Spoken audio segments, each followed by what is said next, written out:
Success to me is being able to do what you like. Be able to make positive impact to the society. Accomplishing goals that you set for yourself. Doing what you want and feeling really good about it. Building useful relationships and networks. Being helpful with others. Be there for other people. Unconditional love. Trying your hardest to achieve something that might be personal to yourself or purposeful to someone around you. Being happy with yourself and where you are in your life, both professionally and personally. It's more selfless than selfish. At the end of the day, putting your head on the pillow and saying, I did good.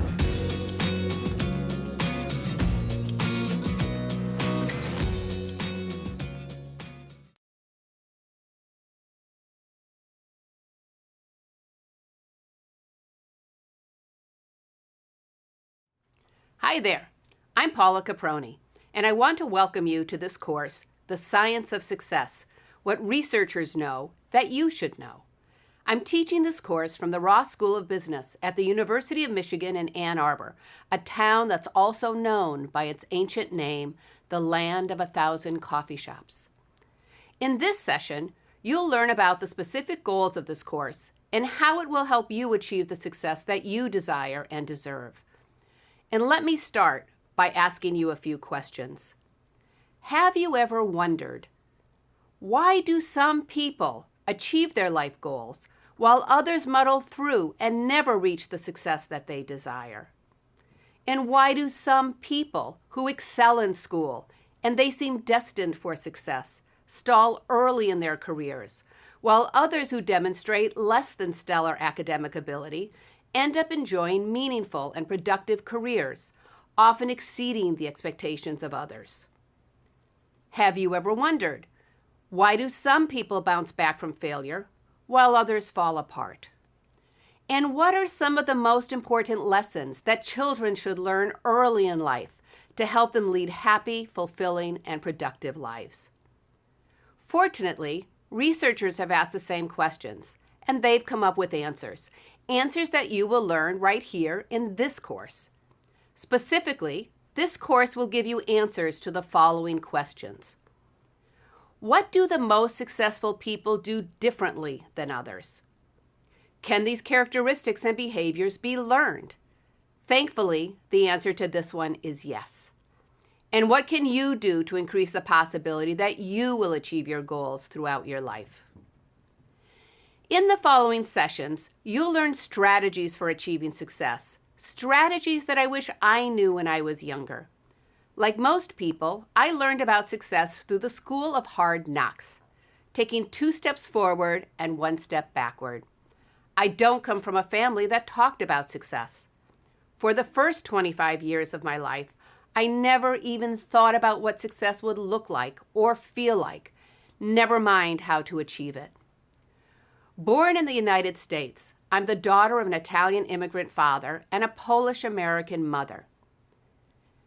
Neither of my parents finished high school, and my Italian grandmother, my nonna, my only grandparent who lived long enough for me to get to know and who helped raise me, never finished elementary school. We lived in an apartment upstairs from the family luncheonette until I was 12 years old. My 2 sisters and I were first-generation high school students, as well as first-generation college students. I'm very proud of my family background. In our home, my siblings and I learned many precious lessons about relationships, respect, and responsibility. And these lessons continue to serve me well. And as you'll hear later in this course, they are significant predictors of success. While we had plenty of conversations at home, we didn't talk about our hopes and dreams for the future, and we certainly didn't talk about meaningful jobs or career paths. We lived very much in the moment, managing to pay the bills during the week, and on weekends meeting at the Italian Grove, where we watched the old men play bocce and the old women play cards. Now let's fast forward to today. After making my way through community college, a part-time undergraduate program while I worked full-time, an MBA program, and a PhD program in organizational behavior at Yale University, I joined the faculty of the Ross School of Business at the University of Michigan. For close to 30 years, I have been teaching courses about leadership and high-performing teams to MBA students, as well as to graduate students from public policy, public health, engineering, the medical school, information technology, education, social work, and more. I have coached over 500 executives to help them discover pathways to their short and long-term goals. I've had several leadership roles, including academic director of the full and part-time MBA programs, and I've consulted with several organizations as well. Now, I've also written 2 books, one that I wrote to complement this course. It's called The Science of Success: What Researchers Know That You Should Know, and it's a practical book that provides all the materials from this course, as well as several additional self-assessments and additional information that complement what you're learning in this course. Given my early background, it's no surprise that I often wondered, how on earth did I get here, working at this wonderful job at the University of Michigan Ross School of Business? Throughout my years at the Ross School of Business and through my own consulting work, I've had many conversations with graduate students and executives about their life goals and their progress toward achieving those goals. Many were heading toward the success that they desired, and some weren't. Some came from privileged backgrounds, but many didn't. Some already had the external markers of success, a high-status job, a big house, a new car, but they weren't happy. Some didn't want or have many of the external markers of success, and they were delighted with their lives. Some knew at a young age what they wanted to be when they grew up. Others, like me, didn't find their way until they were much older, and some were still finding their way. Through these conversations, my interest grew from how did I get here to how do people, all kinds of people, become successful. Fortunately, the University of Michigan is a world-renowned research university. I have access to decades of top-quality academic research about why some people achieve and exceed their dreams while others don't come close. I've learned that the secrets to success are hiding in plain sight in academic journals and books, many that can be found easily online. But few people ever read these studies because they don't know they exist. And even if everyone knew about the existence of this abundant and valuable research, who would have the time and patience to read the thousands of pages of research articles and books in which academics often use obscure and uninspiring language written primarily for other academics? Well, I do. That's what I'm trained to do. That's what I get paid to do. And most importantly, that's what I want to do, because it's my way of contributing to others through my work. Now, although this course is based on the science of success, my goal is first and foremost to help you achieve personal and professional success, however you define success. Of course, taking this course won't get you where you want to go in life unless you implement what you learn. So this is a practical course, and I will provide you with concrete strategies that you can use for moving step by step toward your goals. You'll also have the opportunity to write a personal action plan in the last session of this course. Be forewarned that this course is likely to challenge some of your taken-for-granted beliefs about what predicts success, so you'll want to take this course with an open mind.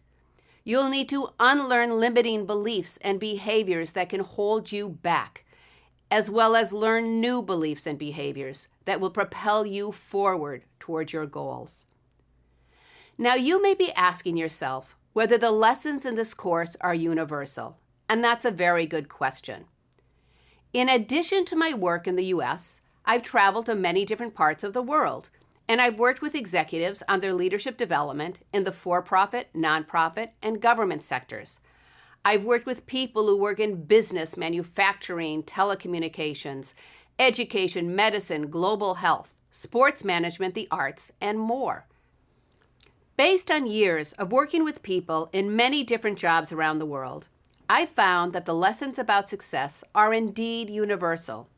After all, regardless of where we come from, we're all members of the same human species, and from Rio to Riyadh, we share similar hopes and dreams. We want to believe that our lives are meaningful. We want to make a difference in the lives of others. We want to love and be loved. We want to be competent at something that matters. We want a sense of control over our lives and our future. And we want to have grace and resilience as we ride the inevitable ups and downs of everyday life. I realize that some of you are taking this course not for yourself, but to help others achieve their life goals, your students, your employees, or your children. If you're taking this course to help others, you will learn strategies for success that you can teach to others. And by doing so, you can help others get closer to achieving their dreams and living a good life. Regardless of where you live and work, and regardless of your reasons for taking this course, I hope you find this course to be inspiring as well as useful. By the time you finish this course, you will know more than most people know about what predicts success, and you will have had the opportunity to start implementing what you learn, and you will be closer to achieving your goals and helping others achieve their goals than when you started this course. I'm grateful to have the opportunity to share the exciting findings from the Science of Success with you, and I wish you the very best on your journey.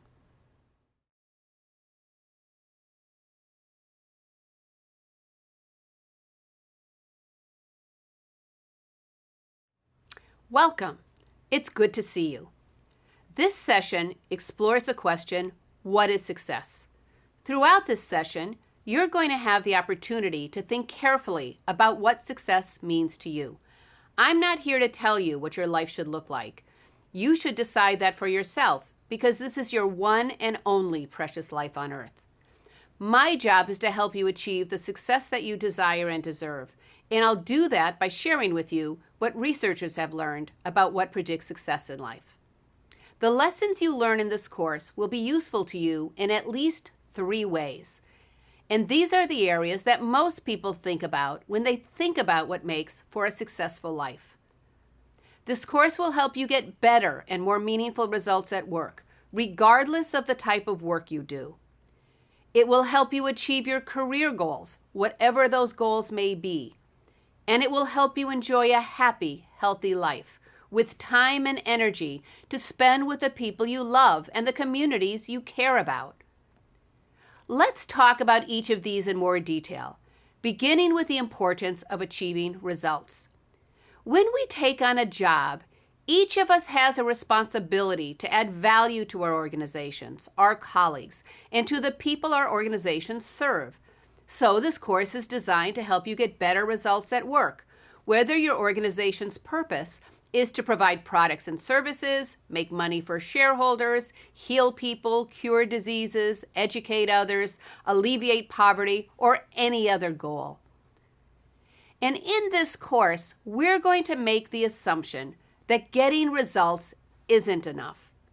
You will spend many years throughout your life working, and you're likely to feel that your years spent working will be better spent if you believe that the work you do matters to someone, somewhere, somehow.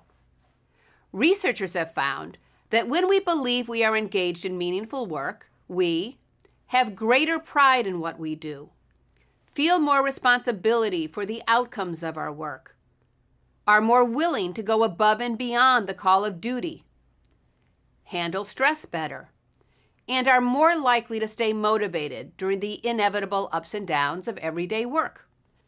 In a global study of 12,000 primarily white-collar workers in a variety of industries, researchers Tony Schwartz and Christine Porath found that the employees who felt their work was meaningful were more than 3 times more likely to stay with their organizations. They were also more engaged and more satisfied with their jobs. Unfortunately, the same study found that 50% of the employees surveyed did not find their work to be meaningful. In another study of over 70,000 employees in over 100 countries, researchers from the Gallup organization found that the employees who said they experienced their work as meaningful were more likely to feel engaged, enthusiastic, and committed to their jobs. The researchers also found that organizations with engaged employees experienced greater productivity, higher profitability, higher customer ratings, and lower turnover. Unfortunately, the Gallup researchers found that, on average, only 13% of employees across the 142 countries reported feeling engaged with their work. Although there was variation across countries, the highest percentage of engaged employees was still under 35%. Now that's a problem because employees who are disengaged from their work put minimal effort into their jobs, miss work more often, and are more willing to change jobs. Clearly, finding meaning at work matters. Now let's turn to career success. Different people have different ideas about what they want to achieve in their career. Some people want to climb the organizational ladder to the most senior levels of their organization or field.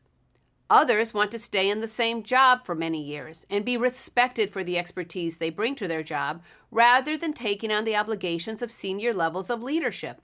Some people want a career that feels like a calling and makes them feel like they're fulfilling their life's purpose through their work.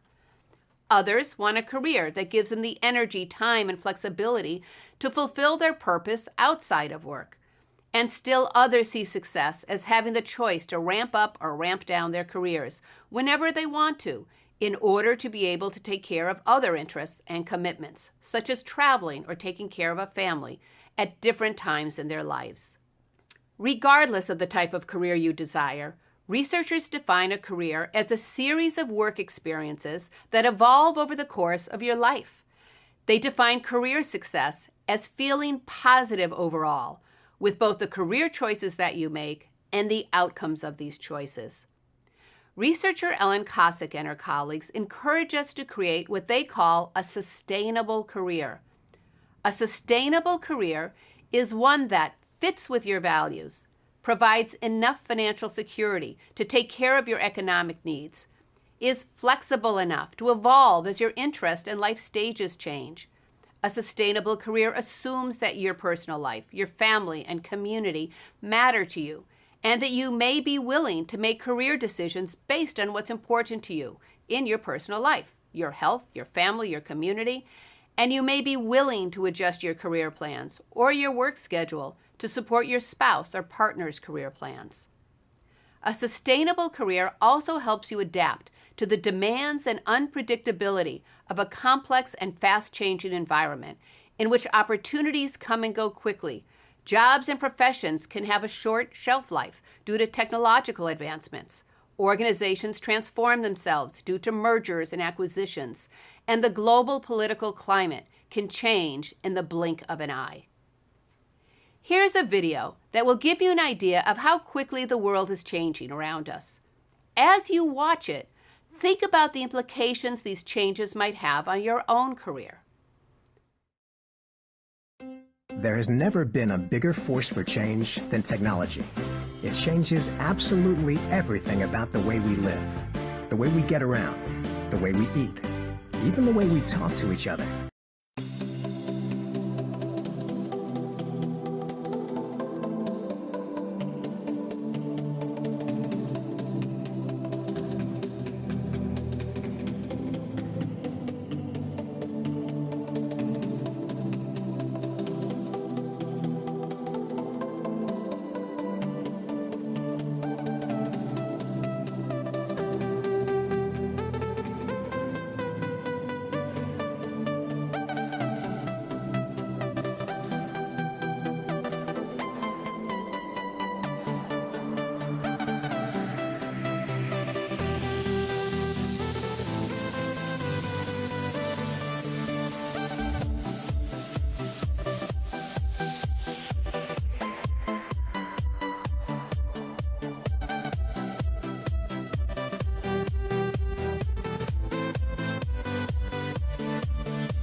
So here's the point.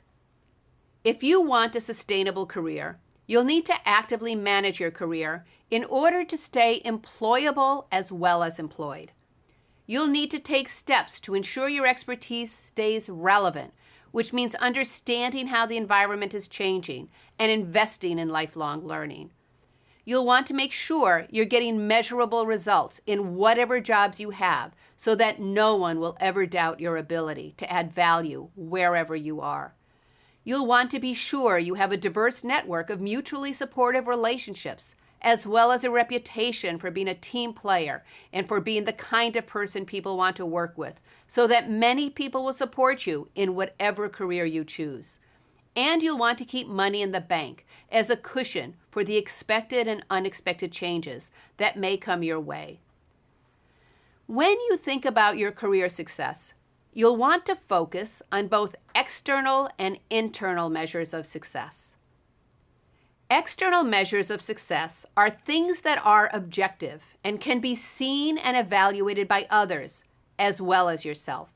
Things such as status and titles, degrees, awards, what you get paid, where you live, and what you drive.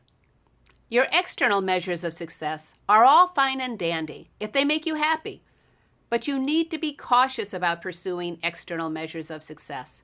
Many of us know people who seem successful by external measures of success, yet they don't feel successful or happy with their choices. Judging your career primarily on external measures can be hard on your self-esteem if you lose your status, title, salary, or other external indicators if that's how you measure your worth. Internal measures of success include things that are subjective, which means only you can decide whether or not they matter to you.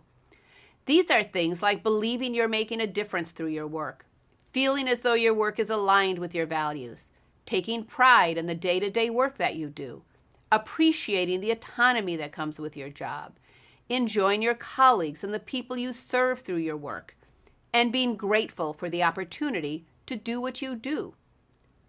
So far, we've discussed two measures of success: achieving meaningful work results and attaining your career goals. We'll now turn to having a happy, healthy life as a measure of success as well. After all, is it worth it if you focus so much on your work and career that you don't take care of your health, die before your time, or never have time to spend with the people you love? As the old adage goes, no one ever says on their deathbed, "I wish I spent more time at the office." Now here's a 2-minute video that will give you some perspective on life outside of work. I'm giving you fair warning that some of you will need to have your tissues nearby. If you could have dinner with anyone, living or dead, who would you choose? Kylie Minogue. Marilyn Monroe. Oh God, I wouldn't have a clue. I know, straight up. Paul Hogan. Kim Kardashian. No. I'd like to have dinner with Justin Bieber. What? He's not coming to my house. I'd have Bob Hawke. Dave Hughes. Barry Humphries. Jimi Hendrix. People who have made a difference in the world, maybe Nelson Mandela at the dinner table. I don't know what he's going to say, I'm scared. If you could have dinner with anyone in the world, who would you choose? Probably our whole family, like a whole extended family. Mum and Dad. Mum and Dad. Does it have to be a celebrity? Could it be family? We love it. We talk about how school is. We asked Mum and Dad how their day was. Family. Yeah, Mum and Dad. Family. Who would you like to have dinner with? They just want to be with us while they're eating food, which is pretty cool. They see us above everything. I'm gonna get... Yeah. Yeah. Bit of a message in it for me. Yeah.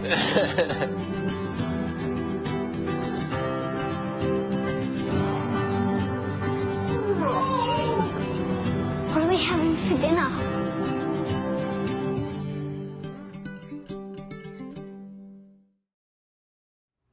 Despite the importance of our lives outside of work, people often put their personal lives last, often risking their personal relationships as well as their health and happiness. But researchers have found that people who take time off from their jobs are more satisfied with their work. They prioritize their work better, and they also make better decisions because during mental downtime, our brains stay quietly busy, making sense of recently learned information, reinforcing learning, and providing us with the unexpected flashes of light, all of which can help us use better judgment. People who take time off from work also experience more positive emotions and less stress, and they tend to have lower rates of depression. Researchers have found that consistently working too much overtime and not taking vacation time puts you at greater risk for cardiovascular disease, which means heart attacks and strokes. The increased risk could be from the stress of the job, but it also could be that people who work too many hours may not take time to exercise or eat well. Or they may put off seeing the doctor when they notice a health problem if they're too busy working. Overworked employees can negatively affect the organization's health as well as their own health, because overwork can lead to higher absenteeism and turnover, increased safety violations, and more errors due to poor judgment. Overwork can also lead to decreased productivity, in part because working excessive hours makes it harder to prioritize and easier to waste time on details that don't matter to the bottom line.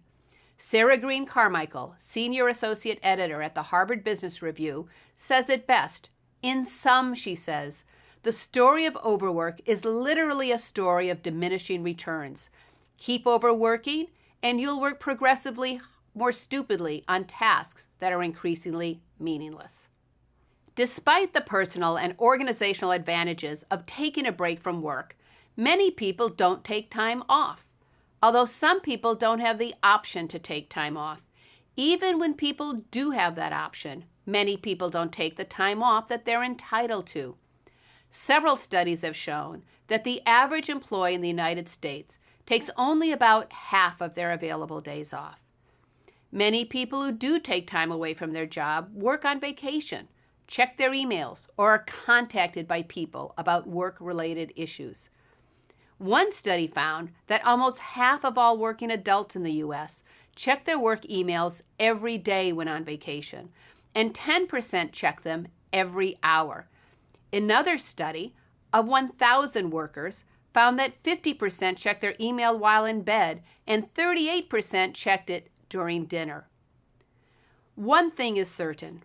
You're going to have to figure out how to set boundaries between your work life and home life, because the organization is unlikely to do it for you. Now just think about it. What happens when you do a really good job for the organization? They give you more work, and they may say they love you and can't live without you at work. But as seductive as it is to hear that people at work love you and can't live without you, it's wise to remember that they're using those terms loosely because you most certainly can be replaced at work, and real love is found at home. Now that we've discussed success in terms of getting meaningful results, having the kind of career you want, and taking care of yourself and the people you love, it makes sense for you to write down what your ideal successful life would be, because you can then use what you learn in this course to achieve those goals. The best way to do this is to imagine you're 96 years old and you've led a very good life. Your loved ones ask you how you would define success, both personally and professionally. Looking back on your life, what would you say? Thanks for taking the time to think about what success means to you. I look forward to seeing you at our next session.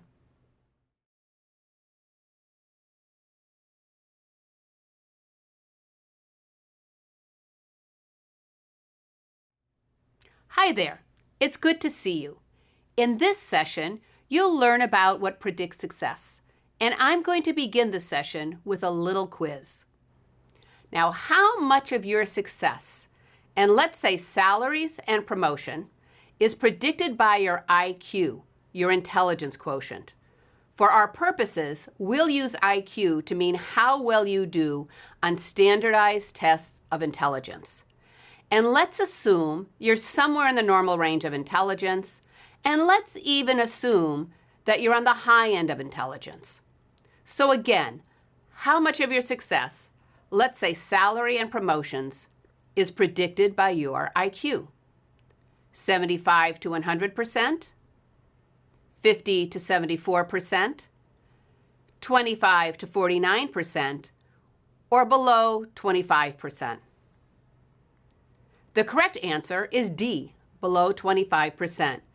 Researcher Robert Sternberg, one of the world's most renowned experts on the link between intelligence and success in life, found that IQ, as assessed by conventional standardized tests, predicts only between 4 to 25% of people's success in life, assuming they're somewhere in the normal, even high range of intelligence. As Sternberg says, that's scarcely something to write home about. So why isn't IQ a powerful predictor of long-term success? Sternberg says that people often assume that being smart is the same thing as being intelligent, and they define intelligence as how well people do on standardized tests and grades in school. Now, IQ tests tend to focus on analytical skills, also known as book smarts.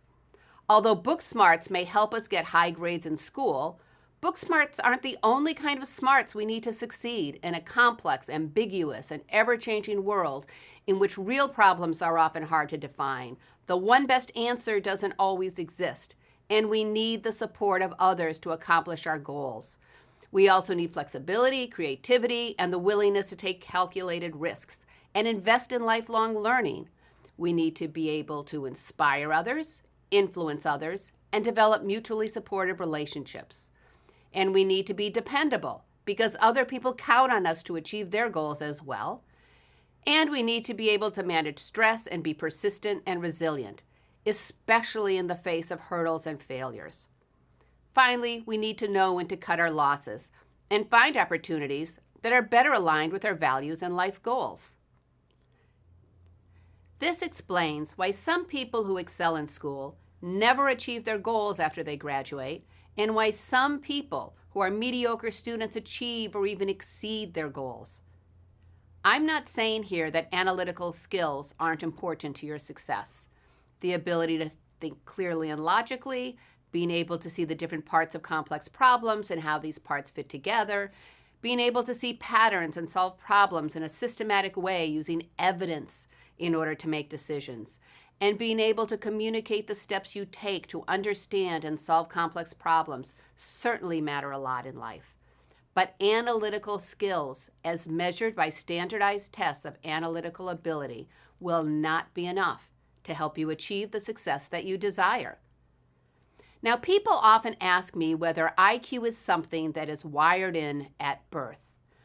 Well, the answer is complicated because researchers have been debating this for a long time. Many researchers argue that IQ is innate, but many other researchers believe that a person's IQ can change, certainly up to a point, through supportive environments and practice. Researchers have found that a supportive and intellectually stimulating environment can result in a 12 to 18-point difference in IQ scores for some people. Now, this increase in points can move someone from being categorized from low to average intelligence or from average to above average intelligence. Some researchers have found that for each year that a student misses in school, their IQ scores decline about 6 points. I have a personal story related to this.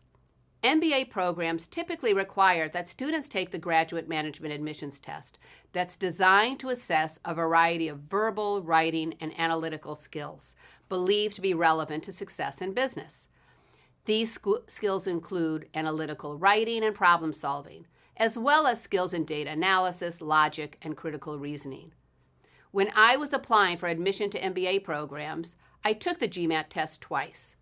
The first time, I didn't do very well, and in fact, not very well at all. And my college counselor told me that I should forget about getting an MBA, and he'd be happy to hear now how my life turned out. Thankfully, instead of believing him, I bought a GMAT preparation book, and that was before the internet, that had hundreds of questions, and I studied from that book every night. I answered every question in that book. I identified which questions I got wrong, and I figured out why I got those questions wrong. And then I take the practice tests over and over again. And when I took the official GMAT test again, my score went up quite a bit, enough to help me get into the MBA program I wanted to join at the University of Massachusetts Amherst, and eventually into the Yale PhD program.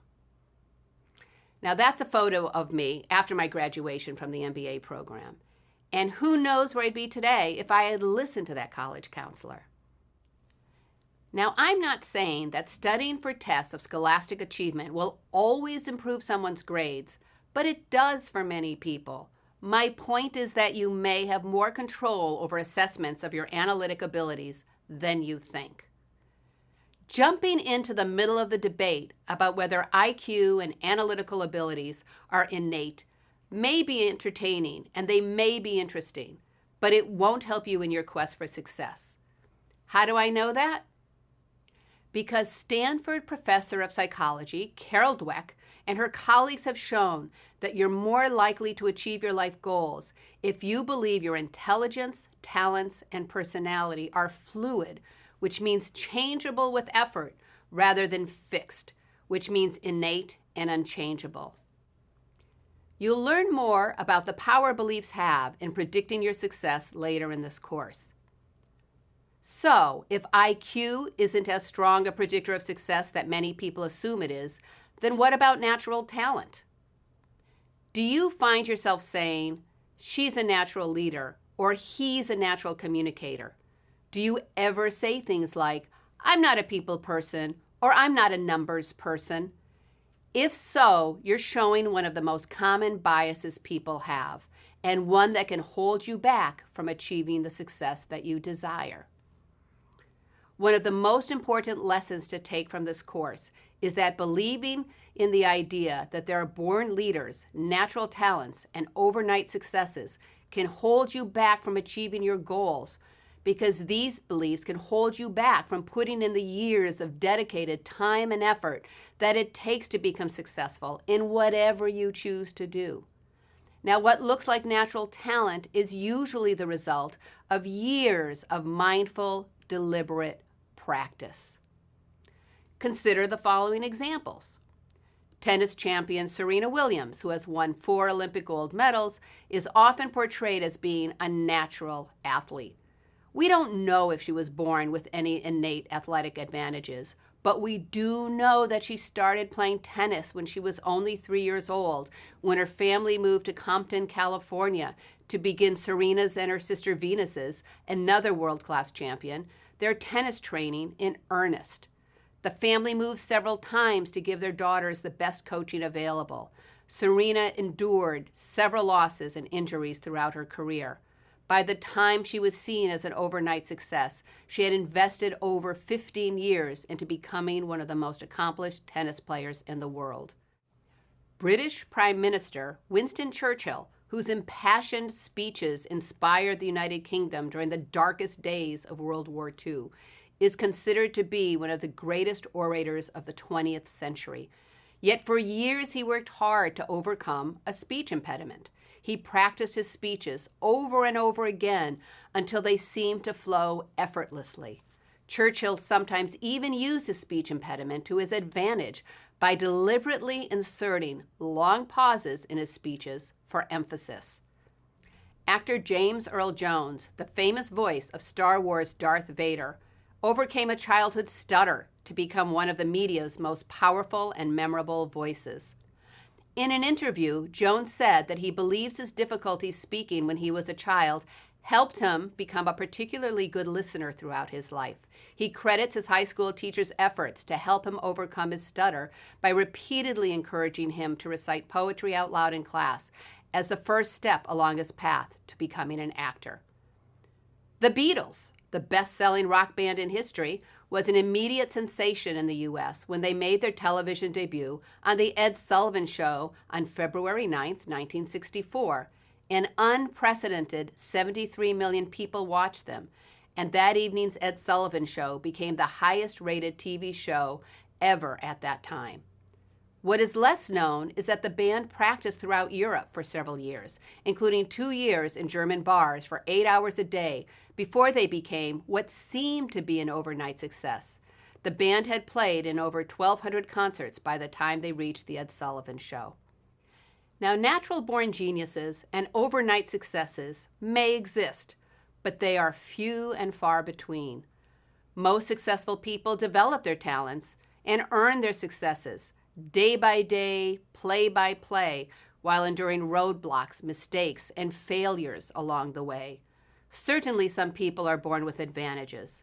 Physical size for jockeys, height for basketball players, or an ear for music for musicians. We are, after all, not all born the same.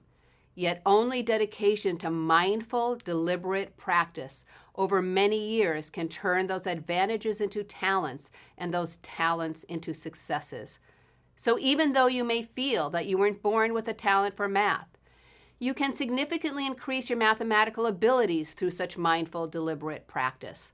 Or if you consider yourself naturally shy, putting in the time and effort into developing your social skills can enable you to interact with people at social occasions with grace and with ease. Now listen to what Michael Jordan, one of the most awarded basketball players of all time, has to say about natural talent versus hard work in this short video. Maybe it's my fault. Maybe I led you to believe it was easy when it wasn't. Maybe I made you think my highlights started at the free throw line and not in the gym. Maybe I made you think that every shot I took was a game winner. That my game was built on flash and not fire. Maybe it's my fault that you didn't see that failure gave me strength, that my pain was my motivation. Maybe I led you to believe that basketball was a God-given gift and not something I worked for every single day of my life. Maybe I destroyed the game. Or maybe you're just making excuses.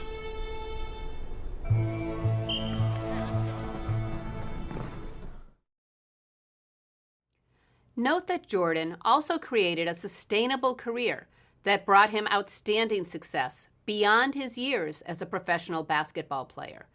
Through his business acumen, he's now one of the highest paid sports celebrities in the world, and he was the first NBA basketball player to become a billionaire. Now, what I want you to remember is this. First, analytical intelligence, although important, is only one predictor of success. Second, you can increase your analytical intelligence, as well as many other skills that are central to your success, through devoted practice. And third, over-relying on intelligence can prevent you from learning other talents that are equally and sometimes more important to your success and well-being in life. So if analytical abilities aren't enough, and if natural talent isn't enough, what does predict success? Researchers have found that successful people develop beliefs that propel them forward rather than hold them back. They develop an expertise that is meaningful to them and that matters to others. They are self-motivated to achieve their goals, and they move steadily toward their goals despite the inevitable failures and setbacks, and they do so by being conscientious and gritty.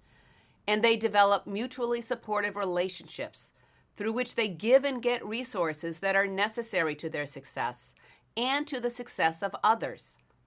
I will discuss each of these strategies for success throughout this course, and I will provide you with insights from decades of research, as well as ideas, and I hope the inspiration for implementing these strategies in your own life. Thank you for listening.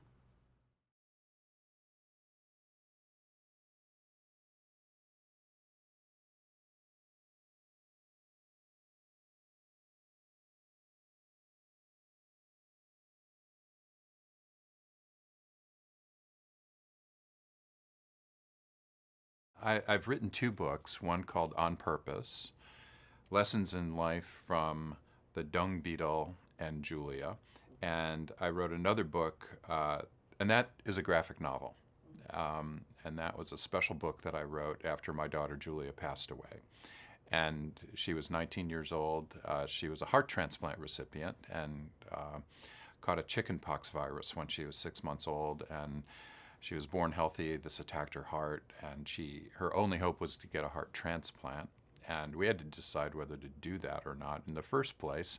And we decided that if we could give her a big life, a life that was transcending, something important with love, even if she died at 3 years old or 5 years old, it'd be a life worth living. We'd want to do that. So we decided to list her for a heart transplant, and she became one of the first kids to get a new heart. So we didn't know much about this. and so we lived every day of her life as if it might be her last day. And we started realizing, wow, this is actually kind of fun. Our lives turned from black and white into Technicolor, where we thought, wow, today we might die, not just her, we might all die. So why not build this really special big life? Because, we're not here on this planet very long, whether we live to be 120 or 3.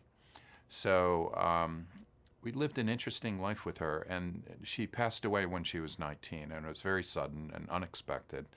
And when that happened, I went through a real grieving process. Obviously, you lose your child, you grieve. But what I realized deep down was that I was also losing my purpose in my life, and I needed to regain and rebuild my life. It was like rebuilding an engine from scratch, just somehow the cylinder block was cracked, and you had to just say, okay, we got to tear this whole thing apart and fix it all, but start from scratch. And I thought, wow, I have this opportunity to build my life up into a whole new life. And so I started thinking about that a lot. And I found that building a new purpose myself actually was healing. It was the best thing I could have done. It saved my life, in fact. And one of the parts of my new purpose, and I didn't even call it a purpose at the time. I just said, one of the things I'm going to do is teach every one of my students as if they're my own daughter, Julia.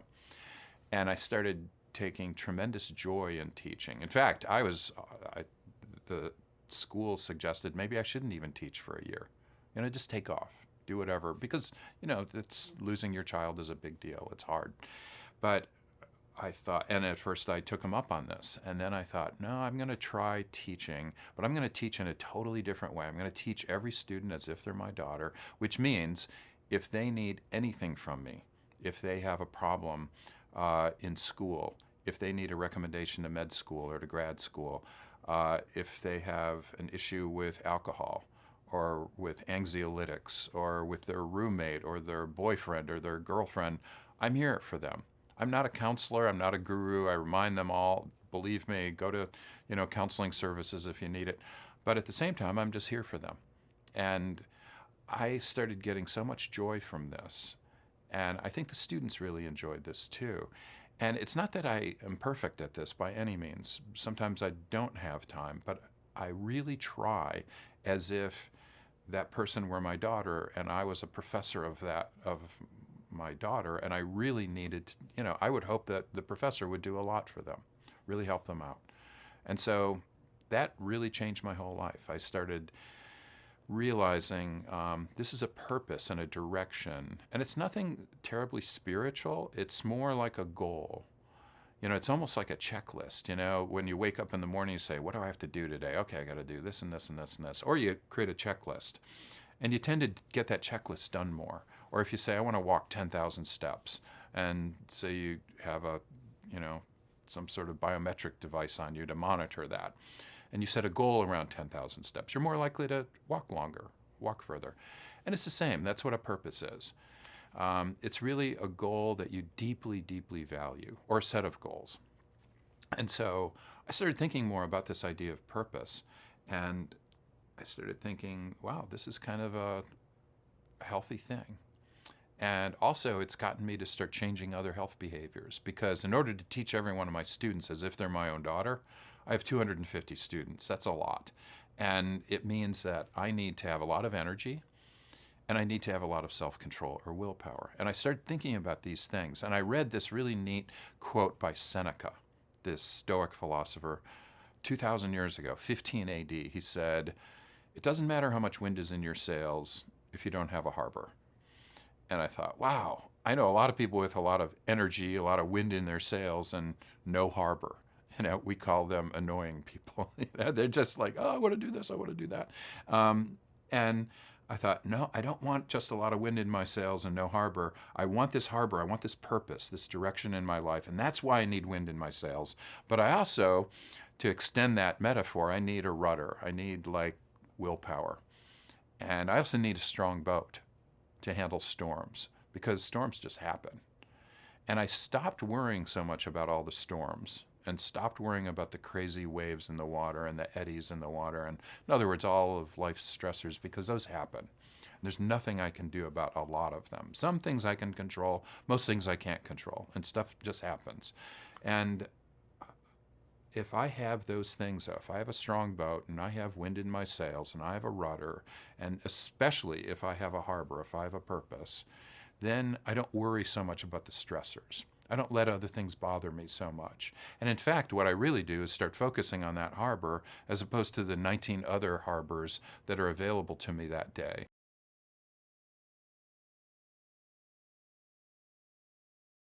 Our life was very rocky, very crazy, there's no doubt. But we also kind of lived a big life, you know? I think this idea from the Buddha that suffering can bring wisdom and bring a greater connectedness with real life is very important.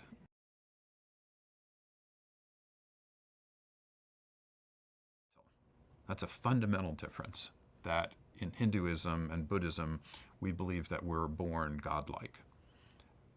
And we have this thing called the Atman inside us. And it's interesting, even Aristotle talked about, as well as Socrates, talked about this inner daemon, or daimon, depending on how you want to pronounce it, this true self inside us. And Aristotle talked about eudaimonic well-being, being in touch with your true self, your inner self, your godlike self. When you look at biology now, sure enough, you find that there are so many animals that exhibit empathic behavior, altruistic behavior. Even rats will release another rat from an inner cage to allow them to go ahead and share chocolate chips together. You know, whereas if the rat was acting the way we would think rats act, they'd say, oh yeah, you stay in the cage while I eat all the chocolate chips, but that's not the case. And bonobos, chimpanzees, just elephants, dolphins, they all exhibit this kind of altruistic behavior. And so it could well be that this is hardwired into us, and that it's selected for evolutionarily. So I am a believer in that. I am a believer that most of us, maybe not everybody, but most of us are born with some sort of inner good in us, and that's hardwired in us, and that we have to connect with that. And often that's kind of frightened out of us. It's frightened out of us to the extent to say, oh, you know, if you don't make a lot of money, you will suffer, you'll have a bad life. Or, you know, if you don't protect yourself all the time, you'll die early. Well, you know, some of the most interesting people I know are not worried about money, and they're not worried about death. And that's a very Buddhist thought. But I'm not a Buddhist, and I haven't really followed or practiced or read too much about that. But I do know enough that those are very Buddhist thoughts, and I do believe in that.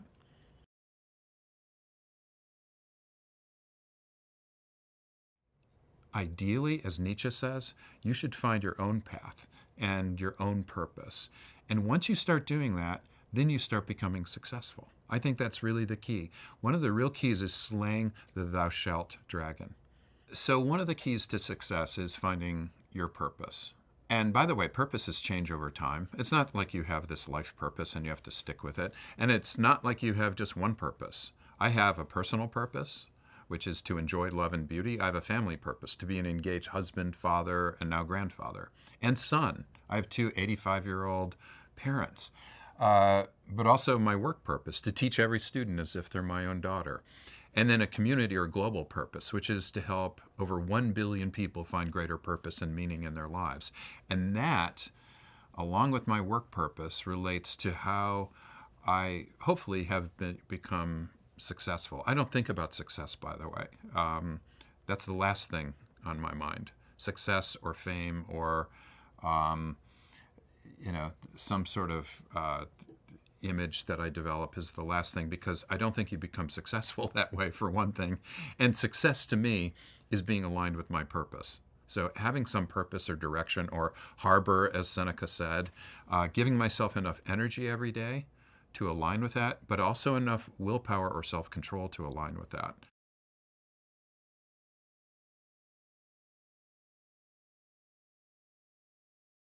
When you have this purpose or this vision of what could be, and if you can convince other people to follow you and to work with you and to go over the hill with you, essentially, to fight for that purpose, then you have something called a business.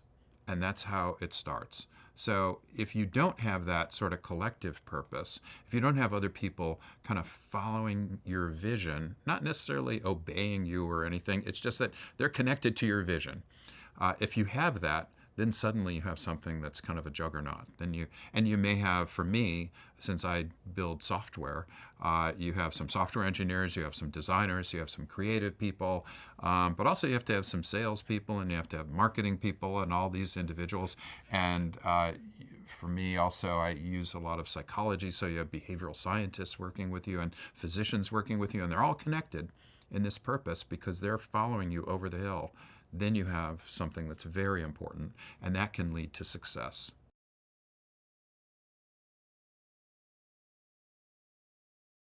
I have a business called Jool Health, Jool, and Jool was my daughter Julia's nickname, so this really is her legacy. And my purpose is to help over 1 billion people find greater purpose and meaning in their lives. And so I created a platform that includes a couple of different apps, applications for smartphones, as well as a web app that helps you find your purpose, your work, your personal, your family, and your community purpose. It starts by asking you about your core values, and then it asks you about your purpose, and it uses that as an anchor. We literally use this metaphor of a boat with wind in its sails and a rudder and this harbor. And then we ask you every day 5 questions about your behaviors. Every day we ask you 5 questions about your behaviors, what I call space. How well did you sleep in the last 24 hours? How present or mindful were you? How active were you? How creative were you? And how well did you eat? What I call space. Sleep, presence, activity, creativity, and eating. And these can be asked very quickly, less than 45 seconds. We also ask you how much energy you've had today in the last 24 hours, and how much willpower you've had in the last 24 hours. We also, though, using big data analytics, we can pull in data on the weather. Knowing your location, we know if it's been raining, if it's been snowing, if the sun has been shining, whether there's been a change in any of those things, what the humidity is like, the barometric pressure, the temperature. We can look at the all sorts of information related to time, such as the day of the week or the day of the month. Are you the same? Do you have the same energy typically on a Monday as you do a Friday? Not usually. Most people don't anyway. How about at the end of the month when you're paying bills? Probably not. How about in different phases of the moon? How about when gas prices are high versus low? How about when your sports team won or lost? We can look at all of those things, and we pull in all these big data.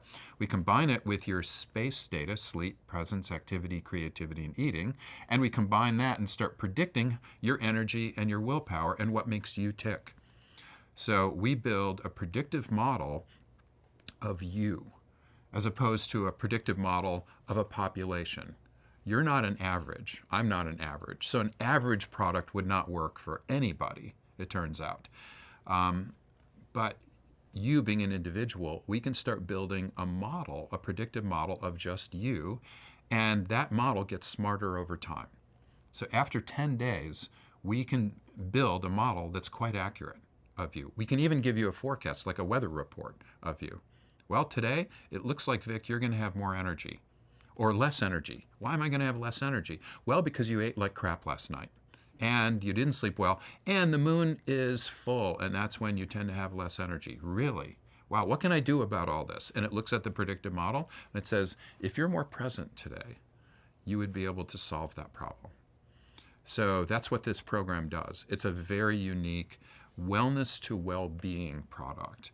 So there are really two things that we're moving and trying to shift. One is from wellness, which is so focused on physical health, to well-being in this Aristotelian sense of being in alignment with your true self, with your purpose in life. And the second is moving from population health, because I'm in a school of public health, to personalized health, to precision health. Precision well-being is what we call it. So that's very exciting. And again, that's something that I didn't really care what other people said when they said, well, no one could do that.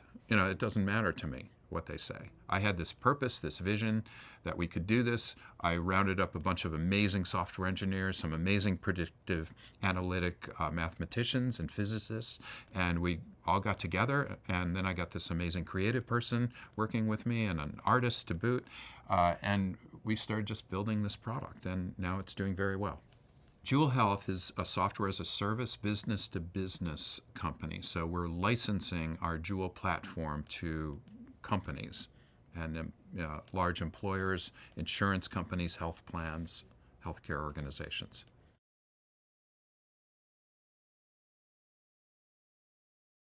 I would say that when you have a very strong vision in your mind of what you are here on this planet for this brief period of time to do, you start getting people watching you or following you or saying, hey, I'll go over the hill with that person because I want what that person has. Because it gives you energy too. Having a strong purpose requires energy, but it also gives you energy. So anyway, that's how I try to live my life. And my daughter, Julia, really changed how I live my life in that way. I'm quite certain that if she had not gotten sick and caught this chickenpox virus when she was 6 months old, that I would have gone through the standard professor track and,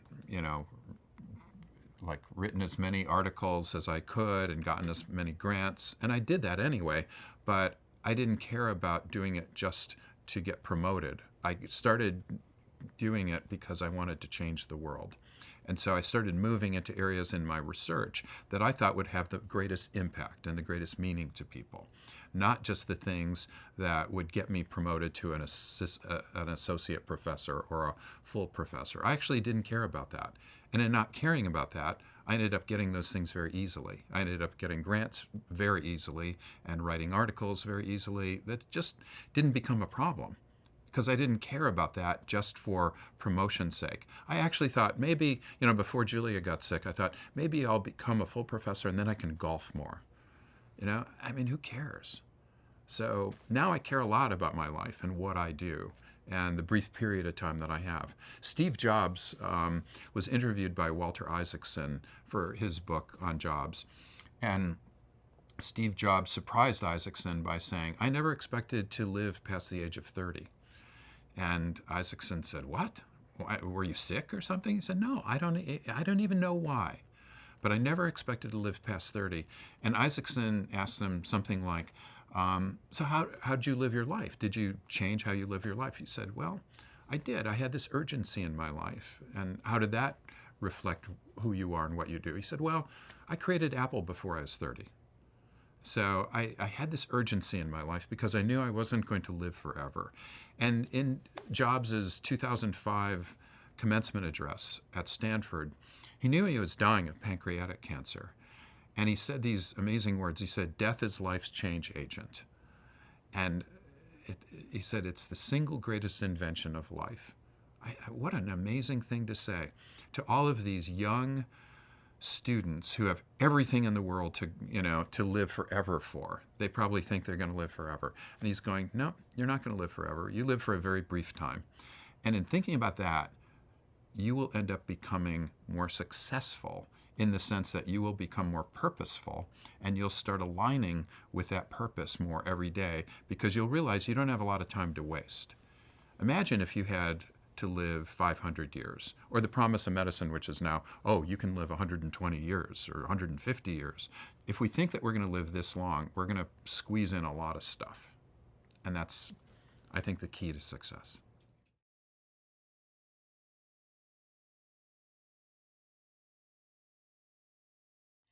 In my new book, Life on Purpose, I interviewed 3 people from sub-Saharan Africa. I'll just give you one, James, who was what many people called an AIDS orphan. So his parents both died of HIV. He was orphaned. He was living with his grandmother. And his grandmother wanted James to be educated, so she walked with James 300 miles to the house of the president of Uganda and knocked on the door, and the wife of the president of Uganda answered, and she said, "I would like to give my grandson James an education." And he became educated then. And he now runs Teach for Uganda. He created it, he directs it, he runs it. And I asked him about purpose, and I said, a lot of people in the US think that purpose is something that you have once you have everything else. You know, once you've kind of like Maslow's hierarchy, I've got everything else, now I need a purpose. And he just laughed. He said, that's so Western. He said, purpose gives you hope. Purpose sustains the poor. It's essential. Without purpose, I would die. And I've led my whole life through this. And it turns out the other 2 that I interviewed had the same feeling. I had a doctoral student last year who studied purpose in life among kids in inner city Detroit, in a very tough area. And it turns out that the tougher your area, the tougher your neighborhood, the stronger your purpose in life was among these kids. So let's not pretend that purpose is unimportant for the poor. Purpose gives you resilience. And we know that too. People who've gone through the this major Pakistani earthquake, and in China went through a gigantic earthquake, or the people in Japan who suffered through this major tsunami, the people who had purpose actually were more likely to experience post-traumatic growth than post-traumatic stress. And by the way, it wasn't far away from the epicenter. The closer you were to the epicenter, the more likely you were to experience post-traumatic growth. So let's not assume that bad things always lead to bad things in people.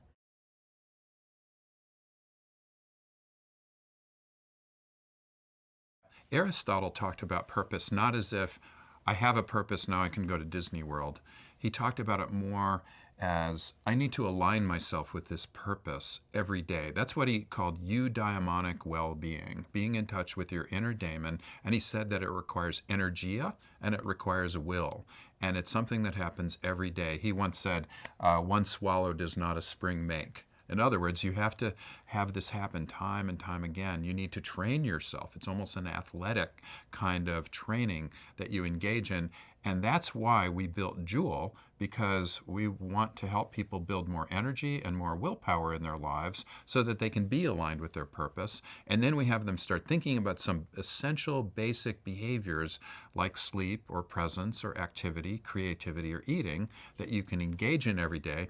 And as Socrates said, Socrates was kind of the philosophical grandfather of Aristotle, and Socrates said that the unexamined life is not worth living, so let's examine our lives. But Aristotle said, essentially, that the purposeless life isn't even worth examining in the first place. So let's do both things. And that's what I'd recommend for success. What I'd recommend for success is that you think about a purpose that you have in your life, or multiple purposes, and how to build the energy and willpower to maintain alignment with that purpose every day. And so that's why I talk about sleep and presence, activity, creativity, and eating, and figure out what works for you, because you're different from me. So for me, it's creativity and it's presence. But for you, it may be sleep and it may be eating well. Whatever it is, you need to figure that out. And once you have that, then you'll start building the energy you need and the willpower you need to be successful. Because believe me, to be successful, this is a long-term, to be successful, it's like a marathon. It's not a sprint.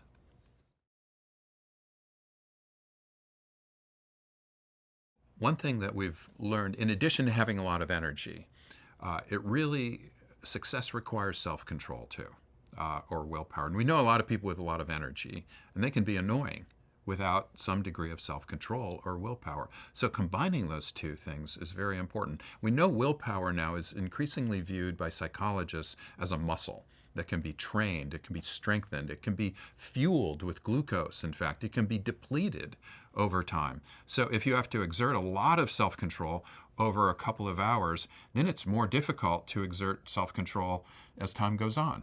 It becomes depleted. So how do I build that muscle up, and how do I fuel that muscle? That's something that my book talks a lot about. What are some takeaways from that? Some of the What things are the things people can do to fuel that muscle? Some of the things that you can do to fuel willpower are thinking about your glucose intake, actually. So glucose is essential for brain activity.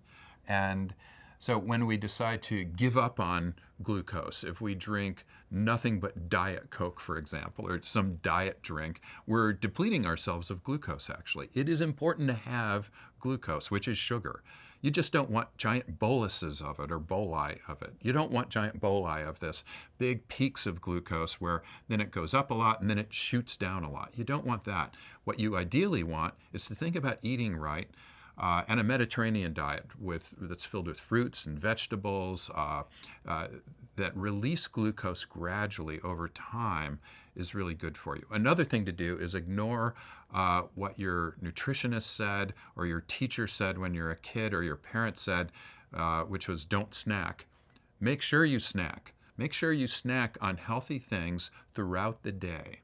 So I encourage my students to bring a snack with them during class. Because I want them maintaining willpower, self-control, while they're listening to me blab away.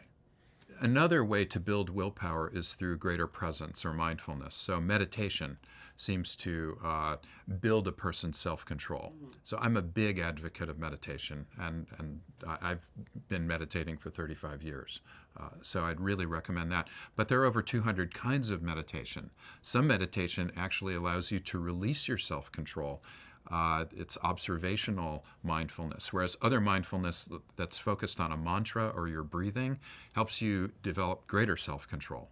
So there are a lot of different kinds of meditation, but you can look online and find different kinds of meditation that works for you.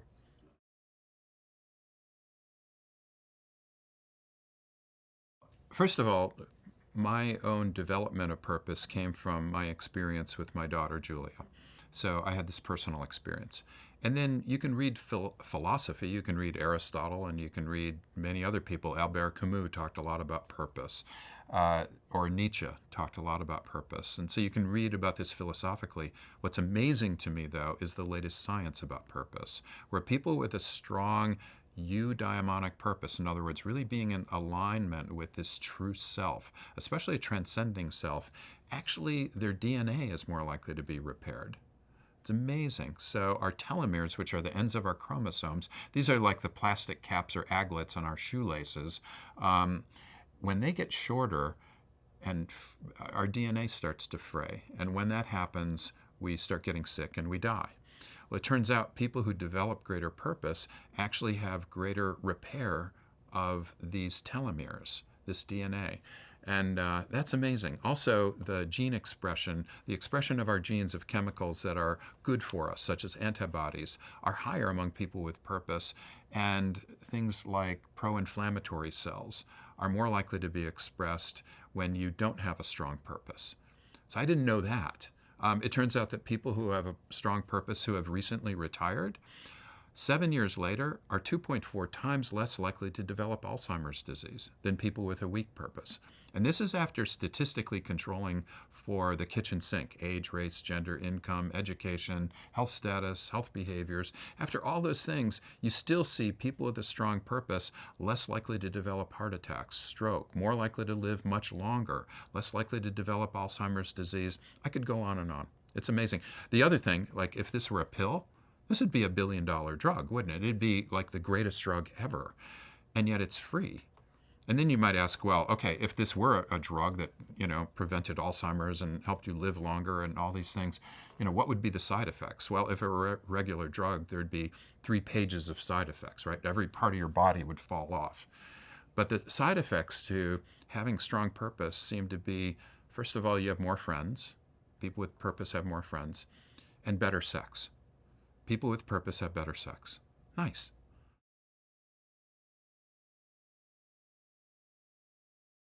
My first job was as a paper boy, and it was in Michigan. So, you'd wake up on a, Christmas morning or pre-Christmas morning, and you'd have papers that were a couple inches thick, and you'd deliver, 100 of those things. And they were pretty heavy when you're a little kid, when you're 14 years old. And you'd also have to wake up before anybody else woke up, when it's still really dark and there's maybe half a foot of snow on the papers and it's freezing out, and you've got a pile of papers that literally is as tall as you are sometimes.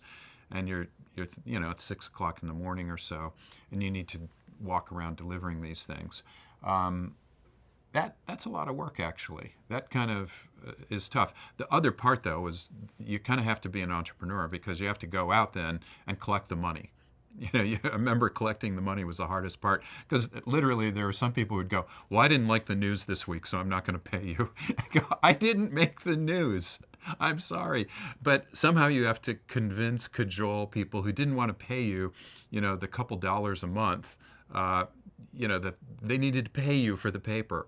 And so that was always work. It was never easy to collect the money. It was never really easy to, get all these papers into the paperboy bag and get them all out. And then people would complain, or somebody would steal a paper, or they couldn't find their paper for some reason. And, it was just like a lot of work for the money that you got. And it taught me a lot. So that was a great job. What it taught me, first of all, is endurance.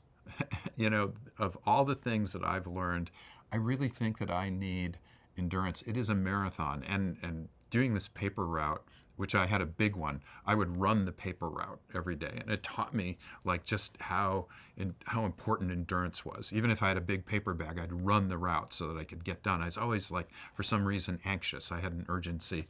I have to get this thing done.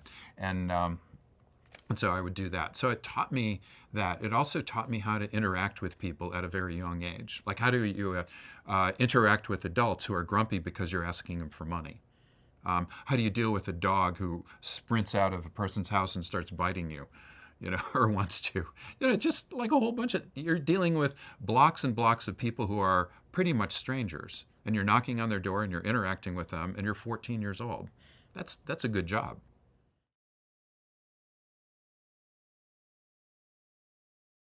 If I hadn't become a professor, what would I do instead? I have no idea.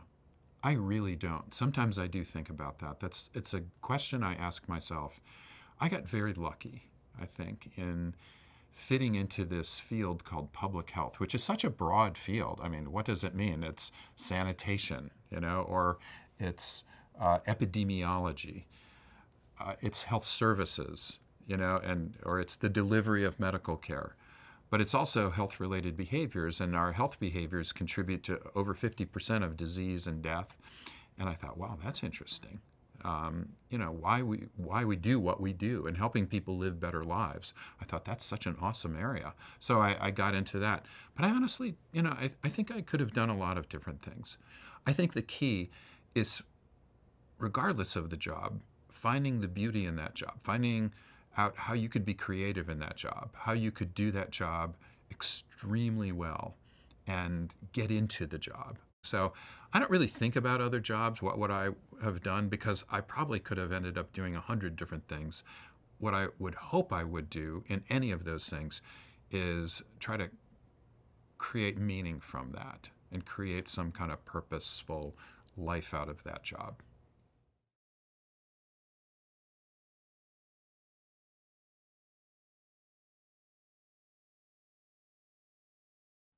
Hi there. You're looking marvelous today. In this session, you'll learn about the awesome power of your beliefs, particularly something called the growth mindset. After decades of studying how our beliefs affect us, researchers have found that our beliefs about ourselves, others, and how people become talented predict how high we set our goals and whether we succeed in achieving them. Now, our beliefs predict whether we seek out hard problems or whether we take the easy way out, whether we take risks or whether we play it safe, whether we admit our mistakes or whether we hide them, or whether we blame others for our mistakes, whether we ask for negative as well as positive feedback, and whether we handle our transitions well or whether we crumble. Our beliefs even predict whether we're more likely to cheat when given the opportunity to do so. For over 10 years, Stanford psychologist Carol Dweck and her colleagues have been studying how our unconscious beliefs about how people achieve success have profound effects on our choices, our behaviors, and ultimately our ability to achieve our goals. They have found that some people have what they call a fixed mindset, whereas others have what they call a growth mindset. And each mindset predicts how likely a person is to succeed at school, at work, in their career, and even in their personal relationships. These mindsets are described in this session. While learning about the power of mindset, think about whether you tend to have beliefs that are more consistent with the fixed or the growth mindset, and consider the consequences these beliefs may have on your future. And I'll tell you up front that I'm going to make the case that you'd be wise to have or develop a growth mindset. People who have a fixed mindset believe in nature over nurture. In other words, they believe that each person inherits intelligence, talents, and personality characteristics that are unique to their genetic makeup. And these characteristics, they believe, stay pretty stable throughout their lives. Consequently, they're more likely to say things like, "I'm a people person," "I'm a numbers person," "She's a natural storyteller," and "leaders are born and not made." They see their strengths and weaknesses as part of who they are as a person, and they make their day-to-day choices according to this belief. Dr. Dweck and her colleagues have found that people with a fixed mindset are more likely to seek out opportunities where they can demonstrate their strengths and avoid situations that might expose their weaknesses. They're less likely to take risks, for example, taking on a course or a job assignment in which they may not excel, because they fear that doing so may put them in situations that require skills that they don't yet have and that may lead to failure. When they or others make mistakes, they're more likely to believe that these mistakes are due to a lack of natural ability rather than an opportunity to reflect on what they can learn from the mistake and learn new skills. They are less likely to seek out and appreciate negative feedback because it can feel like a threat to their identity, particularly because they are more likely to believe that they can't do much to change their weaknesses, since they believe that their strengths and weaknesses are wired in.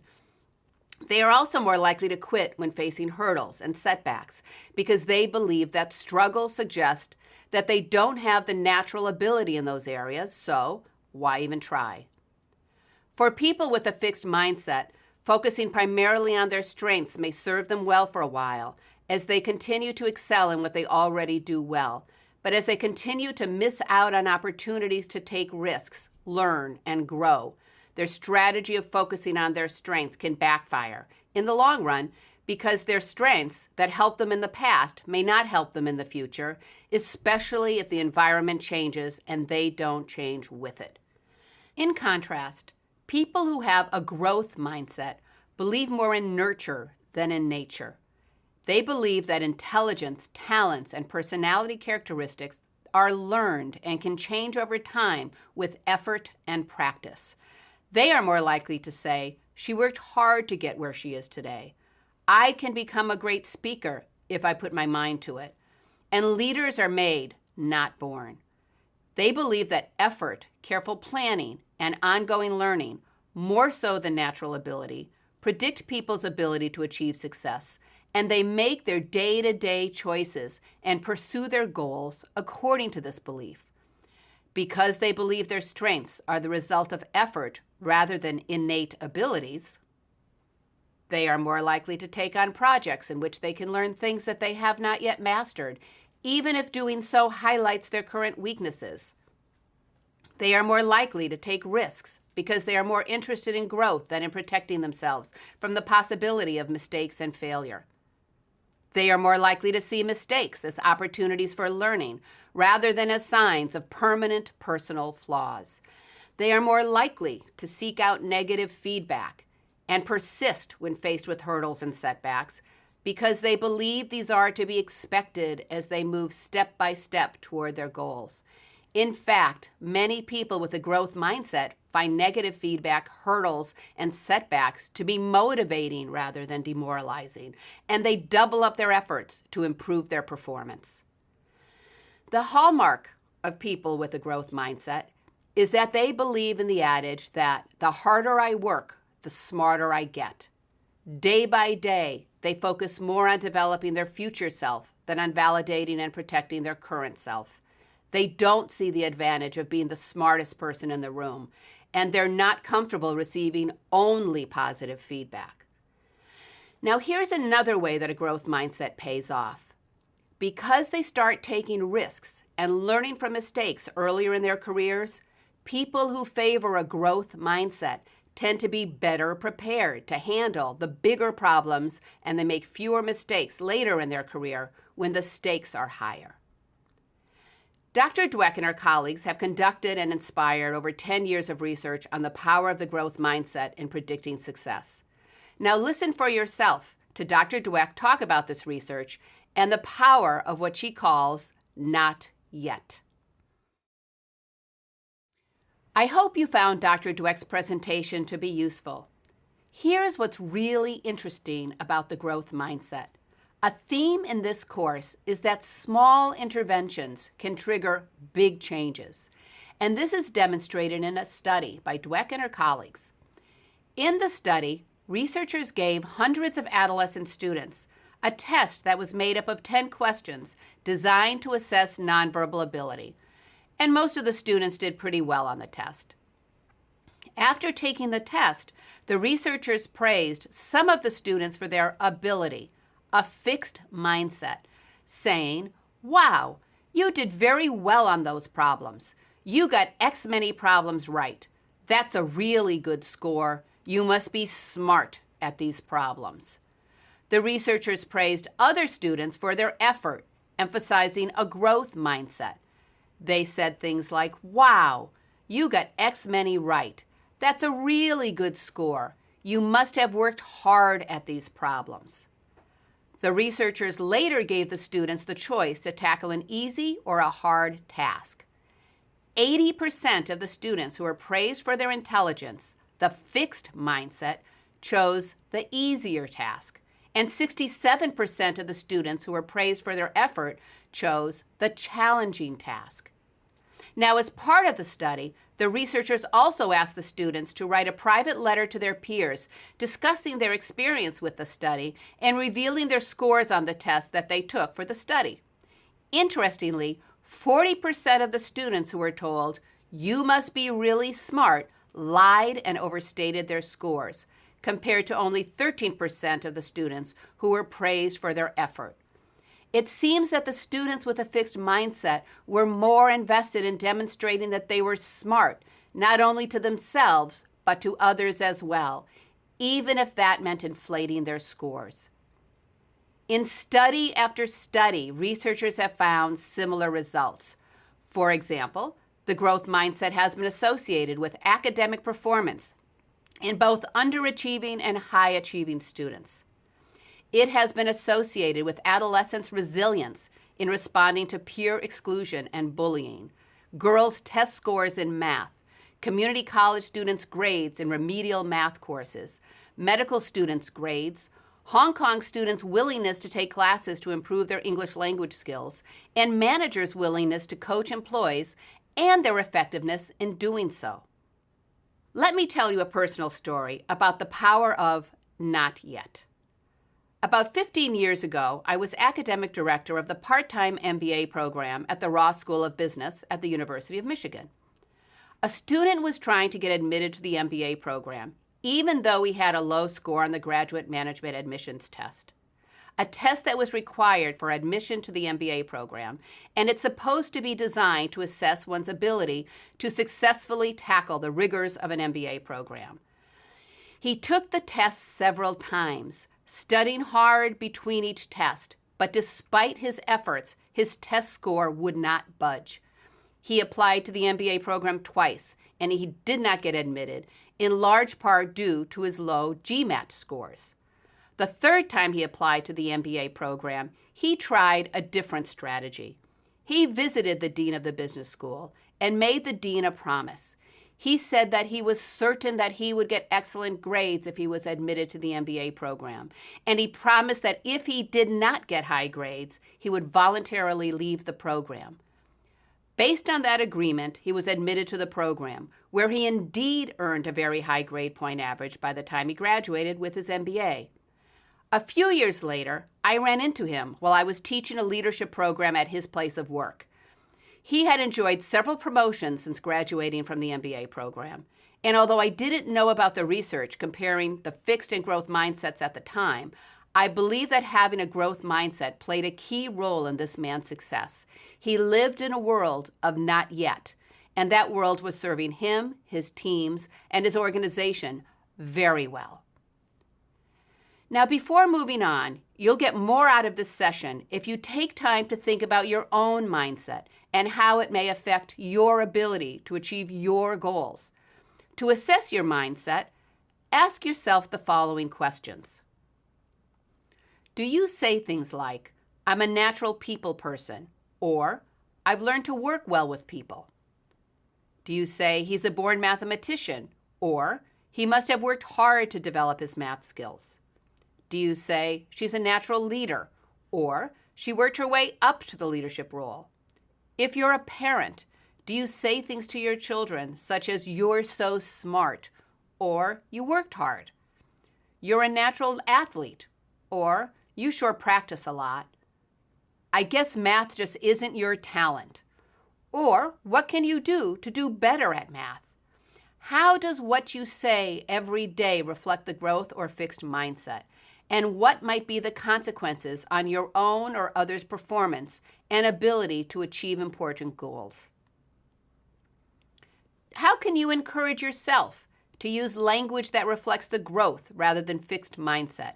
For example, you can praise yourself and others for the strategies, effort, and resilience used when learning new skills and talents. For your children, you can ask them questions such as, what did you do today that was hard? What can you learn from this? What mistakes did you make that taught you something? Well, if that didn't work, what can you do to try another way? And you can guide your choices with the power of the phrase, not yet, and push yourself to become more skilled in areas that you're not yet good at. For example, if you're not yet comfortable giving presentations, you can join one of the highly respected Toastmaster clubs in which you'll work with others who are trying to enhance their communication skills. If you aren't yet comfortable in settings in which you should be speaking with people informally, say a conference, you can read a book or search for a website about working the room or making small talk.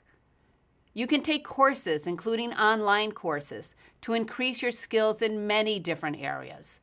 And then you can practice your new skill every day at home, at school, or at work.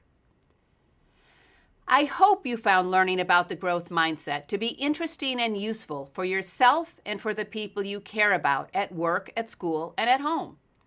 Let me end this session with one of my favorite quotations by Dr. Dweck. Remember, she said, the people who start off the smartest don't always end up the smartest. In the next session, we'll talk about how the growth mindset can protect people against some of the negative effects of prejudice and bias. Until then, take care, and I'll see you soon.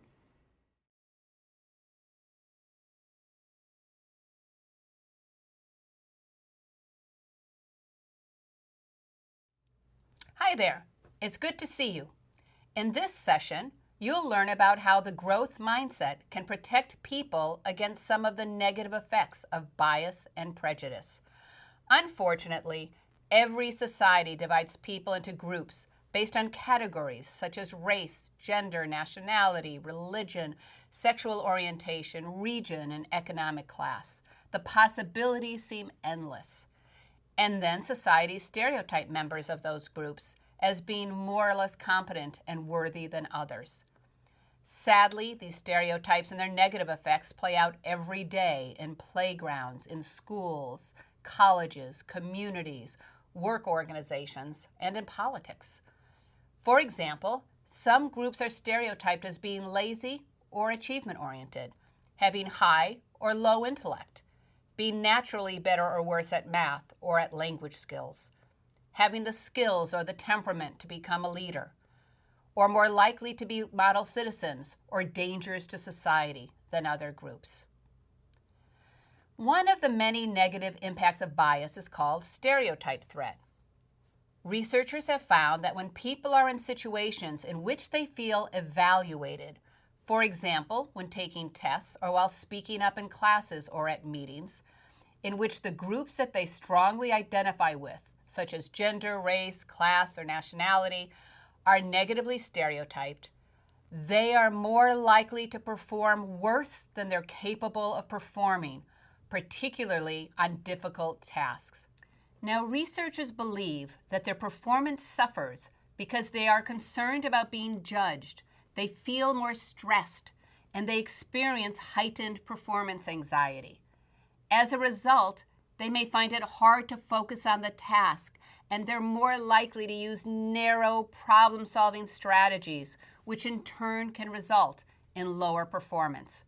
When this happens repeatedly over time, stereotype threat can lead to poor overall performance. People who experience stereotype threat may choose easier academic or career options and opt out of courses or careers that require expertise in areas that are not as common for people in their groups. For example, studies have found that stereotype threat is associated with worse performance for girls and women in math in the U.S., African Americans on college entrance exams, European Americans in sports, men when they were assessed in their social sensitivity, and the elderly on memory tests. Now, stereotype threat is considered to be situational rather than something a person carries within them that affects all situations. In other words, the same person may experience stereotype threat in one situation, but not in another. Consider test taking. In one experiment, simply adjusting the proportion of men and women was enough to have an impact on performance. The researchers found that when women took a math test along with two other women, they got an average of 70% of their answers correct. Yet when the women took the same math test along with two men, they got an average of 55% of the answers correct. In another study, researchers found that African American students who were asked to identify their racial identity on an exam form prior to taking the exam performed worse than the African American students who didn't have to identify their racial identity on the exam form. In still another study, white male engineering students with a history of excellent academic test scores performed worse when they were told that the test they were taking was designed to help the researchers understand Asian American superior mathematical abilities. In a particularly clever study, researchers Margaret Shih, Todd Patinsky, and Amy Trahan found that Asian American women performed better on a test of quantitative reasoning when their identity as Asians, a group stereotyped in the U.S. as being more competent in math, was primed compared to a control group. Researchers call this stereotype boost. However, the Asian American women performed worse than the control group when their gender identity as women, a group stereotyped in the U.S. as being less competent at math, was primed. So to prime the study participants' identity, all the researchers had to do was ask the participants to complete a survey before taking the test. And some research participants were asked to identify their ethnicity and answer 5 ethnicity-related questions, priming their Asian American identity. For example, they were asked about their family's country of origin and how many generations their family lived in America. Other research participants were asked to identify their sex and answer 5 gender-related questions, priming their gender identity. For example, whether they preferred to live in a co-ed or single-sex environment. And a control group of participants was asked to complete a survey asking questions that weren't related to gender or ethnicity, such as how often they watched TV and how often they ate out. Now, the power of these studies is that they demonstrate that very small situational cues can have a significant impact on performance, particularly when people are anxious about other people's perceptions of their competence. And here's where the protective power of the growth mindset comes in. Just as small situational cues can trigger stereotype threat and poor performance, small situational cues, such as exposing people to the growth mindset, can also be used to minimize stereotype threat and enhance performance. In one study, researchers Joshua Aronson, Carrie Freed, and Catherine Good recruited African American and European American college students for a study and told them they would be helping an organization called Scholastic Pen Pals. The study participants were told that the organization was designed to help improve the academic performance of 7th grade students who came from impoverished backgrounds. But the study was really designed to assess how learning the growth mindset would affect the study participants' college grades and their overall college experience.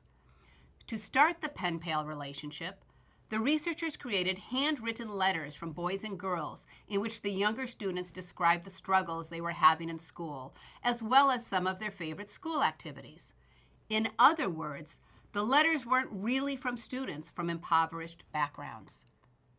The college students, the study participants, who did not know that the letters they received weren't from actual 7th grade students, were each asked to write an encouraging letter to the younger student, telling the younger student that other students with challenges had succeeded in school despite the struggles they faced. The college students were also asked to give the younger students examples from their own life in which they succeeded despite challenges.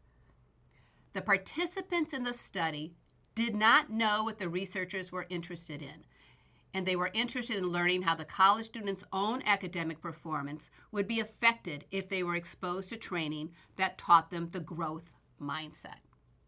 Now, to assess the growth mindset and the impact it had on the college students' academic performance, the researchers divided the participants into two groups. One group participated in training that taught them the growth mindset, that intelligence is malleable and it's like a muscle that gets stronger with practice. They were told that in addition to whatever else they wanted to say in their letter to encourage the younger students, it was very important to get the malleable message across, because the younger students would be more likely to stay in school and work hard if they believed that intelligence expands with hard work, rather than if they believed that intelligence is a fixed quantity. The other group of college students participated in training that emphasized the fixed mindset. They were told that intelligence is made up of many different talents and that everybody has intellectual strengths and weaknesses, and that it's a potentially devastating mistake to view intelligence as a single entity because it may lead young students to give up entirely on education if they're struggling in one subject. They were told that it was very important to convince the struggling young students that there are many different types of intelligence because they may be more likely to continue to learn in an attempt to find out and develop their areas of strength. What the researchers found was that the African American college students who were exposed to training that reinforced the growth theory of intelligence were more likely to get higher grades after they participated in the study than before the study. They also enjoyed their college experience more compared to the group that received the training that reinforced the belief that intelligence is made up of many talents. And although there was a positive difference in the European American college students' enjoyment of their academic experience and their grades after participating in the study, the difference was significantly smaller. The researchers speculate that exposure to the growth theory of intelligence benefited the African American college students more because they were more at risk for stereotype threat during their college experience.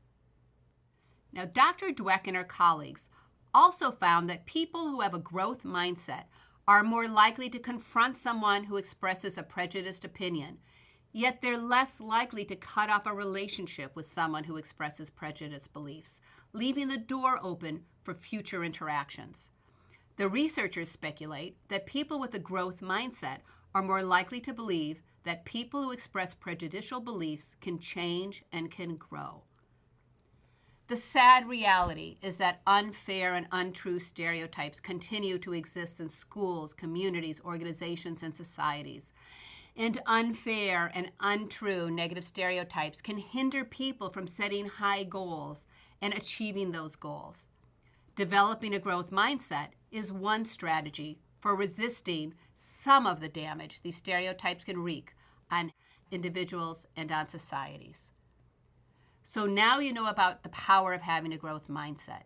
To summarize, first, having a growth mindset increases effort, persistence, and resilience, which in turn have significant impacts on performance. Second, people can be taught the growth mindset through small, brief, and inexpensive interventions.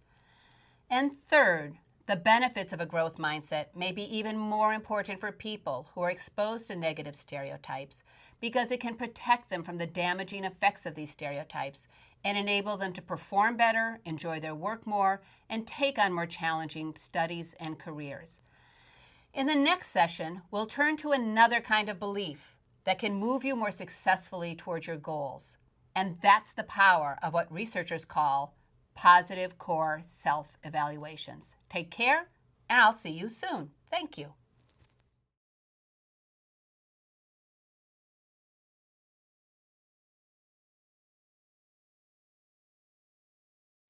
Hi there. Today we're going to talk about the power of having a set of beliefs that researchers call positive core self-evaluations. Let's begin by talking about what we mean by core self-evaluations, because you have them, I have them, and everyone else has them. And they're quietly but powerfully affecting our decisions every day for better and for worse. We usually don't think much about how our unconscious beliefs affect our abilities to achieve our goals, but researchers around the world think about this a lot. And some of these researchers found that each of us evaluates ourselves in 4 specific areas. The first is our self-esteem, and this refers to our beliefs about our overall worth as a person. Now, self-esteem refers to how we think about ourselves in general, which is not the same as how we describe ourselves in specific areas. For example, thinking I'm an introvert or an extrovert, or at specific times. For example, thinking, today I'm feeling pretty good about myself. Researchers would assess your self-esteem with survey questions such as, overall, I am satisfied with myself. We also evaluate ourselves, remember, consciously or unconsciously, in an area that researchers call self-efficacy. This refers to our beliefs about our abilities to complete our tasks and achieve our goals. Researchers would assess your self-efficacy with a simple survey question such as, I complete tasks successfully.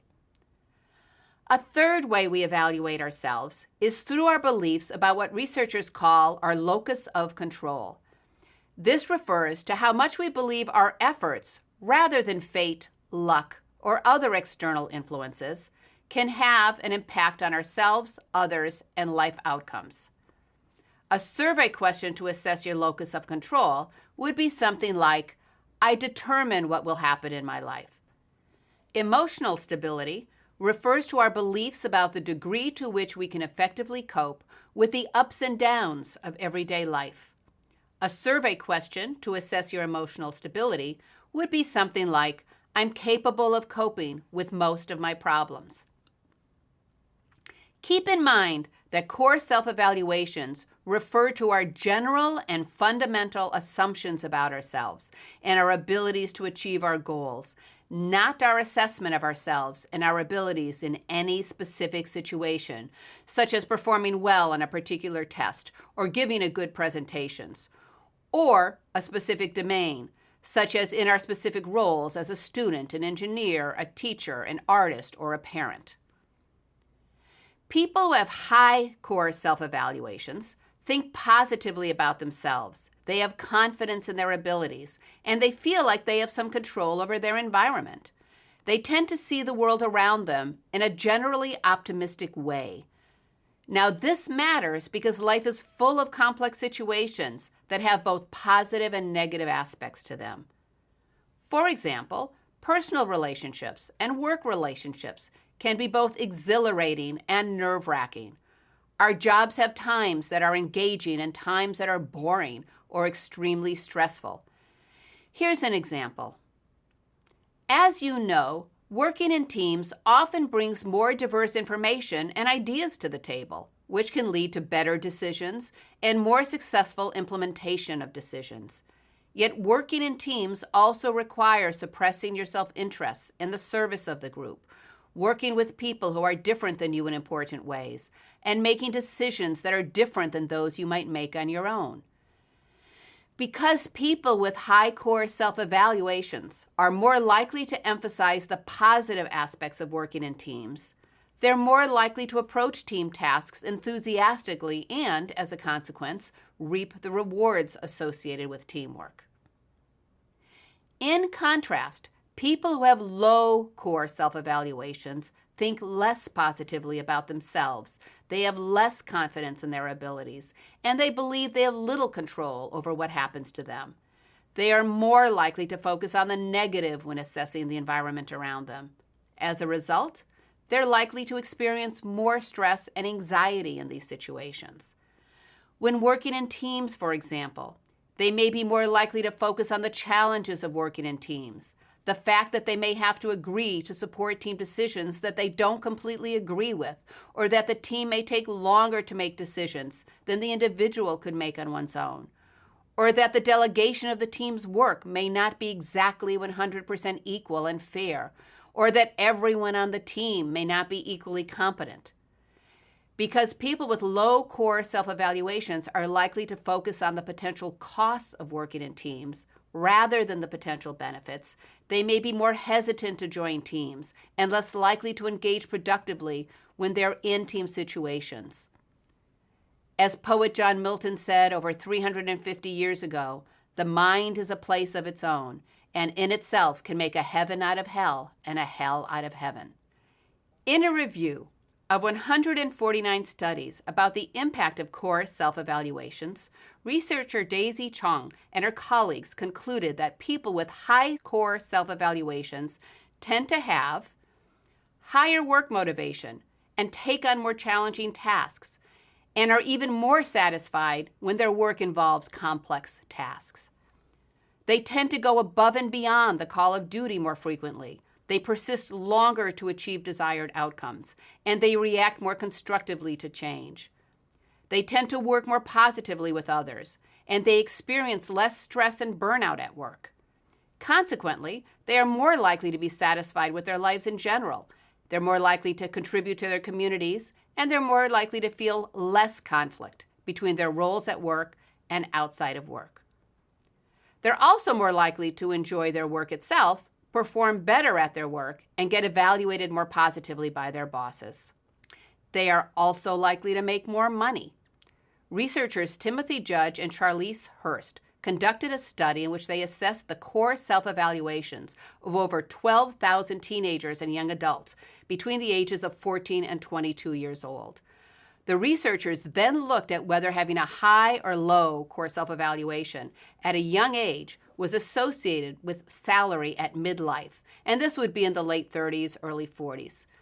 The researchers found that those who had high core self-evaluations at a young age were making significantly more income at midlife than those who had begun the study with low core self-evaluations. The researchers also wanted to know whether advantages such as having a privileged background, as measured by family income, parental education, and the prestige of the parents' jobs, and strong academic performance, as measured by the study participants' grade point average, in their youth also had an impact on income later in life. They found that the more advantages the participants with high core self-evaluations had when they started the study, the greater their salary increased over the years. Specifically, the participants who had privileged upbringings as well as high core self-evaluations, on average were making over $35,000 more each year. Study participants who had the highest level of academic achievement, as well as high core self-evaluations, were making on average over $50,000 more per year. And here's what's even more interesting. The income of the people with the lowest core self-evaluations barely changed at all throughout their careers, despite their family advantages and academic achievements early in life, and in some cases decreased as time went on. In fact, their salaries at midlife on average were lower than those who didn't have privileged backgrounds or strong academic achievement, but who had high core self-evaluations when they were younger. Clearly, our beliefs about ourselves matter. Now, researchers believe that the difference in midlife income between people with high and low core self-evaluations is due in large part to the degree in which they capitalize on opportunities. They believe that people with high core self-evaluations are more likely to see opportunities that others miss, and they are more likely to proactively act on these opportunities. Consequently, people with high core self-evaluations tend to get themselves on a positive spiral in which the rewards multiply over the years. In contrast, people with low core self-evaluations may get themselves on a negative spiral throughout the years, which ends up being reflected in their job options and their income. The research on core self-evaluations gives us some insight into why some people who seem to have everything going for them early in life, such as a privileged background and high grades, never reach their potential. It also gives us some insight into why some people who don't have these early advantages can succeed despite obstacles. For all the power that our beliefs have on our ability to achieve our goals in life, most of us are remarkably unaware of our fundamental belief systems and how they affect our everyday choices. But not you anymore, because you're taking this course and maybe even reading the companion book about the science of success. Our beliefs influence how high we set our goals and the strategies we use to achieve those goals. Our beliefs influence our levels of effort, persistence, and resilience. They influence whether we capitalize on opportunities or stand on the sidelines and watch opportunities pass us by. They influence how we raise our children, how we interact with our loved ones at home, how we handle our jobs, and how we manage our careers. In order to use the knowledge from the research on the power of beliefs wisely rather than naively, it's important to keep the following caveats in mind. First, the growth mindset and high core self-evaluations, like anything else, can be a problem if taken too far. If you are too sure of your abilities, you can overestimate your current abilities and underestimate the time you need to finish a job well, and then you may not be able to finish what you start with high quality or on time. If you have too high a sense of control over your life, it may be hard for you to find peace when you confront something that you can't change or fix. Sometimes, as the Buddhists say, you just have to let it go. If your self-esteem is untempered by critical self-reflection and empathy toward others, it can turn into narcissistic tendencies. In fact, researchers Adam Grant at the Wharton School at the University of Pennsylvania and Amy Wisniewski at the School of Management at Yale found that people who have high core self-evaluations who are also other-oriented and who had a sense of duty were more likely to achieve better work results. Another caveat to remember is that it's naive to assume that anyone can do anything if they just have a growth mindset, believe in themselves, and try hard enough. Some people need more support than others, and they're more likely to thrive when given this extra support. For example, first-generation college students may need more support in learning how to navigate the college environment so they can strategize how they can best channel their efforts and not lose out on opportunities that they're not even aware of. People who don't have access to transportation or quality daycare may have a harder time navigating the professional world despite their best efforts. And people with illnesses and disabilities, including disabilities that aren't visible to others, may face additional hurdles that make it more challenging to achieve their goals without additional support. The main point you should take away from learning about the growth mindset and positive core self-evaluations is that your beliefs powerfully affect your future and you can shape your beliefs in ways that can help you achieve success. Regardless of where you start out in life, your beliefs will significantly influence where you end up in life. People who achieve their goals know that people aren't born successful, they become successful. Now that you've learned about the power of beliefs, we'll turn to another factor that predicts your success: your ability to develop an expertise that's meaningful to you and that matters to others. Developing this expertise won't be easy, as you will see, but it will be worth it. I'll see you again soon, and in the meantime, take care.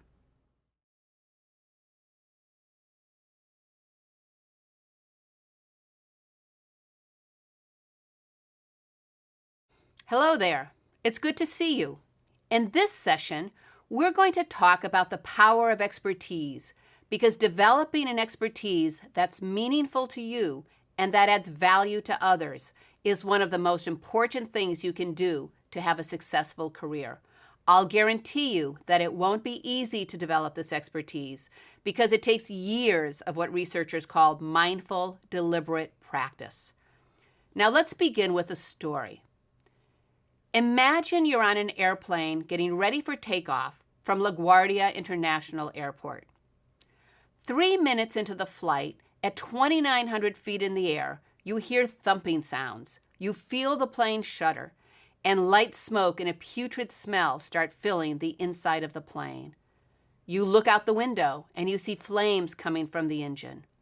You think about the people you love and wish you could tell them just one more time that you love them.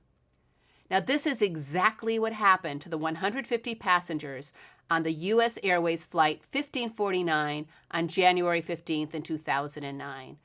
At 3:28 in the afternoon, just 3 minutes after the flight left LaGuardia on its way to North Carolina, a flock of Canadian geese flew into the engines of the $60 million plane, rendering both engines inoperable and turning the plane into a glider.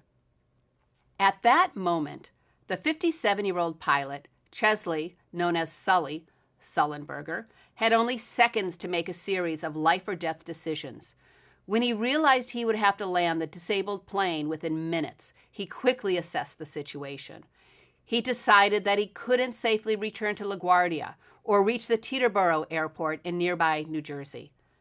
While co-pilot Jeffrey Skiles went through the emergency checklist, Chesley determined that the least bad option was to land the plane in the Hudson River, and he told the startled air traffic controller, "We're going to be in the Hudson." Over the plane's public address system, Sullenberger told the passengers the words that no one wants to hear when flying. "This is the captain. Brace yourself for impact." With flames and smoke billowing from the left engine and the thumping sound of the disabled engines filling the air, the 3 experienced flight attendants, Donna Dent, Doreen Welsh, and Sheila Dale, quickly showed the passengers how to get into emergency position, and they repeated the words, "Brace for impact, keep your head down." At 3:31 in the afternoon, only 208 seconds after the Airbus 320 engines lost power, Captain Sullenberger guided the plane over the George Washington Bridge, descending at over 1,000 feet per minute, and landed safely in the freezing water of the Hudson River near Midtown Manhattan. Passengers, some climbing over the seats as water began to fill the floor of the plane, streamed out onto the emergency chutes of the partially submerged plane. Some passengers quickly boarded inflatable emergency rafts. Others waited for rescue on the wings of the plane as the frigid water filled up around their ankles and then their knees. By 3:35 in the afternoon, approximately 10 minutes after the plane took off from LaGuardia, probably the longest 10 minutes in the lives of the people on that plane, the first commuter and tourist ferries in the area arrived and started evacuating the wet and freezing passengers from the disabled plane. And within minutes, the police and U.S. Coast Guard arrived on the scene as well. Nearly 80 passengers were treated for minor injuries and hypothermia. A few had more serious injuries, and one stayed in the hospital overnight. All were able to go home to their families, many vowing to hug their families a bit tighter and tell them more often that they loved them. Today, the dramatic controlled water landing into the Hudson is considered to be the most successful emergency ditching in the history of aviation. It's the gold standard how-to case for emergency ditchings, not only for how to land a plane in a crisis, but also for the kind of education, experience, and crew management that enables pilots, crews, and passengers to handle emergency landings.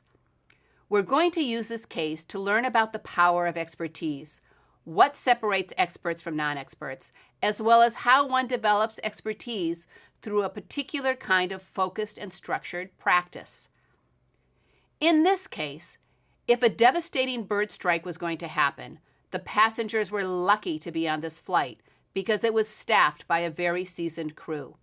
Sullenberger had over 19,000 flight hours, and over 4,500 of those had been in an Airbus 320 plane, the same kind of plane he was flying the day the engines failed because of the bird strike.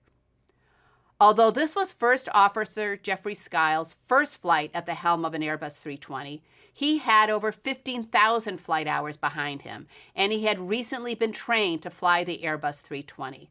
The 3 flight attendants were all over 50 years old with a combined 92 years of experience flying. And the Airbus 320 was equipped with safety equipment that exceeded minimum standards. Now, although all these advantages contributed to the successful ditching and rescue, they were far from sufficient to guarantee success. The precision landing in the Hudson required unwavering focus, split-second decisions about where and how to land the plane, an enormous amount of skill, and outstanding crew management. Sullenberger had to decide a course of action in seconds, and he executed his decision in less than 4 minutes. To give you some perspective of the enormous skill involved, the time between the bird strike and the safe landing of the aircraft was done in less time than it took you to watch this session so far. Sullenberger had not been trained in how to manage a plane after a bird strike or how to ditch a disabled plane in water, yet his 40 years of experience paid off. He knew he had to minimize the time spent flying over heavily populated areas to limit casualties in case the landing didn't go as planned. He knew he had to land in an area where they'd be rescued quickly due to the 21-degree weather and the icy water. He knew he had to keep the nose of the disabled plane up until the very last second to slow the plane down. He knew he had to keep the wings level on impact or the plane might cartwheel down the river after landing. And he knew he had to stay calm and depend on the rest of the crew to do their jobs so that he could stay hyper-focused on landing the plane. After the landing, Sullenberger said, "The way I describe this whole experience is that everything I had done in my career had in some way been a preparation for that moment. There were probably some things that were more important than others or that applied more directly. But I felt like everything I'd done in some way contributed to the outcome. Of course, along with the actions of my first officer and the flight attendant crew, the cooperative behavior of the passengers during the evacuation, and the prompt and efficient response of the first responders in New York."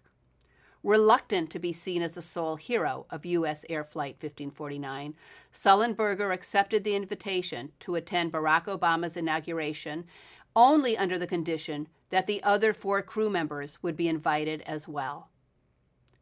Although the successful ditching was dubbed the Miracle on the Hudson, it was no miracle.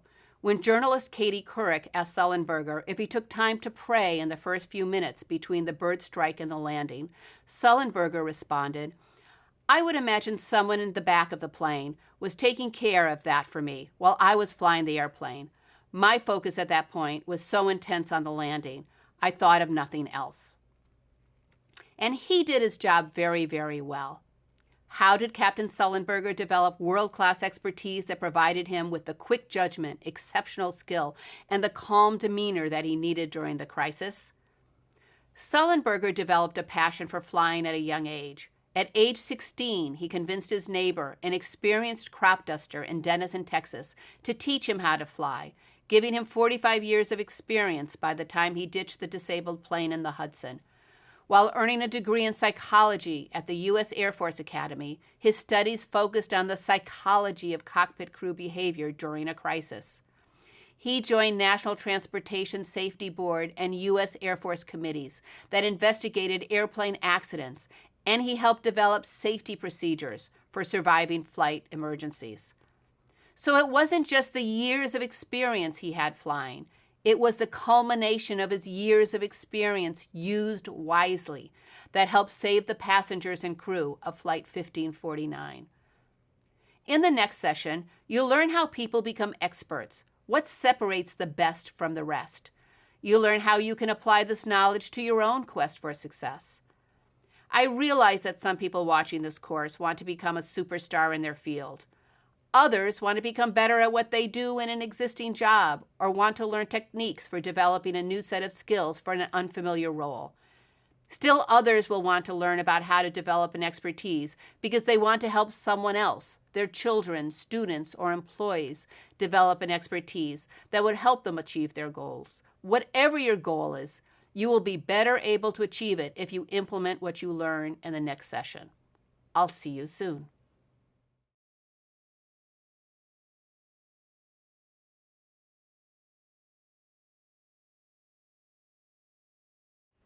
Hello there.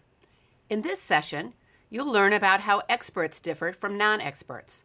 You'll learn about mental representations and chunks, and you'll learn what scrub jays, squirrels, and the world-famous London black cab drivers have in common, and why this all matters to you in your quest for success.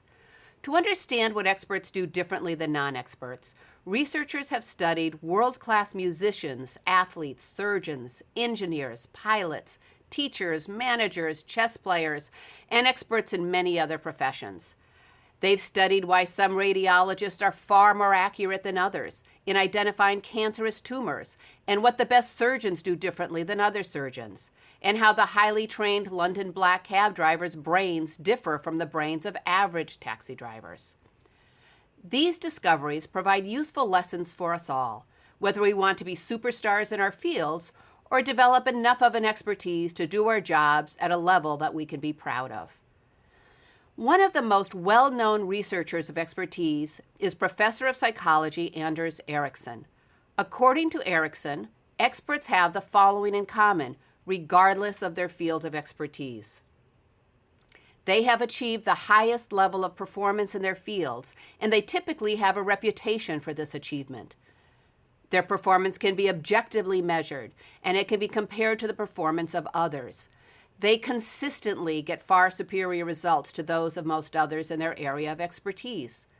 And they acquire their expertise through long periods of focused education, training, and experience that differ in significant ways from how most of us learn new knowledge and skills.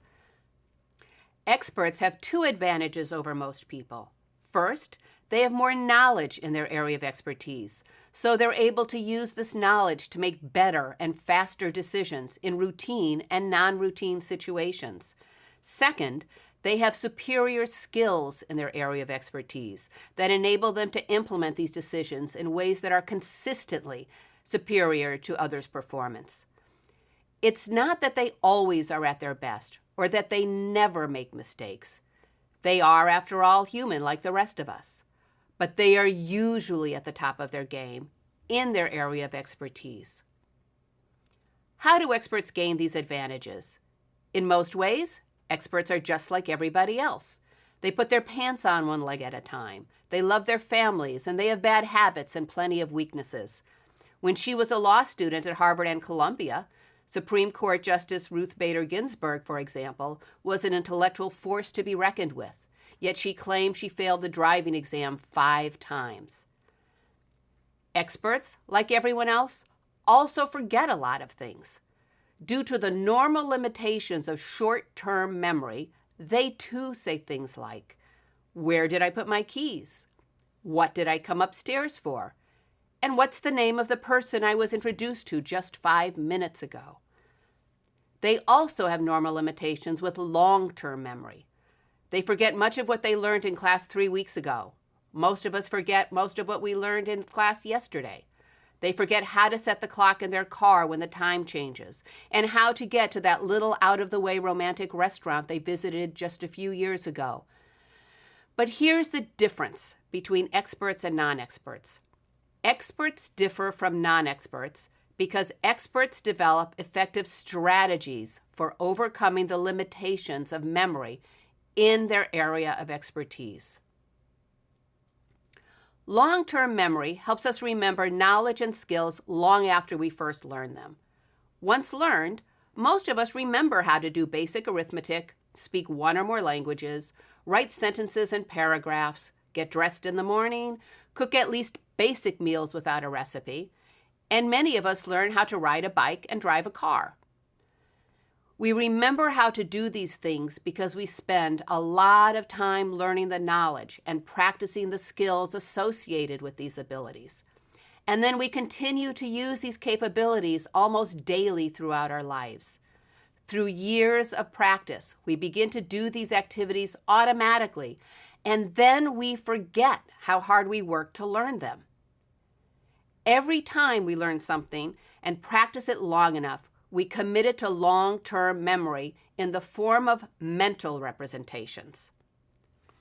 A mental representation is an image we hold in our minds of what a successful end result should look like, how to get that result, and how to assess whether we reach that result. We use these mental representations to get through the mundane and the complex activities of everyday life. We learn and adapt our mental representations through education, training, and experience. And the more we practice and use the skills associated with a specific mental representation, the more likely we'll be able to consistently use these skills competently and automatically, as if the skills were naturally part of who we are rather than learned. A great thing about mental representations is that they can help us even in situations we've not encountered before. Captain Sullenberger used mental representations to successfully land the disabled plane on the Hudson River, even though he had never landed a disabled plane in the water before. Sullenberger attributes some of his success in landing the plane on the Hudson to his many years of paying close attention to what he called energy management during routine flights. Whenever he was planning a flight, Sullenberger would check the weather at the airport he was leaving from, as well as at the airport where he would be landing, and he identified the best route and altitude for avoiding turbulence to give passengers a smoother ride. Sullenberger said, "On thousands of flights, I had tried to fly the optimum flight path. I think that helped me more than anything else on Flight 1549. I was going to use the energy of the Airbus, without either engine, to get us safely to the ground or somewhere." In other words, the mental representations that he developed in normal situations over his years as a pilot served him very well when he had to handle a crisis. Competitive swimmer Michael Phelps used mental representations, developed through years of purposeful practice, to become the most decorated Olympic gold medal champion in history. Phelps was 10 years old when he started working with his hometown coach, Bob Bowman, who spent many years training Phelps to develop good habits and routines. In his book, The Power of Habit, journalist Charles Duhigg describes one of Bowman's coaching strategies. Bowman would tell Phelps to repeatedly rehearse his routine in his mind, to mentally replay the videotape of the perfect race. Phelps perfected his mental representation by visualizing the perfect strokes and the perfect race, not only physically during his practices, but also in his mind as he was drifting off to sleep at night, counting strokes, streamlining his turns, and reaching the finish line. Bowman even had Phelps practice his laps in the dark to build Phelps' dependence on effective routines under any situation that might come up, including goggle failure. And that situation arose during the 200-meter butterfly competition at the Beijing Olympics on August 13, 2008. Immediately after Phelps dove into the water, his goggles began filling up with water, reducing his visibility to zero by the second lap of the race.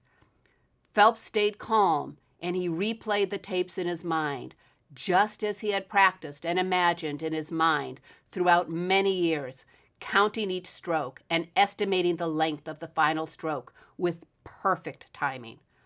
Phelps won the competition, and he earned his 8th gold medal at the Beijing Olympics, breaking the world record for the 200-meter butterfly. Now, although we all use mental representations to get through the activities of everyday living, experts have more numerous, more varied, and more sophisticated mental representations in their area of expertise. World-class surgeons use mental representations to perform life-saving surgeries. Virtuoso musicians use mental representations to perform awe-inspiring concerts. Expert teachers use mental representations to inspire students to achieve more than the student thought possible. And expert team leaders use mental representations to bring out the best in their teams. Now, mental representations, whether simple or complex, are made up of many different pieces of knowledge and skills.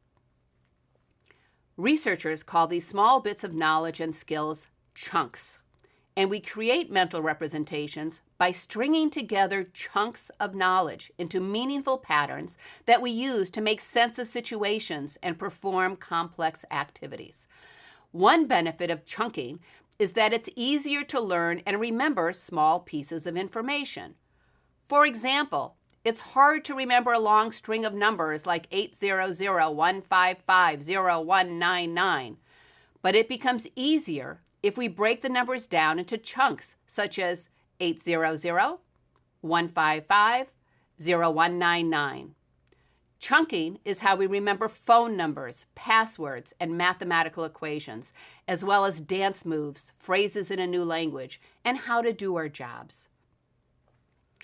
Another benefit of chunking is that it's easier to mix and match small chunks of information and skills to create a variety of mental representations appropriate to any given situation. Ballerinas turn precise movements into exquisite ballets. Surgeons turn independent surgical procedures into life-saving surgeries. Now, experts have more chunks in their area of expertise, and they're able to link these chunks together in a variety of ways that help them make better decisions and take more efficient action in many different situations. Researchers have found that while novice chess players are focusing only on the next move, expert chess players are thinking several moves ahead and anticipating various outcomes to each of the moves. Master chess players store about 50,000 chunks of chess-related information in their long-term memory, and they use this information to quickly make sense of the chessboard and efficiently strategize their moves. So when you say you want to be an expert in a field, what you're saying is that you want to be a really good chunker, someone who has a lot of chunks of information that you can turn into mental representations that would help you consistently handle routine and non-routine situations calmly, efficiently, and successfully. So, in addition to having more chunks and mental representations in their field of expertise, here's another important way that experts differ from non-experts. Their brains look different than the brains of amateurs and average performers. Neuroscientist Eleanor Maguire and her colleagues studied the brains of London's licensed black cab drivers, known to be some of the most talented taxi drivers in the world. They studied these expert cab drivers because they have to navigate, learn, and retain in their memory vast amounts of knowledge about the streets, landmarks, and routines of London city's streets. London city streets are among the most complicated in the world, and they're notoriously difficult to navigate.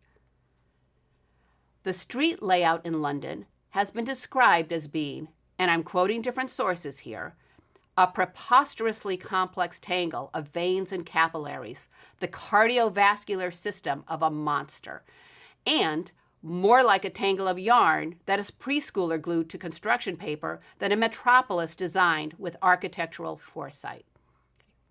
London taxi drivers must be able to figure out the fastest route to get customers from point A to point B through a mind-boggling labyrinth of 25,000 streets, navigating through constant obstacles caused by construction, congestion, and one-way streets. And in addition to being intimately acquainted with the dizzying tangle of roads, London taxi drivers also need to know the locations of tourist attractions, theaters, pubs, restaurants, shops, offices, government buildings, schools, parks, places of worship, hospitals, and cemeteries. Any location a customer might ask for, with or without a specific street address, is fair game.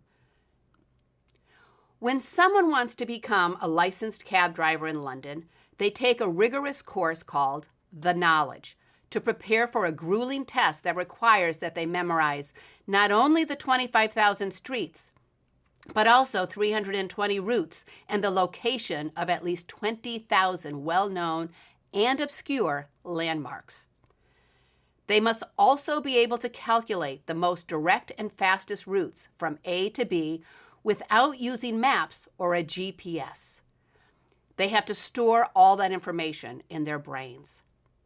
Now, 70% of the people who start the rigorous knowledge course quit the course before taking the exams required to become licensed. Although an aspiring taxi driver can take the exams as many times as he or she desires, only about 50% successfully complete the exam, about the same number of people who succeed at becoming a member of the elite U.S. Navy SEALs. McGuire and her colleagues used magnetic resonance imaging to compare the brains of the most experienced taxi drivers to those who had less experience, as well as to people who weren't taxi drivers.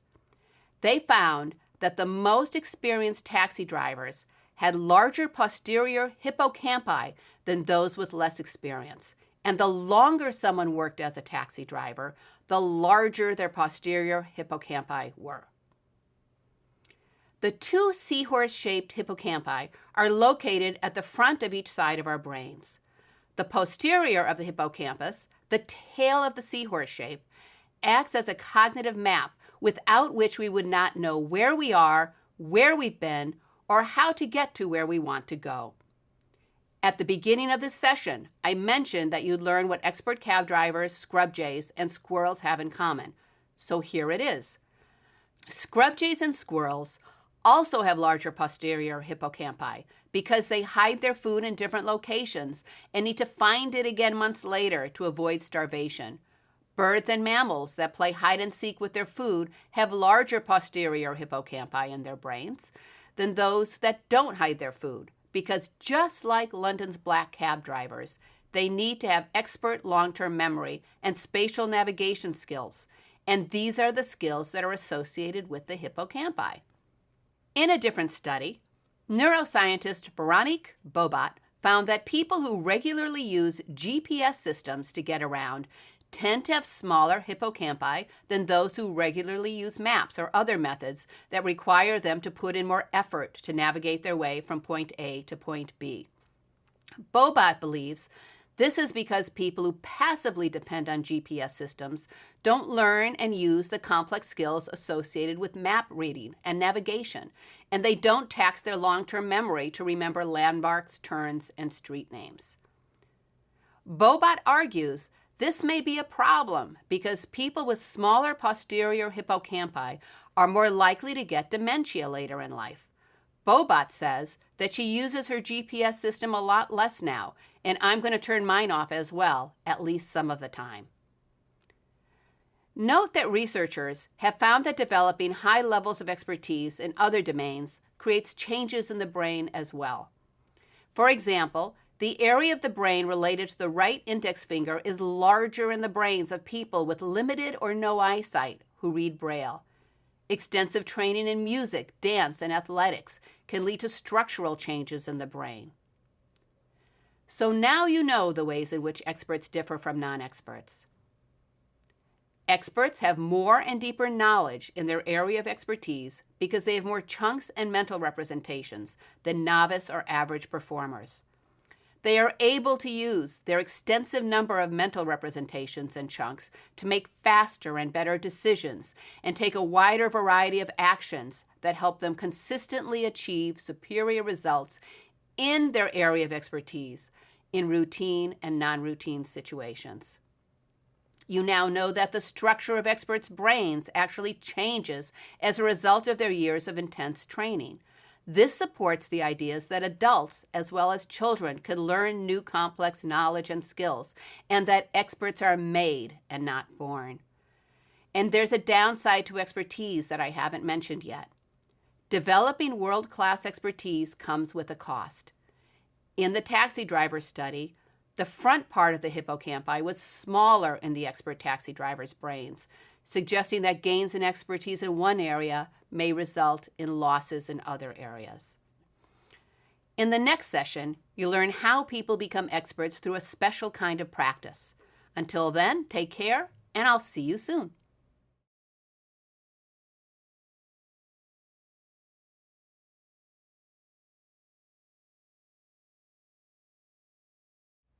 Hello again. In this session, you'll learn how experts develop the knowledge, skills, and experience that make them exceptional at what they do. Regardless of whether you want to be a superstar in your field or whether you want to do a job that you can be proud of, having an expertise that's meaningful to you and others is essential to your long-term success. It's also important because organizations and societies need experts. As citizens, we don't want to settle for good enough pilots, surgeons, nurses, and engineers. And we don't want to drive cars with flawed airbags, listen to meh concerts, or tolerate mediocre managers. If you want to become an expert in a particular area, you'll need to invest in a special kind of practice essential to developing expertise. Experts in most fields develop their talents in similar ways, and that's the topic of this session.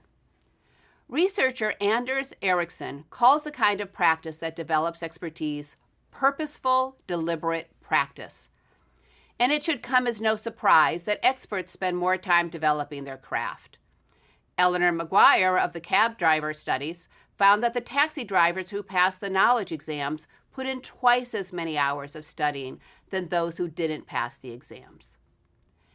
Ericsson and his colleagues found that it takes about 10,000 hours of practice, which takes several years, to become an expert. This rule of thumb has applied to superstar musicians, mathematicians, athletes, as well as experts in many other professions. Although the 10,000-hour rule has been debated, for example, some researchers argue that the number of hours needed to become an expert differs based on the knowledge and skills in different areas, such as games, sports, music, and professions. But researchers generally agree that people who become experts practice more often than those who don't. However, people with world-class skills don't just practice harder and longer than others to learn their craft. They also practice better in a more focused, strategic, and structured way to increase their knowledge and skills in a specific domain. It's the quality as well as the quantity of hours of practice and experience that turns someone into an expert. Understanding how to practice better matters not only to individuals. It also matters to organizations and societies. Just consider how much time that people, organizations, and societies spend on education and experience. Billions of dollars are spent every year on leadership development programs globally. Undergraduate students in the U.S. often graduate from public and nonprofit colleges with quite a bit of debt. With all this time and money going into training, education, and experience, you'd think that we'd have more experts than we know what to do with. But here's the thing. Merely sitting through classes or leadership development programs does not count as learning.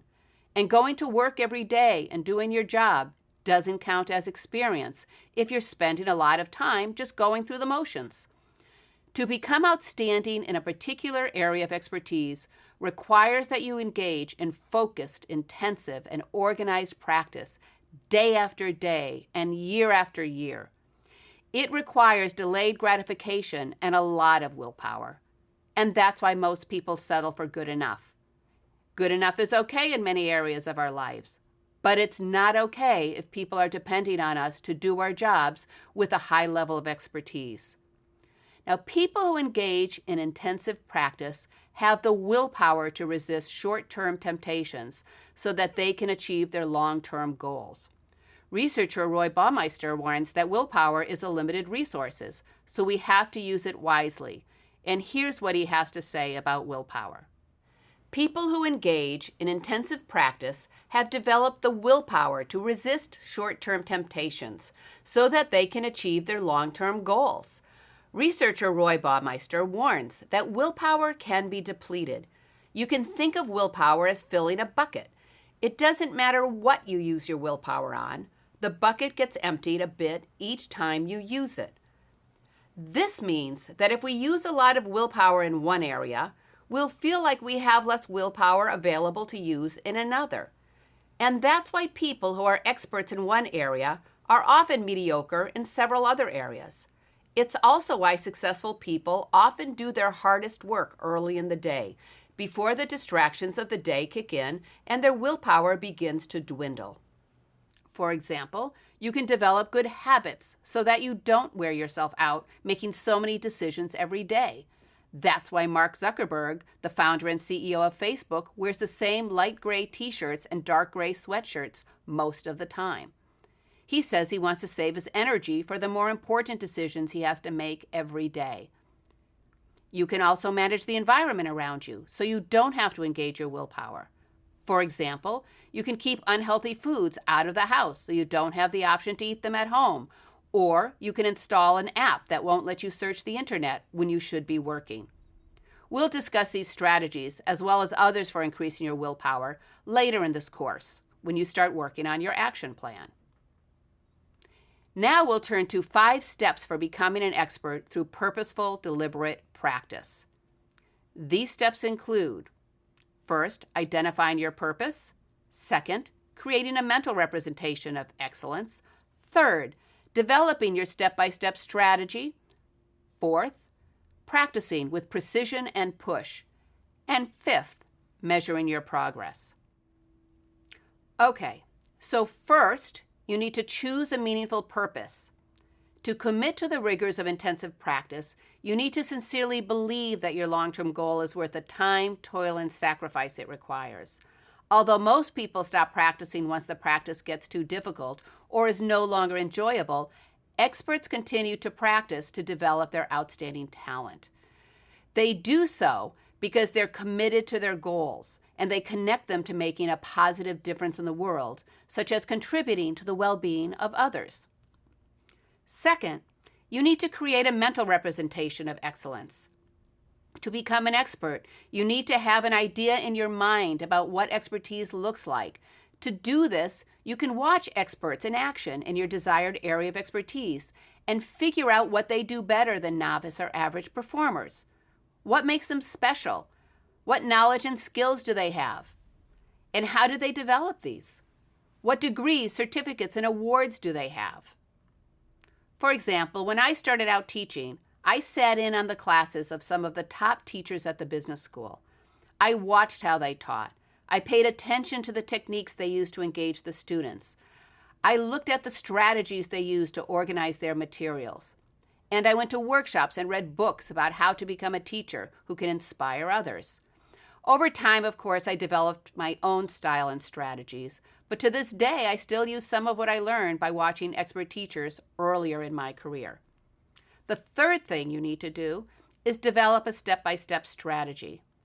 Once you've identified what excellence looks like in the area you want to develop, you'll want to work backwards from your long-term goals and identify the specific knowledge, skills, and experiences, as well as credentials you'll need.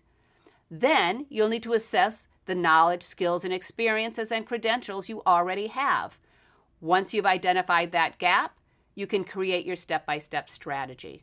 Now, this involves breaking your goals down into smaller chunks of knowledge and skills, and then developing a plan for learning and practice each of these chunks until you master them all.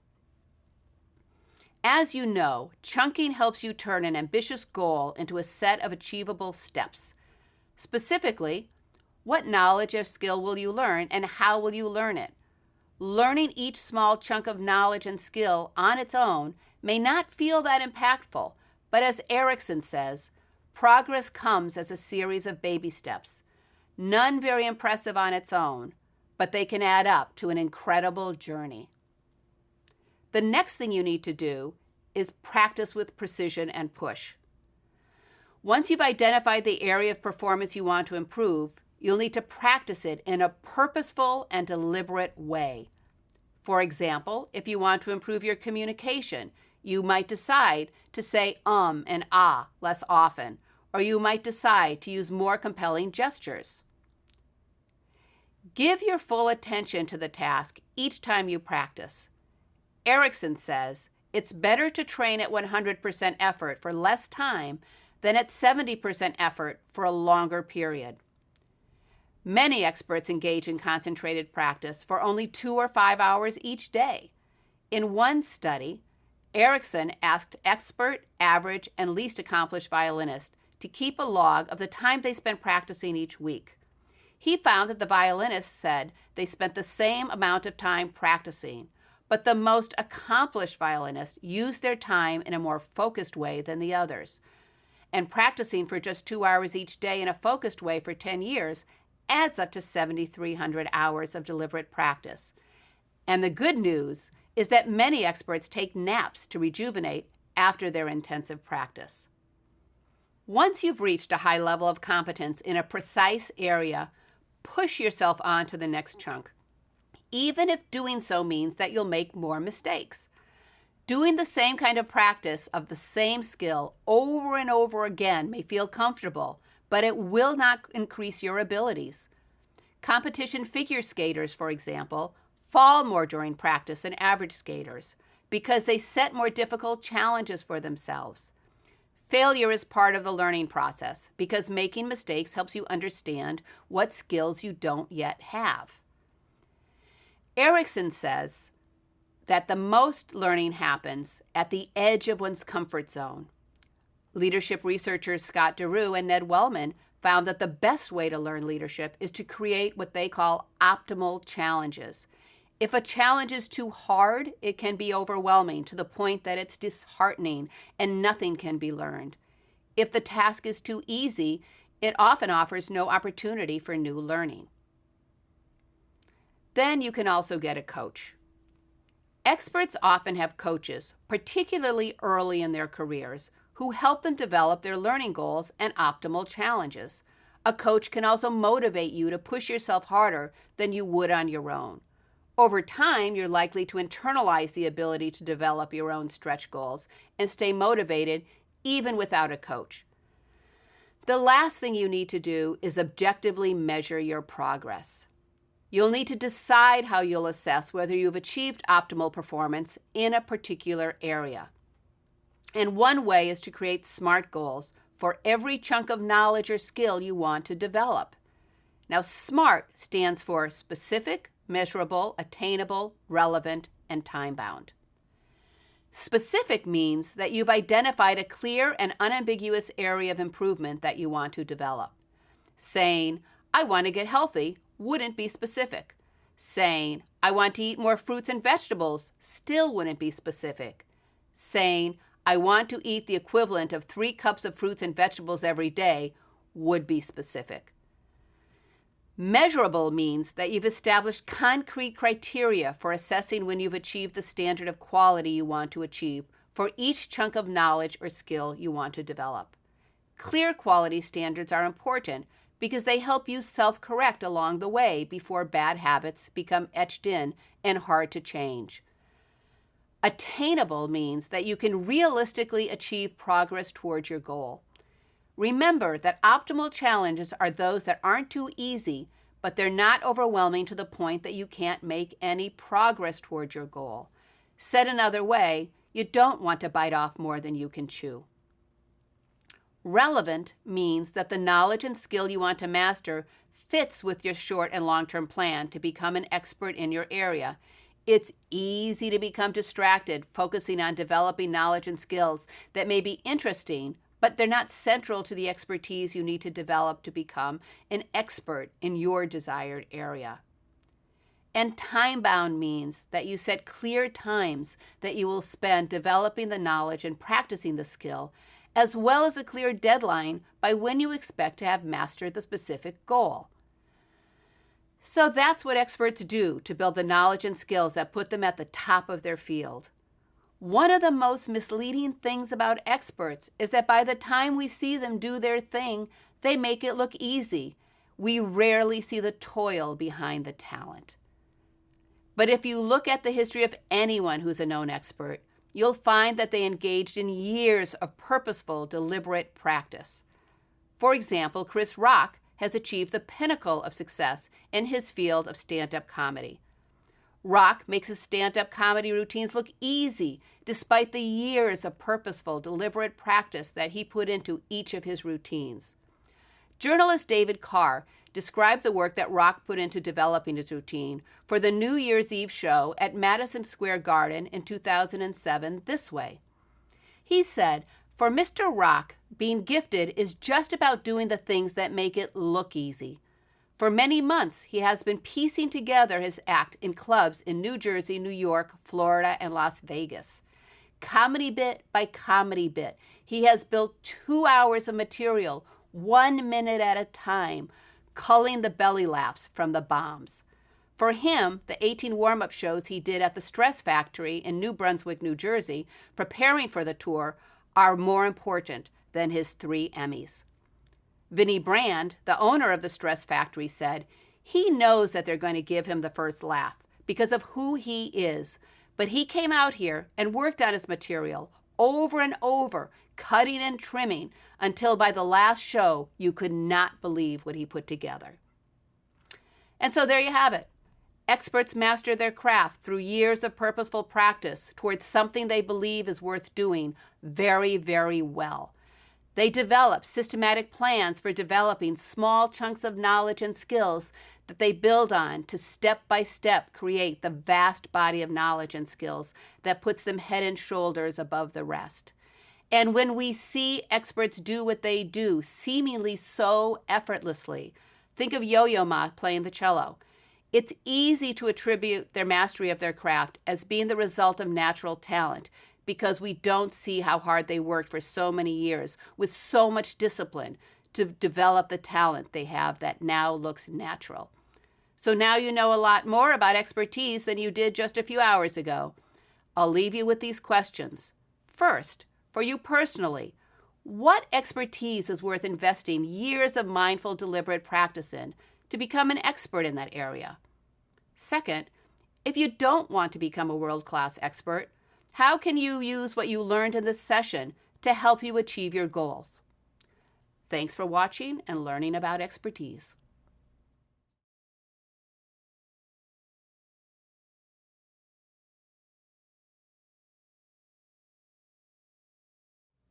Welcome. It's good to see you. At this session, you'll learn about the power of self-motivation. Researchers have identified 2 kinds of self-motivation that are particularly powerful in predicting success: conscientiousness and grit. First, we'll focus on conscientiousness, and in a later session, we'll focus on grit. On the afternoon of May 12, 2008, one of the deadliest known earthquakes of all times hit China's Sichuan province, killing over 69,000 people. 9-year-old Lin Hao and 29 other second-grade students were at school when it struck. Although Lin Hao was one of the first students out of the collapsing school building, he ran back inside to save 2 of his classmates. Only 9 of his classmates, including the 2 he saved, survived. After the crisis, still aching from the injuries he sustained from the falling rubble, he was asked why he risked his life to rescue other students. He straightened his back and matter-of-factly replied, "I was the classroom monitor. It was my job to look after my classmates." Lin Hao's strong commitment to fulfilling his obligations represents the hallmark of conscientiousness. People who are conscientious hold themselves to high standards. They figure out what they're supposed to do, how they're supposed to do it, and they get it done. Their strength is that you can count on them. Conscientious people have both the ability and the willingness to fulfill their responsibilities. It's helpful to think about the relationship between ability and willingness this way. Ability is the can-do. It's your knowledge, your skills, your expertise, all the things that enable you to perform successfully and accomplish a goal if you choose to pursue it. You might say, I could get high grades if I wanted to study hard, or I could start a new business if I put my mind to it. Will do refers to the motivation that enables you to turn your knowledge and skills into actions that get desired results. It sometimes involves putting a lot of effort in over a long period of time and persisting through challenges and hurdles. You might say things like, whatever it takes, I will graduate from college, or whatever it takes, I'm going to create this new art center downtown. Will do also means that you follow through on everyday commitments, such as getting back to people quickly when they ask you a question, or getting projects completed on time. Now, there's also opportunity, and opportunity refers to environmental opportunities and constraints that make it easier or harder for you to achieve your goals, regardless of whether you have the necessary skills and will. Someone who is born into a family with resources such as high income, educated parents, and a home in a safe neighborhood with high-quality schools is more likely to have a better chance of achieving a high score on college admissions tests than someone who is born into a family without these resources. Someone who works in a society that has laws or cultural norms, for example, a glass ceiling, that prevents or makes it harder for them to take on particular jobs, may have a tougher time gaining relevant skills and getting access to opportunities that can help them achieve their goals. This certainly doesn't mean that it's always impossible for people who face these challenges to achieve their goals. There are plenty of people who had socioeconomic or other challenges who've been very successful, but it can take more determination, cleverness, and support to do so. Researchers have been studying conscientiousness for over 35 years, and they've concluded that it's one of the most significant predictors of success in academic and job performance. Conscientious people tend to get higher grades and are more likely to graduate on time from high school and college. They are more likely to achieve their work goals, get promoted, be paid more, have higher quality work relationships, and have more job satisfaction. They're also likely to be happier, healthier, and longer lived. People who are conscientious share several qualities. They are achievement and goal-oriented. This means that they set high goals and high standards for themselves and others. They are reliable. They come through on their commitments because they take their obligations to people and organizations seriously. They are self-motivated, hardworking, and self-disciplined. They persist until they finish what they start, despite challenges and setbacks, and they're willing to delay gratification in order to meet personal, team, and organizational goals. They are planful and organized. They create systematic strategies for accomplishing their goals, and they methodically move toward those goals. They are careful. They think before they act. They pay attention to details, and they take time to learn the rules, and they follow the rules when it's appropriate to do so. They have a strong sense of duty and integrity. They strive to do what's right, even if it's not easy. It's pretty easy to spot a conscientious person. They return their emails and phone calls promptly. They finish their work on time, and they double-check their work to ensure it meets high standards. They arrive at meetings early and prepared. They sweat the small stuff, and they don't cut corners. Most people view others who are conscientious as trustworthy, responsible, and dependable. Few would accuse them of being irresponsible, unreliable, or impulsive. No wonder conscientiousness is one of the most consistent predictors of achievement throughout life. The importance of developing self-control and the ability to delay gratification are both qualities associated with conscientiousness. The importance of these characteristics was powerfully demonstrated in what are now called the marshmallow experiments. In the late 1960s and early 1970s, researcher Walter Mischel designed an experiment to assess children's self-control. One by one, approximately 600 preschoolers from Stanford University's Bing Nursery School were set up in a small room with a table upon which there was a plate that had 2 treats on it, for example, pretzels, cookies, or marshmallows. The researcher told the children that they could eat 1 treat now or wait 15 minutes and have both treats. Some people ate the treat right away and the experiment was over for them. Other children decided they would try to wait, and the researcher left them in the room while they waited. The researchers watched the children from a one-way observation window as the children employed clever strategies to avoid temptation. Now let's watch some of the children who participated in a more recent version of the experiment.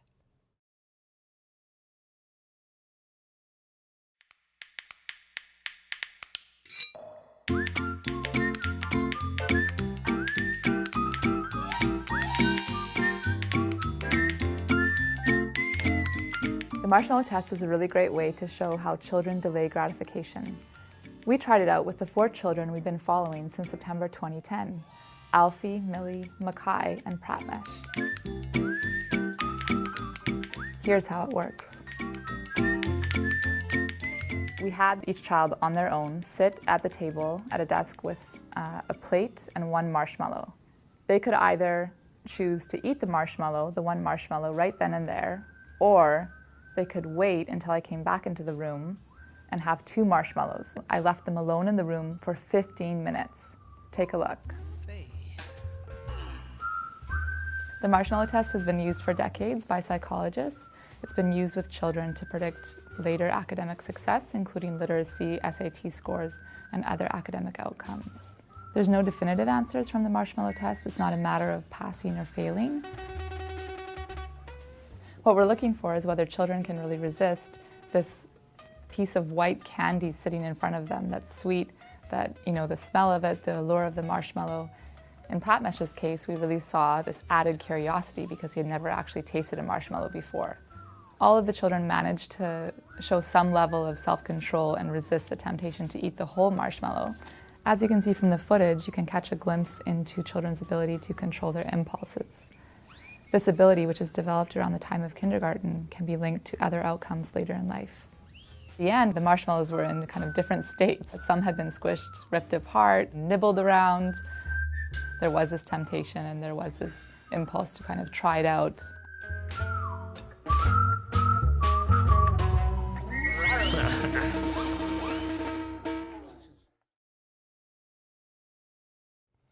About 1/3 of the children ate the treat right away.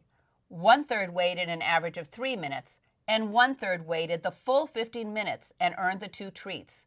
The average amount of time before the children ate their treat was about 6 minutes. Here's where the results get even more interesting. Michel and his colleagues followed 95 of the children for several years. As teenagers, those who delayed the longest before eating the treat in the original experiment had scholastic aptitude test scores that were on average 210 points higher than the children who had the lowest delay times. As adults, the highest delayers were more likely than the lowest delayers to achieve higher education levels, maintain a healthy weight, and avoid substance abuse. Concluding that it was important for children to be able to delay gratification, the researchers taught children skills in self-control before engaging them in the marshmallow experiment. They taught the children strategies for psychologically distancing themselves from temptation by imagining the marshmallows as clouds, putting imaginary frames around the marshmallows to make them seem less real and more like inedible pictures, and thinking about something else completely unrelated to the treats. The children who were taught these methods were much more likely to sit out the 15 minutes without eating the treat in front of them in order to earn the 2 treats. It seems like self-control, like a muscle, can be strengthened. A few years ago, the marshmallow studies were given a makeover by researcher Celeste Kidd and her colleagues at the University of Rochester. Kidd redesigned the original studies based on her experiences volunteering at a homeless shelter, an environment in which possessions are often stolen and promises are often broken. She wondered whether children's willingness to delay gratification would be influenced not simply by their personality, but by their reasonable assessment of the reliability of the environment. With this in mind, Kidd replicated the marshmallow studies with an added twist. They divided 28 children, ages 3 to 5, into 2 groups. Before engaging in the children in the traditional marshmallow experiment, the experimenters exposed half of the students to an unreliable environment and the other half to a reliable environment. In the first phase of the experiment, each child was brought alone into a room and told they would be working on an art project. The child was given a box of worn-out crayons, and the experimenter explained that the child could start using the crayons immediately or wait a few minutes until the researcher would bring in a fresh new set of art supplies. In the reliable condition, the experimenter returned with the shiny new set of art supplies as promised. In the unreliable condition, the experimenter returned and apologized, saying, "I'm sorry, but I made a mistake. We don't have any other art supplies after all, but why don't you just use these instead?" and left the child with the worn-out crayons. Then, each of the children participated in the traditional marshmallow experiment. Now watch what happened.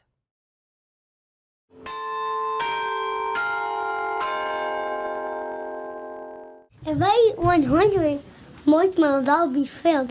Everybody knows that young children, particularly toddlers, 2 to 4-year-olds, are subject to impulsivity. And it has been thought that that is a characteristic that children are born with. Do you know what? It is snack time now. And so what we wanted to know is whether or not some of these differences between children can be influenced by their own rational thought processes. We wanted to manipulate children's beliefs about how reliable the environment that they were in was. We assigned kids to one of two conditions, either the reliable condition or the unreliable condition. So for the art supplies that you get to use, you actually have a choice.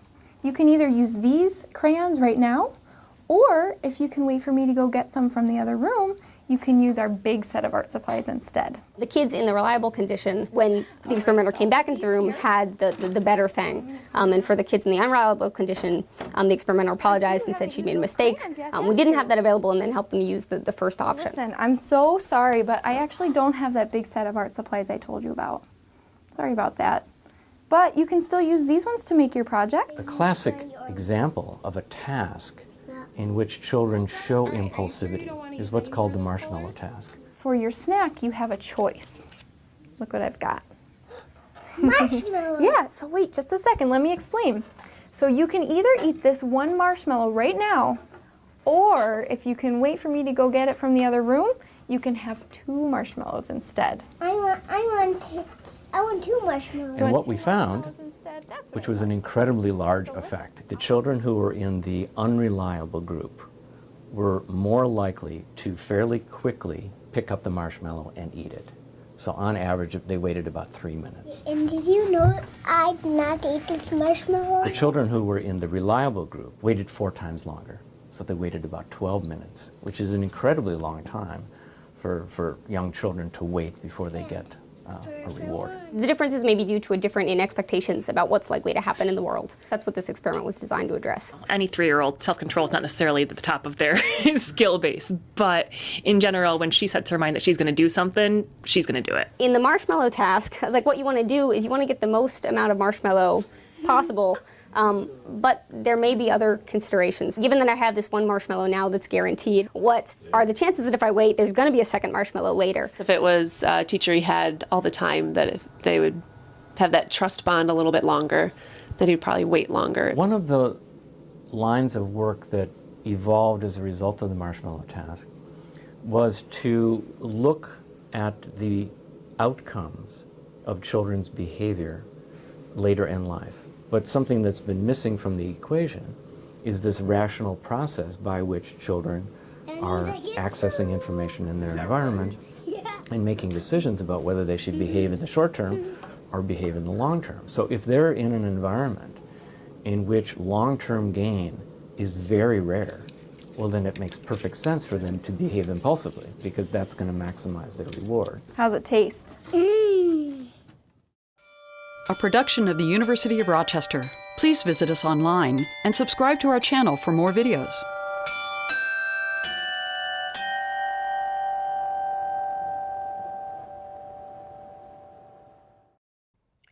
There are 3 main points to take away from these marshmallow experiments. First, self-control and the ability to delay gratification both of which are characteristics of conscientiousness in childhood, are related to positive outcomes later in life.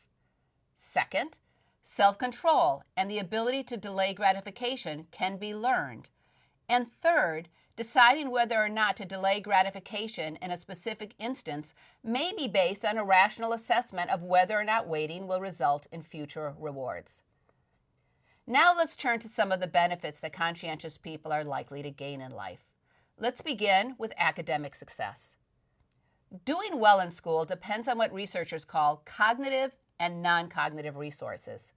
Cognitive resources include the ability, the can-do, to score well on college entrance exams and general intelligence tests.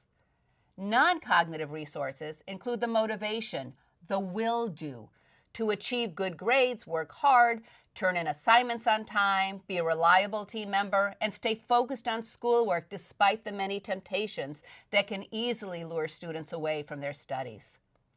This explains why some students who score high on tests of cognitive abilities don't necessarily achieve the academic success that others expect of them, and why students who don't perform as well on these tests often exceed expectations.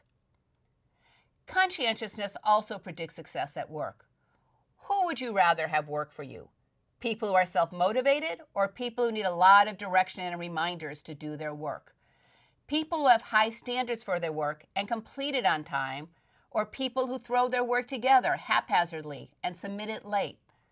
Not surprisingly, supervisors tend to rate conscientious people's performance higher than others. Conscientious people are also more satisfied with their jobs. Now, researchers have found that conscientious people tend to be more satisfied with their lives overall, possibly because they live their lives in ways that make it more likely that they'll be able to achieve their goals in life and take care of themselves and the people they care about. They also tend to make choices that promote good health. They are more likely to eat healthy, to exercise, and to wear their seatbelt. They're more likely to have regular doctor appointments, comply with doctor recommendations, and take their medications as prescribed. They tend to engage in safer hobbies, and they are less likely to smoke cigarettes, drive dangerously, abuse alcohol or other substances, or engage in risky sexual behaviors or violence. In a landmark study of men and women who were studied from the time they were approximately 10 years old until they died, researchers Howard Friedman and Leslie Martin found that one of the most consistent and powerful predictors of longevity was conscientiousness. Martin also said that the most conscientious study participants tended to get nice opportunities in life, and so they went on to live some of the most exciting and interesting lives of anyone in the study. So far, it may seem as if I'm presenting conscientiousness as the magic formula for making all of your dreams come true. Well, not so fast. Like anything else, conscientiousness can backfire when taken to extremes. Setting overly high standards for yourself and others can lead to micromanagement and impatience. Extreme conscientiousness can turn into unnecessary perfectionism, excessive rumination when making decisions, and workaholism. In a 4-year study of over 9,000 people, researcher Christopher Boyce and his colleagues found that the participants who were high in conscientiousness were also more likely to experience greater life dissatisfaction than those who were low in conscientiousness when they became unemployed. The researchers speculated that conscientious people may be particularly hard hit during periods of unemployment because their identity may be more tied to their work. They may be more likely to feel like a failure, and they may miss the ability to use their strengths at work. Conscientiousness can also backfire when it's not complemented with social skills. In a series of studies that included over 1,400 employees, researchers found that employees who were high in conscientiousness, yet low in cooperativeness, helpfulness, and courtesy were rated lower in effectiveness than those who were high on both, especially in jobs that required working closely with others. So, if you find yourself saying at work, "I'm not here to be liked, I'm here to get the job done," you may want to reconsider that statement. What can you do to increase your conscientiousness? First, you can take the assessment that accompanies this session to determine your strengths and weaknesses in the area of conscientiousness. Second, you can identify one thing you will do to increase your conscientiousness. For example, do you need to work harder, be more organized, be more punctual, or be more reliable? Third, you can remind yourself of your goal every day. For example, you may write a reminder such as return emails promptly or get to meetings on time on a Post-it note and post it on your laptop where you're likely to see it several times each day, or create a screensaver with the same message. Fourth, you'll need to decide what specifically you will do every day to develop the skill. It's ideal to focus on one skill at a time. And sometimes reading a book, searching for advice online, or taking a workshop can help. Fifth, you can manage the context by creating structures and habits so that you don't have to think about how you want to behave. For example, you can work in less distracted environments. You can set aside an hour or two at work every day to work on projects that require focus. You can set alarms to remind you to get to meetings on time. And you can use apps that will block you from going online for a specific period of time. One well-known time management technique is the simple Pomodoro technique. It was developed by Francesco Cirillo when he was a university student who had a hard time focusing on his studies. And it requires only a timer and your commitment to setting the timer for at least 25 minutes and focusing on that task until the timer goes off. When I wrote my first book, I had a hard time staying focused on the book. One issue was that I had 2 small children at home and I wanted to spend time with them. But the other issue was that I was easily distracted in ways that had nothing to do with the children. So I took a time management course and learned one technique. It's called logical stopping points, and that made all the difference. The technique was simple. Don't stop writing until I reach a logical stopping point, the end of a paragraph, the end of a page, or the end of a chapter. It seems simple, but it requires a great deal of discipline for people, like me, who are easily distracted. Today, I use the concept of logical stopping points whenever I have a long-term difficult goal to achieve. For example, designing a new course or planning a new workshop, and it continues to serve me very well. So now you know more about the power of conscientiousness in predicting success. Thanks for listening and learning about conscientiousness. I look forward to seeing you at the next session, in which we'll discuss the power of grit.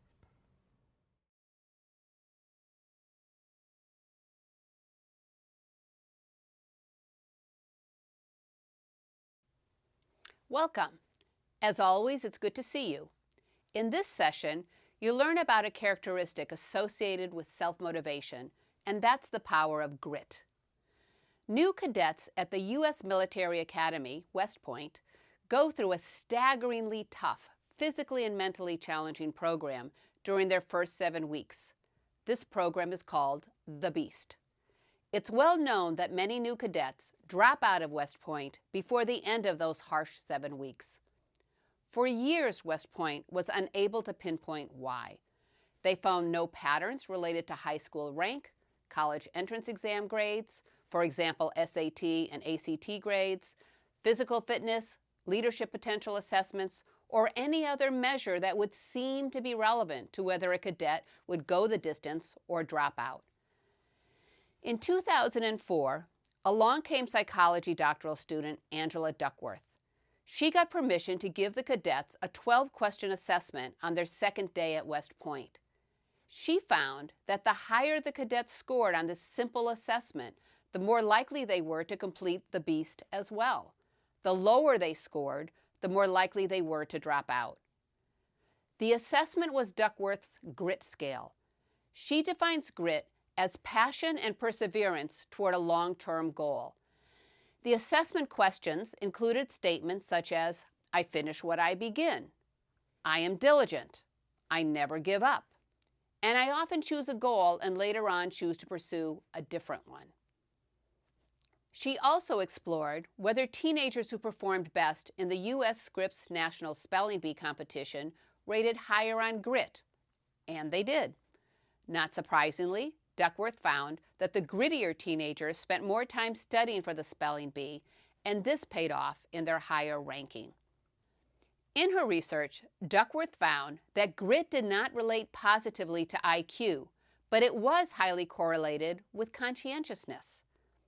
As with conscientious people, gritty people are hardworking, self-directed, self-motivated, persistent, and they're able to bounce back from setbacks and get themselves back on track. But here's where grit differs from conscientiousness. Gritty people apply their focus to a single long-term goal that's extremely meaningful to them. For example, a person can be conscientious in their everyday life and fulfill their everyday work responsibilities to a very high standard, yet they may not be focused on achieving a particular long-term goal that's very important to them. Gritty people stay focused on that one important goal. Keeping their eyes on the prize, it's the driving force that compels them to work even harder, to be even more persistent, and to be even more resilient.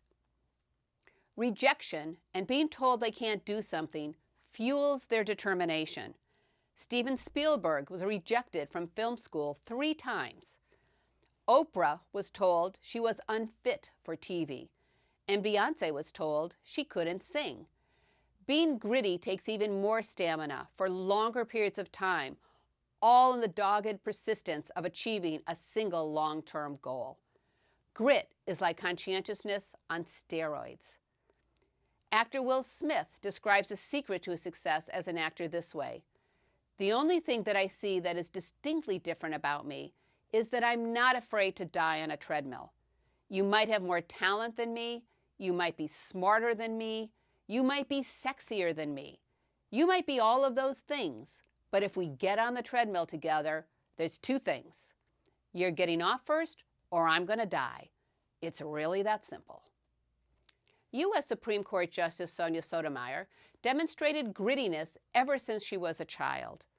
Born in the Bronx, New York, to a family from Puerto Rico, she was raised for many years by a single mother after her father died of complications related to alcoholism when she was only 9 years old.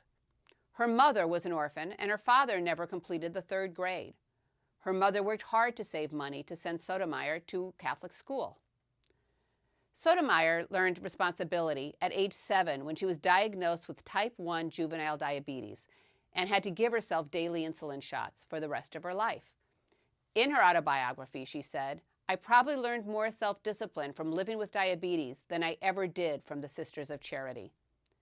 She decided that she wanted to become an attorney after watching the TV show Perry Mason, in which actor Raymond Burr played a prosecutor with a flair for public speaking and for winning cases.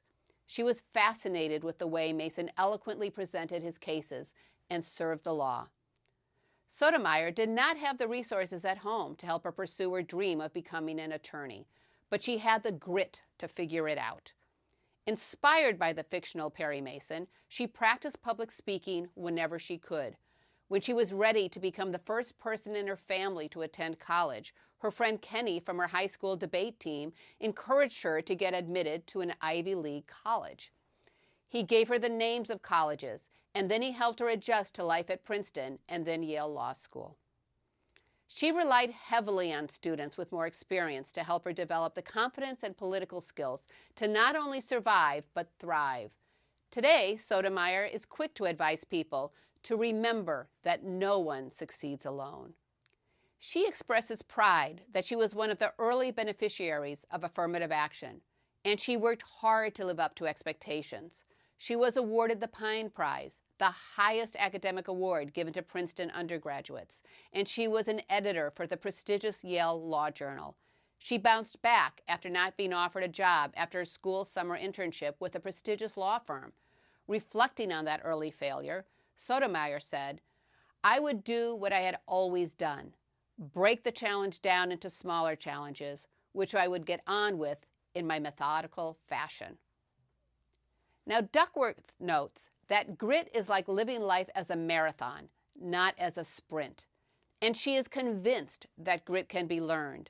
She works with school systems to help them develop grit in children so that they can have better opportunities for a good life. Today, Duckworth likes to show her doctoral students the letters that she receives from academic journals rejecting her articles because she wants to build a resilience by showing them that struggles and failures are a normal, if not desirable, part of an academic's life. What can you do to increase your grit? Like a muscle, grit can be developed through focused practice. Angela Duckworth describes self-made businessman Warren Buffett's strategy for identifying your most important goal, the one that most deserves grit.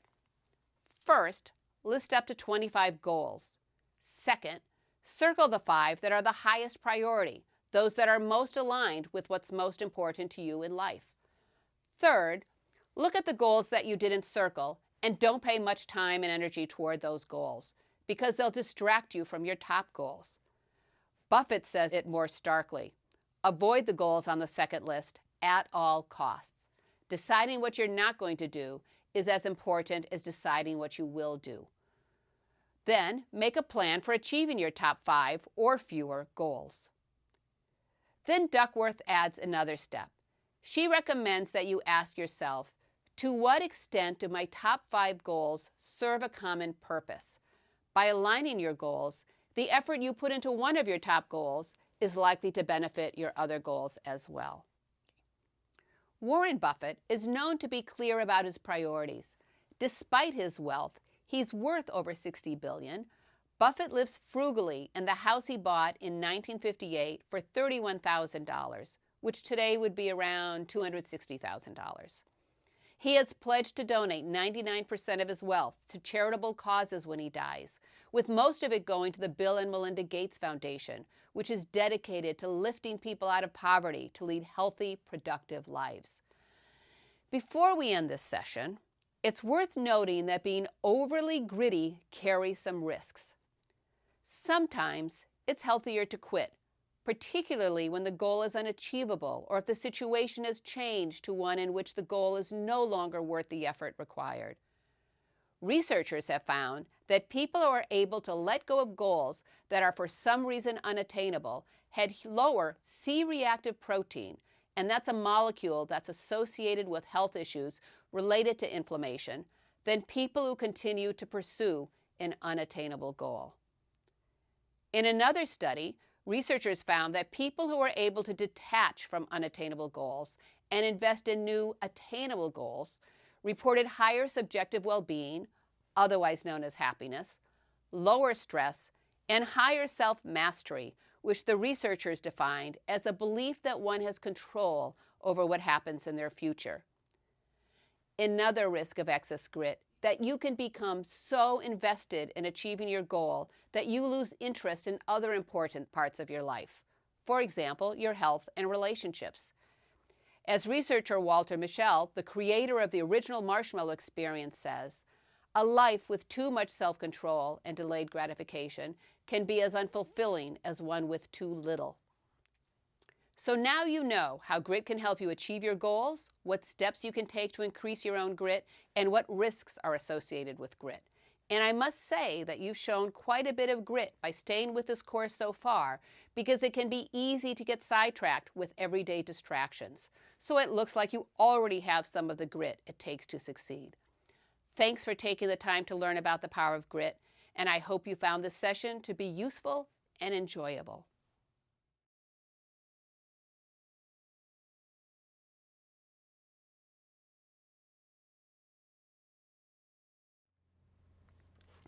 Welcome.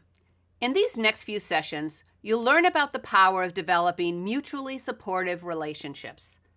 Let me begin by asking you a few questions. First, what is social capital and why is it important to your success? If you can take only one thing away from this session, I believe it should be a greater understanding of what social capital is and why it's important to the success of individuals, organizations, and societies. The next question is, if someone needs an important piece of information, do you think they'd be more likely to go to the person who has the best information but who is hard to deal with, or would they be more likely to go to a person who has less than perfect information but who is easier to deal with? Another question is, are you more likely to find a job through people you know very well? These would be called your strong ties, or people you don't know very well. and these would be called your weak ties. And what are structural holes in networks? Do you have them, and are they a benefit to you and the people you work with? In this session, and the sessions that follow, you'll learn the answers to these questions, as well as why the answers are important to your success. Now, I teach an MBA course about creating high-performing teams. One of the students' course assignments is to ask 12 people who know them well to spend 20 minutes completing an online questionnaire about the student's styles, strengths, and weaknesses. Inevitably, a few students tell me that they don't know 12 people who can give them thoughtful feedback. And I gently tell them that the fact that they can't think of 12 people who they can count on to spend 20 minutes to complete an online assessment for them is perhaps one of the most important takeaways they'll get from the course. One of the most robust findings among researchers is that the ability to cultivate mutually supportive relationships is central to professional success and personal well-being.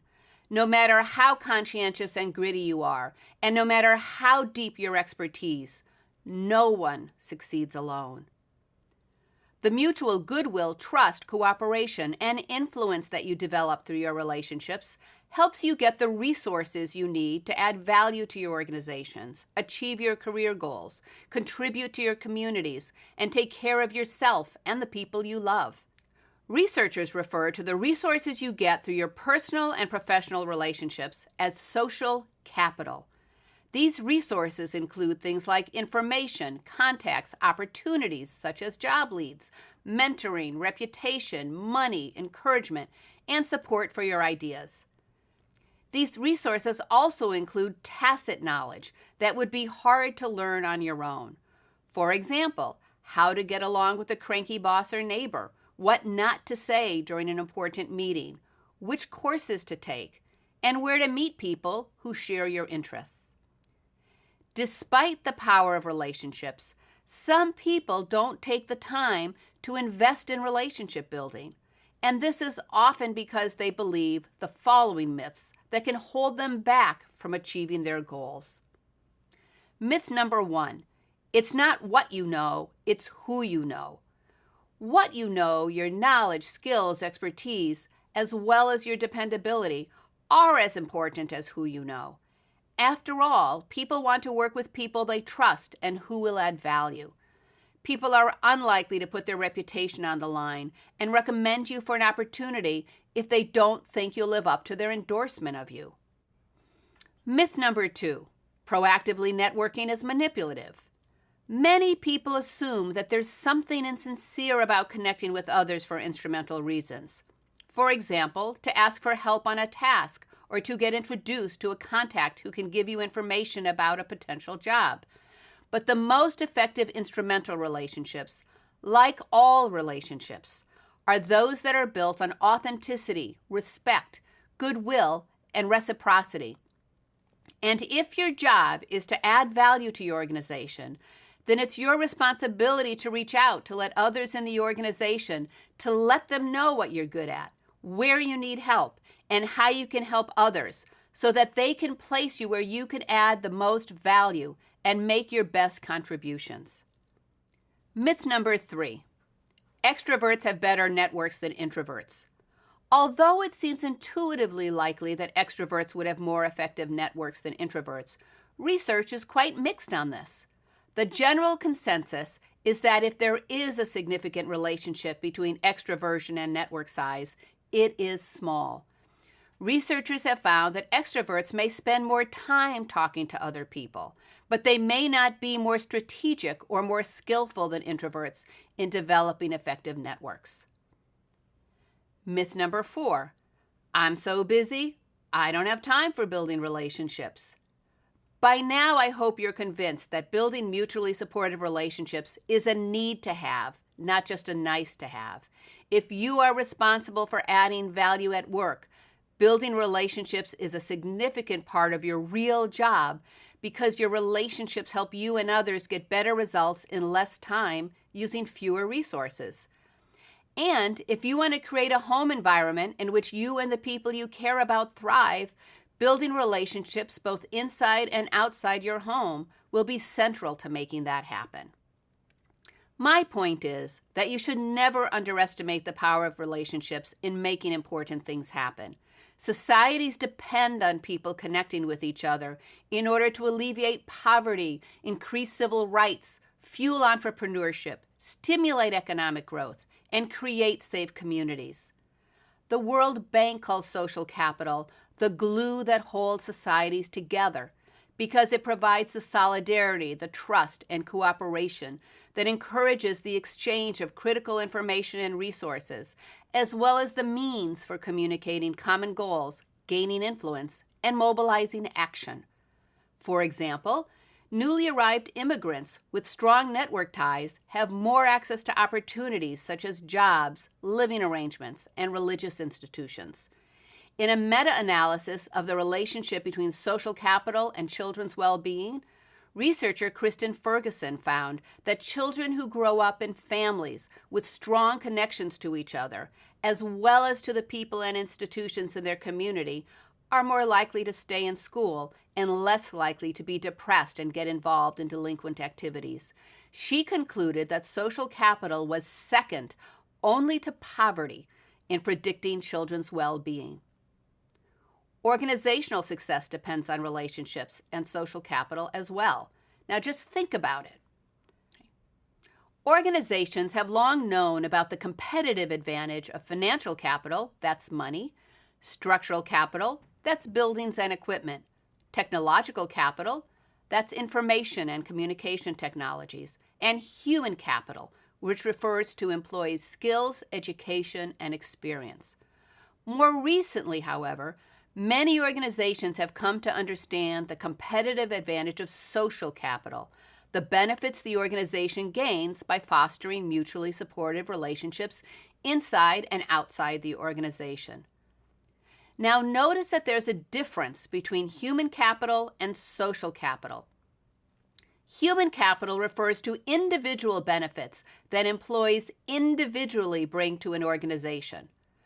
Social capital refers to the benefits that employees bring to the organization through their relationships, inside and outside the organization. These benefits include things like increased commitment to common organizational goals, fast exchange of reliable information and resources, and increased cooperation and coordination. Now, it's important to understand that organizations can copy each other's financial, structural, technological, and human capital, for example, by benchmarking best practices and hiring each other's employees. But they cannot copy an organization's network of mutually supportive relationships that help employees get things done better, faster, with less costs, and more commitment. Consider Google. The company has grown from a 2-person startup in 1998 to over 53,000 people in more than 40 countries. It's one of the world's most valuable brands, and it often claims the #1 spot in Fortune magazine's rankings of the best places to work for. It's a magnet for talent, with 2 million hopeful people applying for jobs every year. Google's mission is twofold: to organize the world's information and make it universally accessible and useful, and unofficially, don't be evil. The work is challenging, and their perks are famous, including free gourmet quality meals, nap pods, on-site physicians and laundry, and subsidized haircuts and legal counsel. Interactive play is encouraged at many of their sites through bowling alleys, billiard tables, and other games. Employees can bring their pets to work. Employees receive 6% matching retirement contributions. And when an employee dies, the company gives their surviving spouse or domestic partner half the employee's salary for 10 years, and their children are given $1,000 a month.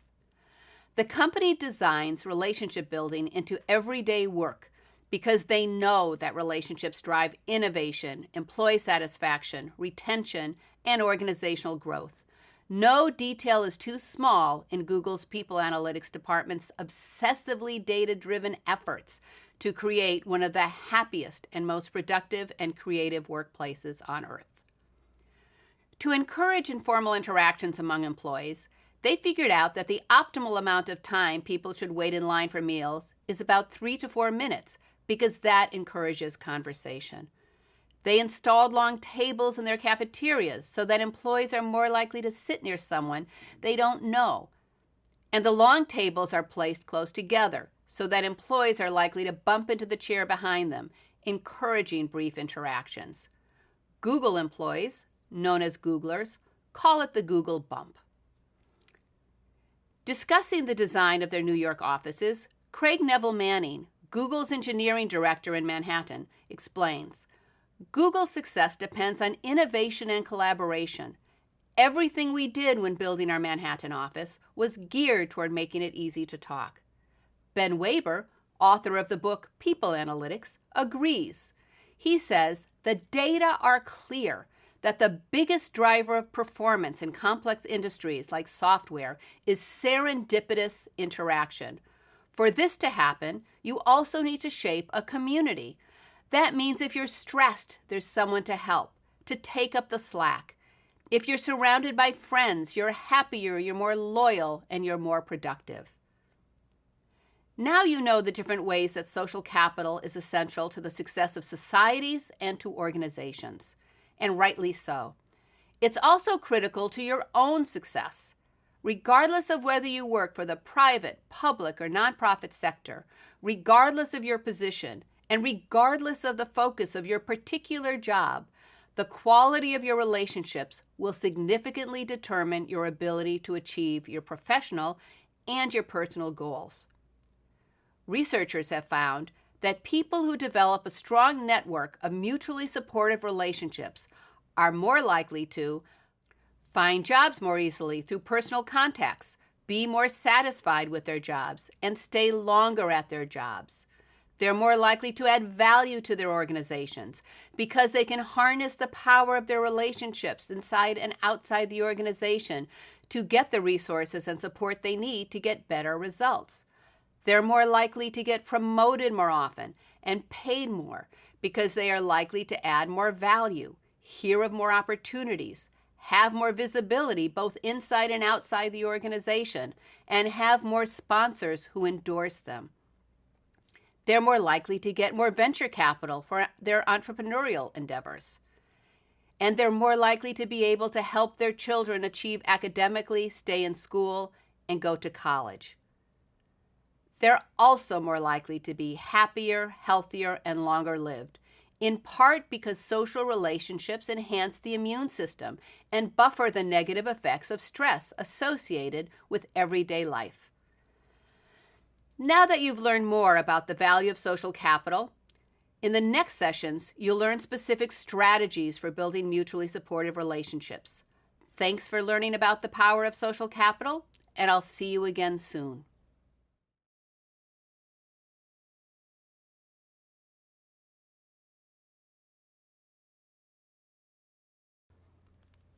Welcome. In this session, we'll talk about 2 specific strategies you can use to build mutually supportive relationships: developing your self-awareness and creating your personal brand. We'll begin with developing self-awareness. Self-knowledge matters for many reasons. Knowing our values helps us make some of the most important decisions we face in life: who to love, where to live, where to work, and how to spend the limited number of days that we have here on Earth. Knowing our strengths and weaknesses helps us make the most of our talents and work on improving our limitations. Knowing how we're perceived by others helps us understand the consequences of our behaviors on others at work and at home. Knowing our hot buttons and how we act under pressure helps us manage ourselves more effectively in stressful situations. Researchers at the global consulting and executive search firm Korn Ferry have found that leaders who are self-aware are more likely to be high-performing, to meet their business goals, and save on turnover costs. The costs of a lack of self-awareness can be high. In one study, researchers collected data on the performance of 300 leaders in 58 teams who were participating in a business simulation in an executive program. They also collected data on how well the leaders' self-assessment of their personal contributions to their teams matched others' perceptions of them. The researchers found that when there was a large gap between the leaders' assessments and how others experienced them, the teams made worse decisions and had poorer coordination. Unfortunately, self-awareness seems to be in short supply in organizations. In a study of almost 7,000 professionals in almost 500 publicly traded companies, Korn Ferry researchers David Zess and Dana Landis found that nearly 80% of the professionals had at least one blind spot, which the researchers defined as a skill area that the leader perceives to be a strength, but others perceive as a weakness. 40% of the professionals they studied had at least one hidden strength, a skill area that a person perceives as a weakness, but others see as a strength. And having hidden strengths matters because it's hard to make the most out of a strength if you don't know you have it.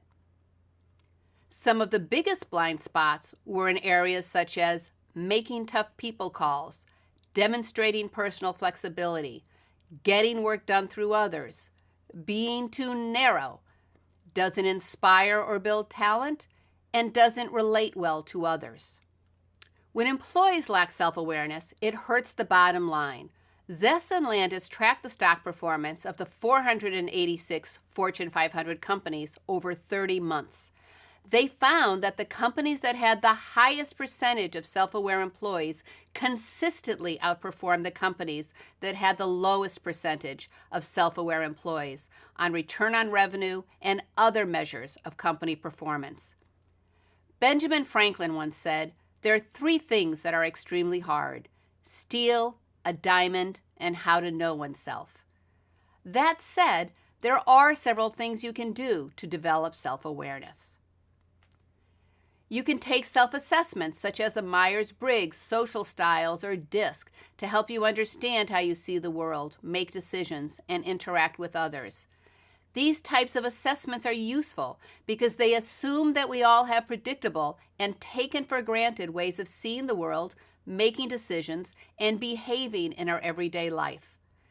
These assessments also assume that if we can understand our preferred styles and appreciate the preferred styles of others, we can see situations from a broader perspective, make better decisions, and gain support from more people than we could if we stayed stuck in our own worldview.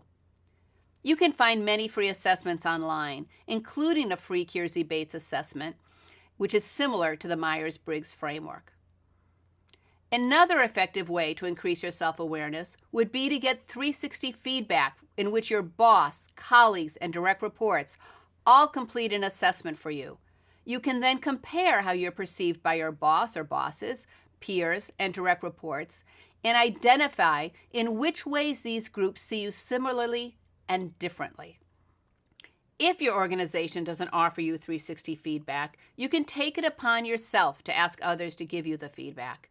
You can ask them what your 3 greatest strengths are, as well as your 3 greatest weaknesses, and then compare their answers with your own perceptions of your strengths and your weaknesses.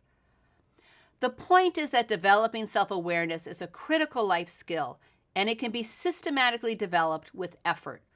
Understanding your values, styles, strengths, and weaknesses helps you be more appreciative of how you see and act in the world, as well as more appreciative of the many other ways of seeing and acting in the world. Self-awareness can help you create a plan of action for leveraging your strengths and correcting your weaknesses that can hold you and others back from achieving important goals. You may appreciate this quotation from Persian poet Rumi, who said, "Yesterday I was clever, so I wanted to change the world. Today I am wise, so I am changing myself." Now let's turn to creating your personal brand. In the late 1990s, management guru and former McKinsey consultant Tom Peters propelled the language of personal branding into the mainstream business press when he published the article, "The Brand Called You," in Fast Company magazine. Long before social media made it possible to craft an online presence through web pages, blogs, LinkedIn, Facebook, and Twitter, Peters reminded people that we each have a brand based on other people's perceptions of us, whether we like it or not, and we should take control over shaping how people perceive us. Today, there are over 300 books about personal branding listed on Amazon.com, all designed to help you create, package, and promote your personal brand. In his article, Peters boldly stated, regardless of age, regardless of position, regardless of the business we happen to be in, all of us need to understand the importance of branding. We are CEOs of our own companies, Me Inc. To be in business today, your most important job is to be head marketer for the brand called you. You're every bit as much a brand as Nike, Coke, Pepsi, or The Body Shop. His article, while controversial, was meant to be a wake-up call for people who believed their work would speak for itself. Keeping your nose to the grindstone and hoping people will notice your good work may have worked when people stayed in jobs for many years, long enough for others to get to know them well. But by the late 1990s, this was becoming an increasingly risky strategy because layoffs were becoming more common, pensions were disappearing, and lifetime employment was becoming a thing of the past. Quietly doing one's work and hoping someone would notice no longer guaranteed job or financial security. Now, if proactively crafting your brand doesn't appeal to you, keep in mind that you already have a brand, whether you like it or not. If you're on Facebook, Twitter, Snapchat, or other social media sites, you're already creating your brand by presenting yourself as you'd like to be seen, by choosing what to make public and what to keep private. But even without social media, the people you interact with are already making assumptions, true or not, about your interests, goals, knowledge, skill level, integrity, and readiness to handle a promotion or a challenging career opportunity. For example, researcher Susan Fisk and her colleagues found that people are likely to make assumptions about your warmth, for example, your kindness, your friendliness, your helpfulness, and your trustworthiness, as well as your competence, for example, your intelligence, knowledge, and abilities, within the first few minutes, even seconds, of meeting you. Given that people make assumptions about you within seconds, it's worth considering whether you want to leave people's impressions of you to chance or whether you want to take some control over how you're seen. Creating your personal brand is a way of clarifying your values, your aspirations, your character, your expertise, and how you add value. Your brand can be an anchor in a sea of change and opportunity. Your brand helps you understand which jobs bring out the best in you and which jobs are best filled by someone else. You don't want to be the best kept secret in your organization or field, nor do you want to make people guess what you want or what your interests and strengths are. It's your responsibility to let people know where and how you can make your best contributions.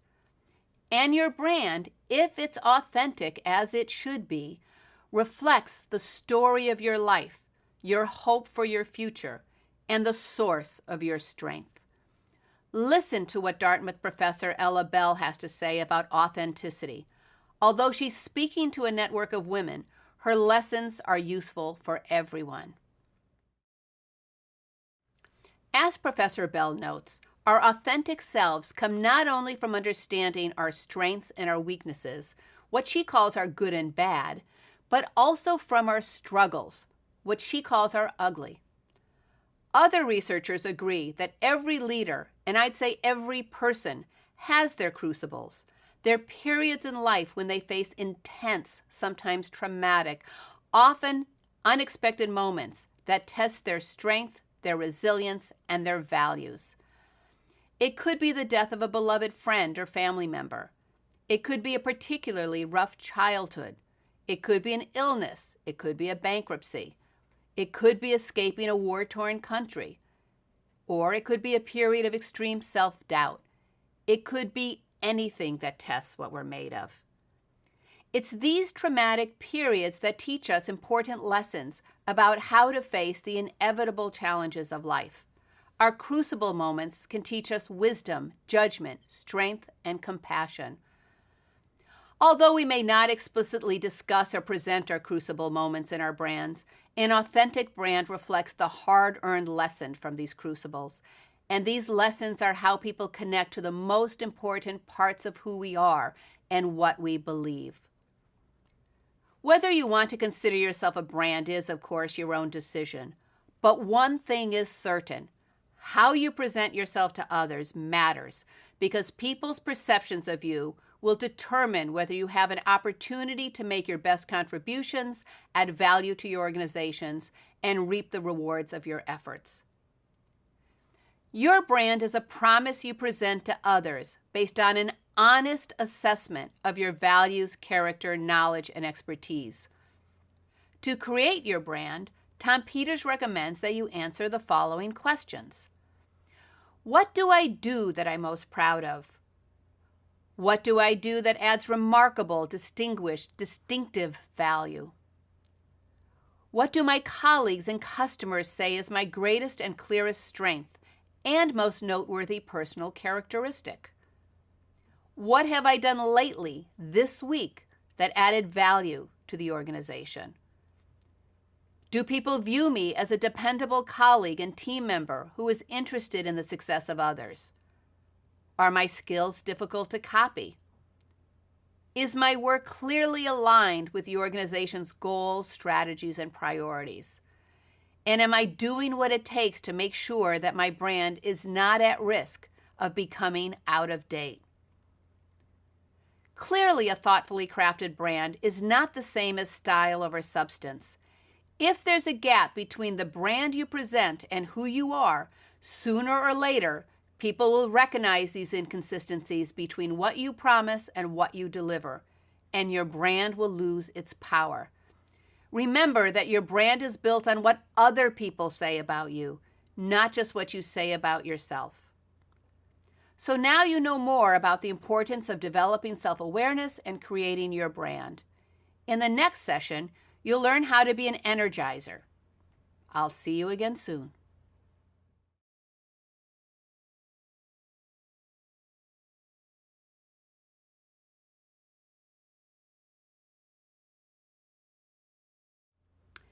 Welcome.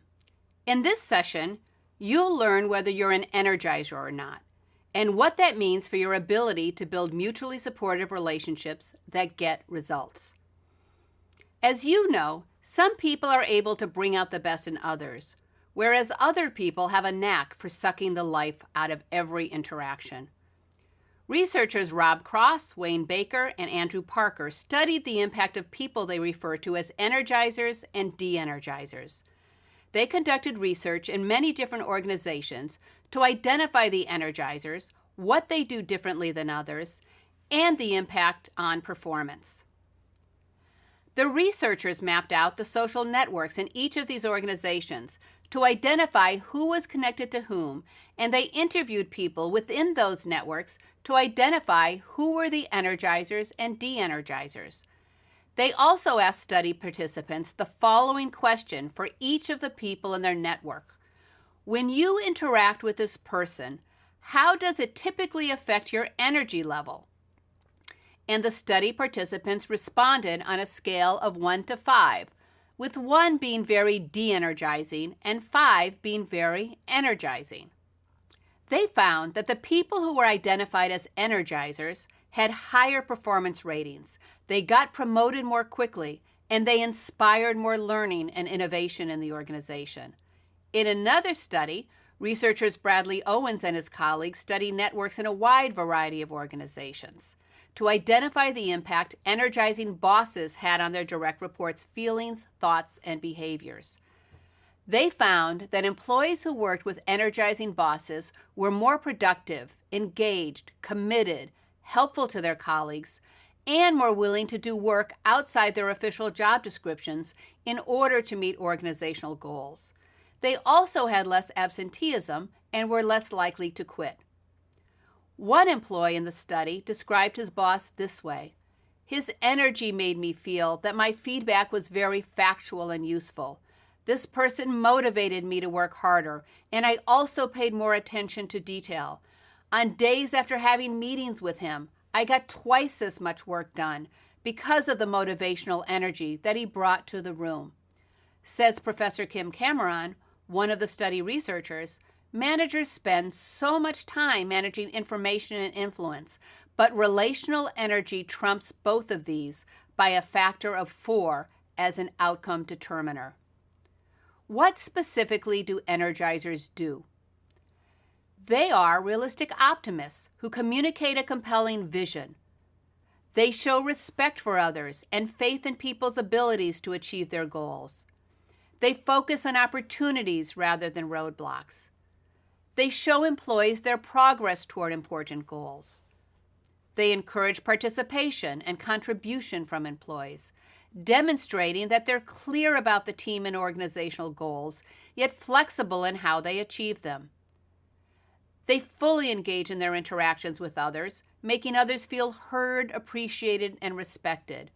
And energizers exude integrity by walking the talk, matching their behaviors to their words.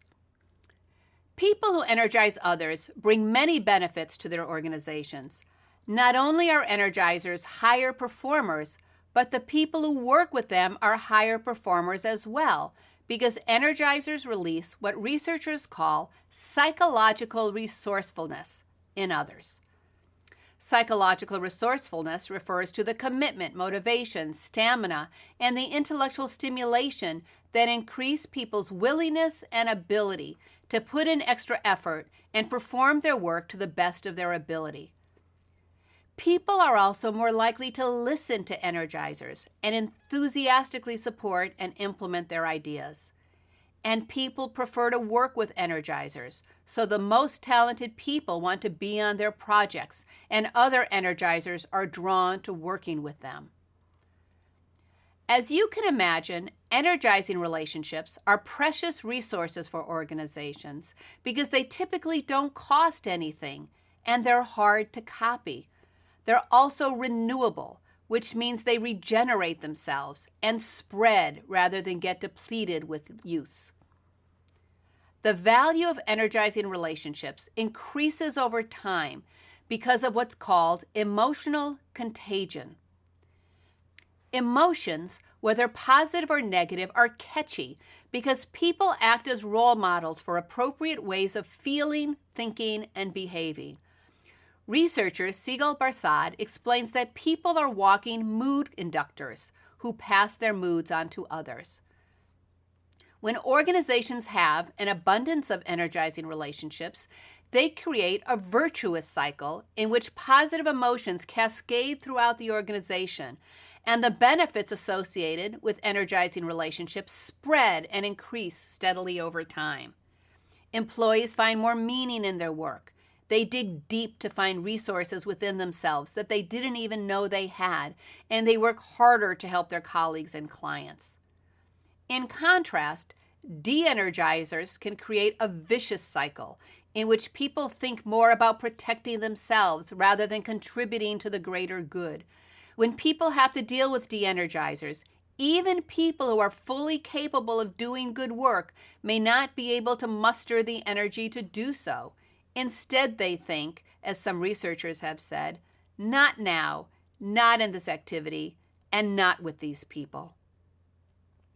Researchers have found that even if a de-energizer has the information that a person needs, people would rather get second-rate information from someone who makes them feel good rather than suffer through an interaction with someone who's difficult to work with. And people's instincts to avoid de-energizers make sense. Researchers have found that de-energizers on a team, downers, bullies, and people who don't follow through on their commitments can reduce a team's performance by 30 to 40%. The cost of de-energizers is so great because researchers have found that bad is stronger than good. This means that people remember negative interactions more intensely, in more detail, and for longer periods of time than they remember positive interactions. It takes at least 2 positive interactions to counter the effect of 1 negative interaction. It's true that a few bad apples really can spoil the whole barrel.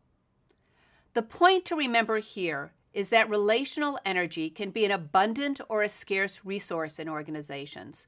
And organizations that have an abundance of energy have a hard-to-copy competitive advantage. It's important for you to know that there's nothing in the research that suggests that energizers are extroverted or particularly charismatic, nor do they always focus on the positive. They don't avoid giving bad news. They don't avoid making tough decisions or having difficult conversations. But when they do address problems, they do so in a way that focuses on resolving the issues and learning from the experience rather than blaming the people involved. So now you know more about the power of being an energizer and the cost of de-energizers. You can take the assessment that accompanies this session to assess the degree to which you may be an energizer or de-energizer. You can also ask others to answer the questions for you so that you can see how other people perceive you.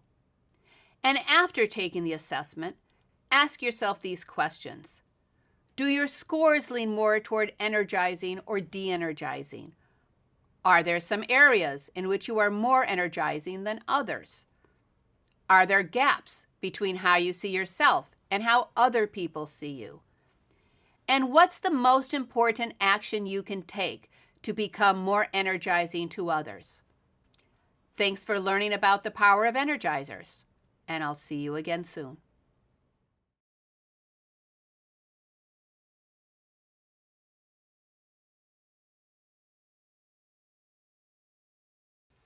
Welcome. In this session, you'll learn about how your network can help you achieve your goals in life. You'll have an opportunity to assess your network and determine the ways in which it's helping you achieve your goals and what you can do to make it even stronger. Now think about the times that you depended on someone to give you information, advice, support, or an introduction to someone else. Did you hear about a job, a promotion, or another work opportunity? Did you learn about a good restaurant, daycare, or a class to take or avoid? Did someone introduce you to someone who would become an important part of your life, a neighbor, a colleague, or someone to love? Did someone give you emotional support in a time of need? Now, our relationships play a central role in helping us make and implement the big and the small decisions through which we build our lives, achieve our goals, and contribute to others. Most people develop their network primarily by chance. For example, by connecting to the people they happen to live next to or the people they work with. But your network also can, and it should, be developed more proactively in a way that strategically builds mutually supportive relationships that benefit not only you, but others, your teams, your organizations, and your communities. One way to find out the effectiveness of your network is to build what researchers call a sociogram. Write your name in the middle of a piece of paper or put your name on a Post-it note and put it on a wall. Now, think about the people you've connected to in the past 6 months. For example, to discuss important issues, to socialize, to get your work done, or to help someone else get their work done, to get or give support for a project, or to get and give advice or emotional support. Now write the names of each of these people around your name, putting clusters of people who are in similar groups together. For example, you might have a family cluster, a work cluster, a neighborhood cluster, school cluster, a religious institution cluster, club or hobby cluster, or maybe a children's school or activity cluster. Now, draw a line between people who know each other, both within and across these clusters, and put a star next to the people you know very well. These will be your strong ties. Your sociogram is a visual depiction of your social connections. Your network is made up of individuals and clusters of people who are connected by links. It's your connections to these people, as well as the links among the people in your network, that predict the type and amount of social capital you have, as well as the speed by which you get access to these resources. Now, it's likely that your network is too complicated to be adequately represented by this drawing.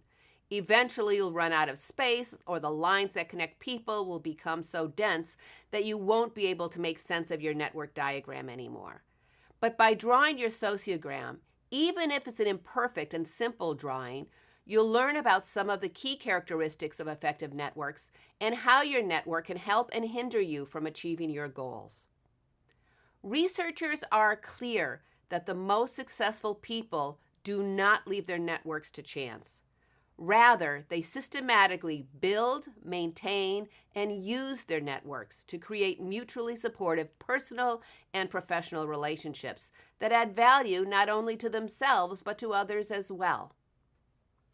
You can assess your network by focusing on 4 characteristics: size, structure, diversity, and strength. I will discuss each of these now, and as you learn about each of these characteristics, consider what they tell you about the effectiveness of your current network given your goals. The size of your network refers to the number of people you have in your professional and personal networks. Researchers have found that people with larger networks in their organization tend to gain more knowledge about the organization and its strategy, especially if they know people in many different parts of the organization. Researchers have also found that people who are socially isolated and lonely are at a higher risk for a variety of health problems and mortality. And the researchers say it's on par with smoking, obesity, elevated blood pressure, and high cholesterol. The structure of your network refers to the degree to which the people in your network are connected to each other. When you look at the sociogram you drew of your network, are most of the people connected to each other, or are there gaps between people and groups? Researchers have found that the structure of your network can be more important than the size of your network because of what they call redundancy. Regardless of how many people you have in your network, if most or all of them know each other, they're likely to share a lot of the same resources, the same information, expertise, contacts, and opportunities, and this gives you a narrower range of resources. A network in which most people know each other is considered to be called closed or dense. If you spend most of your workday interacting only with people on your team or in your department, and those same people live in the same neighborhood, and they go to the same religious institutions and social clubs, you're likely to have a relatively closed network. And closed networks have the advantages of having more trust, loyalty, predictability, cooperation, and cohesiveness. It's easier to build a shared identity and common goals in a closed network. But there are several downsides as well. You're likely to have access to fewer and less diverse resources in a closed network. You're also likely to have less influence outside your group, more likely to develop us versus them perspectives, and more likely to engage in groupthink because people in your network may be more inclined to support what each other already believes. If you have a lot of people in your network who don't know each other, then your network is considered to be relatively open. If your network is open, you are likely to enjoy the benefits of more social capital because contacts that aren't redundant provide you with more unique information, contacts, support, and opportunities. Researchers call the gaps between the people and groups who don't know each other structural holes. They found that people who have more structural holes in their network tend to be higher performers, get promoted more often, get paid more, have more influence, and demonstrate greater creativity. There are many reasons for this. If you have an open network, you have more visibility among people in many different places. People in different social and professional circles give you access to more diverse information, skills, opportunities, and contacts to their networks, and you can get this access more quickly. You're likely to have more influence because you can act as a bridge that brings people and groups who don't know each other together. And by doing so, you provide others with valuable contacts and resources that they would not have if you weren't in their network. Researchers have found that people who are connected to multiple groups, for example, family, neighborhood, work, religious institutions, tend to be healthier, live longer, and have less cognitive decline. In one particularly interesting study, researcher Sheldon Cohen and his colleagues recruited 276 healthy people to have nasal drops with 2 rhinoviruses, that's the common cold germ, put into their noses to find out who would catch a cold and who wouldn't. They found that the people who were connected to diverse social groups were actually less likely to catch a cold. Just as with closed networks, there are limitations to open networks as well. In an open network, the people are less likely to share common goals, and they may be more likely to experience conflict. If you have access to too much information and too many resources, you can start to feel overloaded, and the cost of keeping up with your network becomes higher than the benefits. The diversity of your network matters as well. You can have a lot of people in your network and know people in many different places, but if most of the people share the same identity groups, say race, gender, nationality, religion, class, age, even hierarchical level in the organization, your network can still lack an important kind of diversity. When you look at your network, how diverse are the people in it? A diverse network shares many of the same advantages of open networks. Access to more and different resources. For example, someone who is older can often offer younger employees more experience and knowledge, as well as a rich pool of contacts, whereas someone who is younger can offer older employees fluency with the newest technologies, as well as fresh perspectives that are not entrenched in long-held ways of thinking. Not surprisingly, you're more likely to get career sponsorship if you know people who work in higher organizational levels, especially if you've earned their respect and they've heard good things about you from people who work in lower levels of the organization. And note that having a diverse network is useful only if you take advantage of the benefit the diversity brings. Researchers Robin E. Lee and David Thomas found that organizations benefit most from diversity when organizational members are encouraged to use their different perspectives to make decisions and help their teams achieve their goals. You also want to consider the strength of the connections you have with the people in your network. You have strong ties to people you know very well and are mutually invested in each other's success and well-being. For example, your family, close friends, and colleagues who you interact with regularly. You can think of a strong tie as someone who is a confidant, someone who you feel comfortable telling things to that you may not share with more casual ties. You have weak ties to people with whom you interact infrequently and with whom you have little emotional investment. For example, casual acquaintances, neighbors you wave to in the morning on the way to work but don't know them very well, students you've met in class but don't see outside of class, and colleagues you see at meetings but don't work with closely. Now, both strong and weak ties contribute to your success. The advantage of people with whom you have strong ties is that you can count on them to give you emotional support, provide career sponsorship, and come through for you with the resources you need if they have the ability to do so. They also may be more willing to take the risk to pass on sensitive information to you or take more time to discuss more complex issues with you. On the other hand, the people with whom you have weak ties can be more helpful than strong ties for finding jobs because you're likely to have more weak ties, and they are likely to have access to not only more information about job opportunities, but also more diverse information about these opportunities. As a word of advice, some people focus on having a strong tie with one mentor. But researchers have found that people with multiple mentors benefit more because each mentor can provide different benefits. One may introduce you to job opportunities, and another may help you learn specific task skills.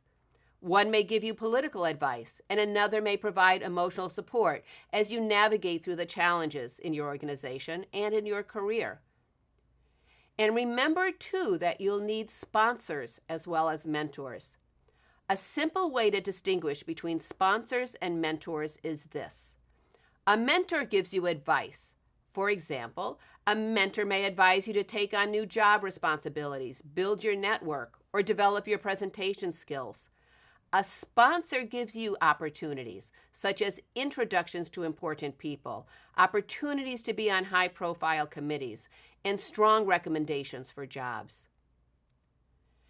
Now that you know more about the different characteristics of your network, think about what aspects of your current network will help you achieve the goals you have for your organizations, your communities, family, and for yourself, as well as what steps you can take to strengthen your network. Is your network more closed or open?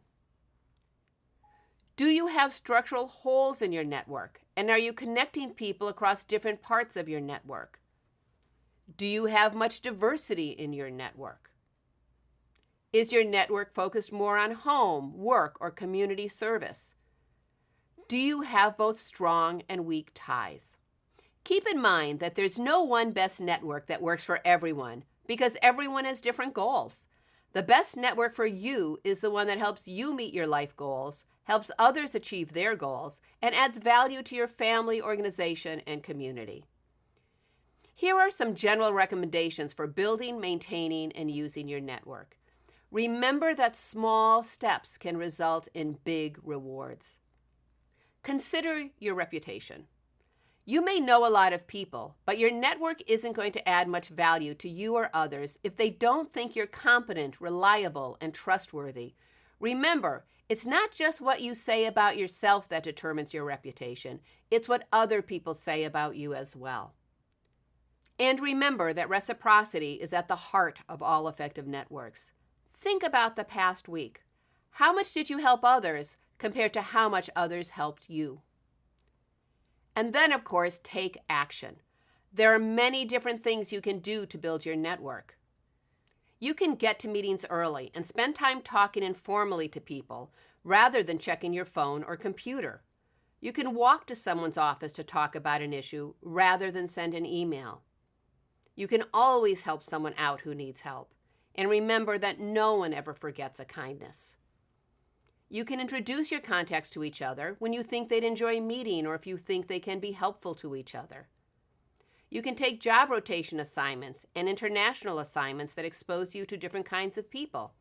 If you can't or choose not to travel or change jobs every few years, then get on committees that expose you to different people and perspectives on the organization.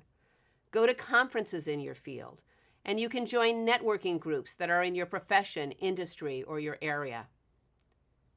You can maintain your contacts by staying in touch. You can send cards or helpful emails, as well as articles that may be of interest to others. If you have children, and if they're in daycare or school, pick up your children from daycare and school. Drop them off because you'll have a chance to meet the teachers, staff, and other parents, as well as your children's friends. To increase the diversity of people in your network, you'll need to rise above the human biases to interact more with people who you perceive to be similar to yourself or who are located near you, for example, in the same office or neighborhood. One way to override this bias is to put yourself in situations that will expose you to more diversity. When our children were little, we put them in a daycare that had a sliding fee scale to increase the chance that the children they met and the parents we met would be more diverse than if we were all from the same income group. Now, I could go on and on with recommendations, but you get the point. There are many things you can do to increase the size, structure, diversity, and strength of your network, and many of these actions don't require much time or any money. I certainly understand that many people watching this course are very busy and can't imagine how they'll find time to focus on their network. But remember that there are many small things you can do to enhance your network. Something as small as looking up from your phone and saying hello to someone, having lunch with someone rather than eating at your desk, or sending an article to someone that might be of interest to them. Remember, too, that no one ever forgets a kindness, so please don't miss opportunities to be kind. The important things to remember from this session are that building relationships, it's a need to have, not a nice to have. Getting ahead requires getting along with others, and no one succeeds alone. Thanks for learning about the power of relationships.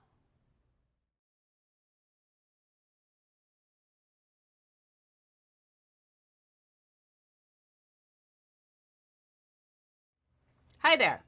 Congratulations are in order because you now know more about what predicts success in life than most people know.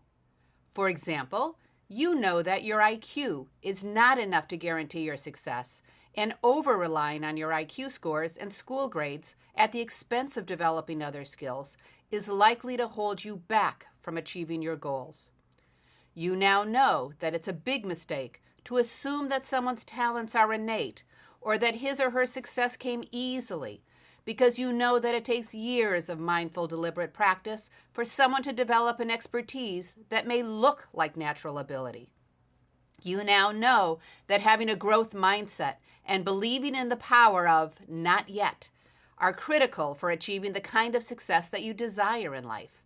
And you now know about the importance of having an expertise that matters to you and others, as well as the importance of conscientiousness, grit, and building your relationships and social capital. In this session, you'll have the opportunity to turn what you now know about achieving success into an action plan that, if you implement it, will bring you significantly closer to achieving your goals. In this session, I'm going to give you a format for creating a 6-step action plan.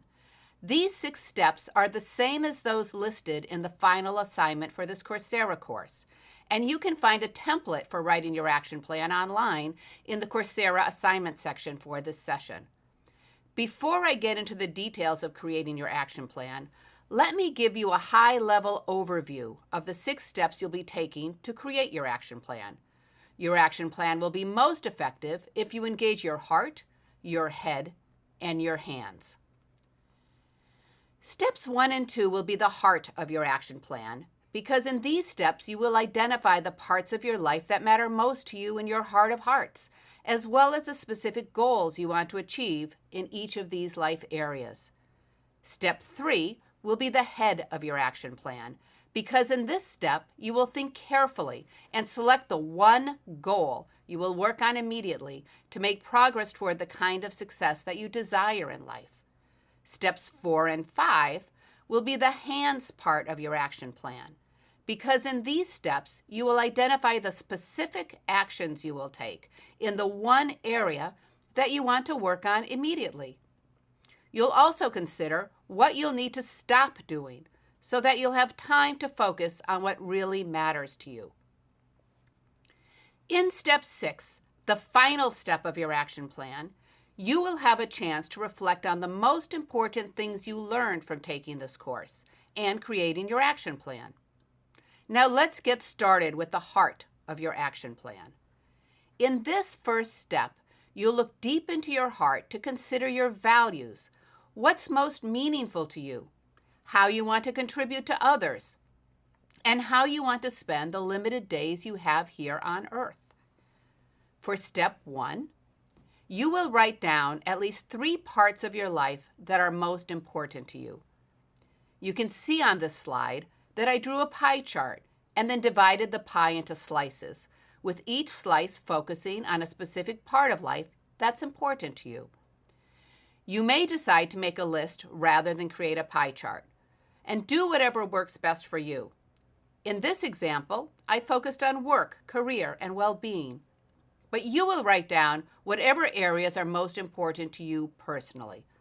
You'll also write down why each of these parts of your life matters so much to you. Now, for step 2, you'll write down at least 3 goals for each of the important parts of your life that you identified. You can see on this slide that I divided each part of this pie chart into smaller slices. But you may want to simply create a list of your goals under each part of your life that you identified in step 1. For example, in the work part of your life, you might want to become an expert in a particular area, or you might want to develop negotiation or communication skills. If you have a career category, you might include goals such as getting promotions, earning salary increases, having job flexibility, or retiring at a specific age. If you have a well-being category, you might include goals such as becoming or staying healthy, participating in your faith, having time to engage in social justice activities, spending time with your friends and other people you love, or maybe finding someone to love. As tempting as it may be for you to strive for work-life balance, I recommend against using this as a goal, because balance, at least for most people, is elusive. Life simply doesn't fit into equal-sized categories that demand the same amount of time, effort, and attention at every stage of your life. Frankly, you may be able to achieve balance for a while, but then something is likely to happen that will throw your life out of balance, and it may not be easy or possible for you to get it back, at least not for a while. And if you spend all of your time trying to balance your life, you may not be able to appreciate the life you have, as imbalanced as it is. So instead of striving for balance, I recommend that you strive for a meaningful life, a life well lived, and a life for which you are grateful, as imbalanced as it may be. Now, once you've completed steps 1 and 2 of your action plan, in which you identified what's most important to you in your heart of hearts, you'll move to step 3. I call this next step the head part of your action plan because it requires thinking carefully about your priorities, what others need from you, the feasibility of the changes you want to make. For example, do you have the time and money needed to make certain changes, and the trade-offs that you're willing to make in the short term in order to achieve your longer-term goals. This is where you take personal responsibility for your choices, as well as for the trade-offs involved in just about any important choice. In this step, you'll choose only one of the goals that you listed to begin working on immediately. For example, you may want to focus on developing a particular expertise, or getting a promotion, or spending more time with family, or taking better care of your health. You'll also write down why you chose to invest in this one goal and what you expect to gain if you accomplish this goal. Keep in mind that the effort you put into one part of your life may provide advantages in other parts of your life as well. For example, if you decide to become an expert in a particular area, you may be able to do your work with higher quality, and you may become increasingly in demand, which can lead to higher pay and promotions. If you decide to develop your negotiation skills, you will be in a better position to negotiate a higher salary or more job flexibility that will enable you to spend more time with your family. Once you've identified the one thing you want to work on, you're ready for step 4 of your action plan. This is the hands part of your action plan, where you'll write down the specific action steps you will take, when you will start each one, when you expect to finish each one, who you will tell about your plan, and how you will measure your success. It's important to tell someone about your plan because researchers have found that people are more likely to keep a commitment if they make it public. It's also important to put your action plan into writing because, as social psychologist Robert Cialdini found, people are more likely to live up to what they write down. Here's an example of an action plan that focuses on improving communication skills. You'll see that it's organized into a table with one column for what you will do, the next column for how you will do it, the third column for when you will do it, the fourth column for who you will tell, and the last column for how you will measure your success.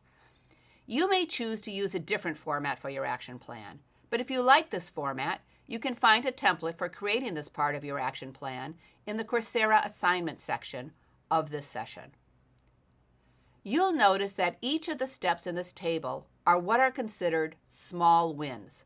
For example, taking a course on public speaking, speaking up more at meetings, giving at least 3 presentations in the next month, and joining a Toastmasters club. And for those of you who aren't familiar with Toastmasters clubs, this is a highly respected club in which peers help each other develop communication skills, and Toastmaster clubs are available in most major cities, as well as many organizations and universities. As you create this part of your action plan, I recommend that you too focus on achieving small wins, because researchers have found that small wins are very powerful, and I'll tell you why they're so powerful later in this session.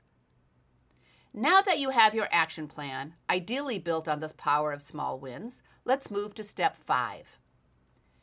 In this step, you'll write down at least one thing you will do less of or stop doing so that you'll have more time and energy to focus on your action plan.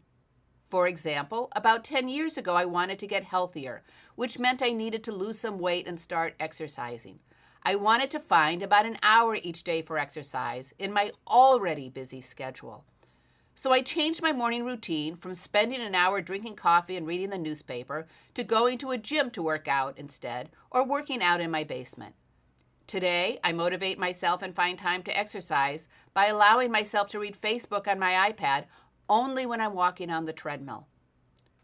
My point here is that what you stop doing can be as important to the success of your action plan as what you start doing. A clever manager who was taking one of my MBA classes told me that she uses the famous fashion designer Coco Chanel's rule for accessorizing as a metaphor for managing her life. Coco Chanel encouraged restraint in fashion and famously recommended that women remove one accessory whenever adding another. Now that you're just minutes away from completing this course, you have just one more step to take. In step 6, you will write down the 2 most important lessons you learned from creating your action plan or from taking this course. Frankly, you're going to forget a lot of details about this course or any course you take. That's simply how our minds work. But you're much more likely to remember the lessons from this course that are most relevant to you if you write them down. So there you have it. Those are the 6 steps you need to take to complete your action plan. Before we end this course, I want to again emphasize the power of small wins in helping you to achieve your goals in life. Social psychologist Carl Weick explains that a small win is a small achievement that by itself may not seem important. But small wins are very powerful for several reasons. They are motivating because you'll feel less overwhelmed by the enormity of a long-term goal if you break it up into small steps. With every small win, you'll have learned something new and you'll experience a sense of accomplishment. And because small wins are more achievable, controllable, and predictable, they are much less disruptive to your life than trying to make big changes. It's great if you can jump right in and make big changes in your life immediately. But if you can't, maybe you don't have the time, money, or flexibility to make big changes at this time in your life. Small wins will help you get where you want to go. For example, you may not be in a position to go to school full-time, but you may be able to take a few classes in the evening, maybe at a local community college, and then transfer the credits to a 4-year college later. Or you could take online courses that will give you the perspectives and skills you need. You may not be able to take on the responsibilities of a promotion at this time, but you can volunteer to be on committees that give you the perspective, skills, and personal contacts that will set you up to be ready for a promotion when the time is right. You may not be able to exercise for an hour every morning, but you may be able to do 10 or 20 minutes of exercise. You may be too exhausted after a long day at work to engage in high-effort activities with your children, but you can curl up on the couch with them and create a tradition of reading a book or watching a favorite show together. And here's another advantage of small wins. You don't have to obsessively coordinate small wins. Weick explains that as long as the small wins are all headed in the same direction, you'll be making visible progress, and eventually these small wins are likely to merge into a coherent and impactful result. Weick explains that small wins represent a steady application of small advantages. He explains that once a small win has been accomplished, forces are set in motion that favor another small win. So if you are in a position to fully invest in one area, by all means go for it. But if you can't, remember that the power of small wins is within your reach. Here's an example of a small win. Philanthropist Warren Buffett one of the wealthiest and most successful investors in the world, was very afraid of public speaking when he was a young man. But he got over his fear and became an engaging communicator. Listen to him talk about how he developed his skills in public speaking. I was terrified of public speaking when I was in high school and college. I couldn't do it. I mean, throw up and everything. So I took this Dale Carnegie course, and as soon as I finished it, I was 20 years old. I went out to the University of Omaha, and I said, I want to start teaching, because I wanted to get up in front of people and make sure I didn't lapse back. I actually had the diploma in the office, and I don't have my diploma from college. I don't have my diploma from graduate school, but I've got my Dale Carnegie diploma there, because it changed my life. Buffett worked on his speaking skills step by step until he became what seems to be a natural at public speaking and communicating effortlessly with others. He's now known to be an engaging communicator. And as psychologist Angela Duckworth says, the most dazzling human achievements are, in fact, the aggregate of countless individual elements, each of which is, in a sense, ordinary. I have a few more pieces of advice for you as you implement your action plan. The first is to remember to be compassionate with yourself as you pursue your goals. Researchers have found that everyone experiences what they call high variance performance. This means that no one succeeds at all they do, all the time, in every part of life. So you want to expect that mistakes and failures will be an inevitable part of your life. Being compassionate, for example, kind and forgiving with ourselves when we fail or don't live up to our own or others' expectations is important, because it gives us the strength and courage we need to be resilient, the motivation to keep trying, and the willingness to adjust our goals as we learn, change, and grow. My second piece of advice is, when you have achieved the success that you desire, be helpful to those who come after you. Melinda Gates, co-founder of the Gates Foundation, wisely said, "If you are successful, it is because somewhere, sometime, someone gave you a life or an idea that started you in the right direction. Remember also that you are indebted to life until you help some less fortunate person, just as you were helped." I wish you all the best on your journey in life, not only because you deserve to achieve the success you desire, but also because the world needs your talents and contributions. It has been a pleasure working with you. Safe travels and enjoy the trip.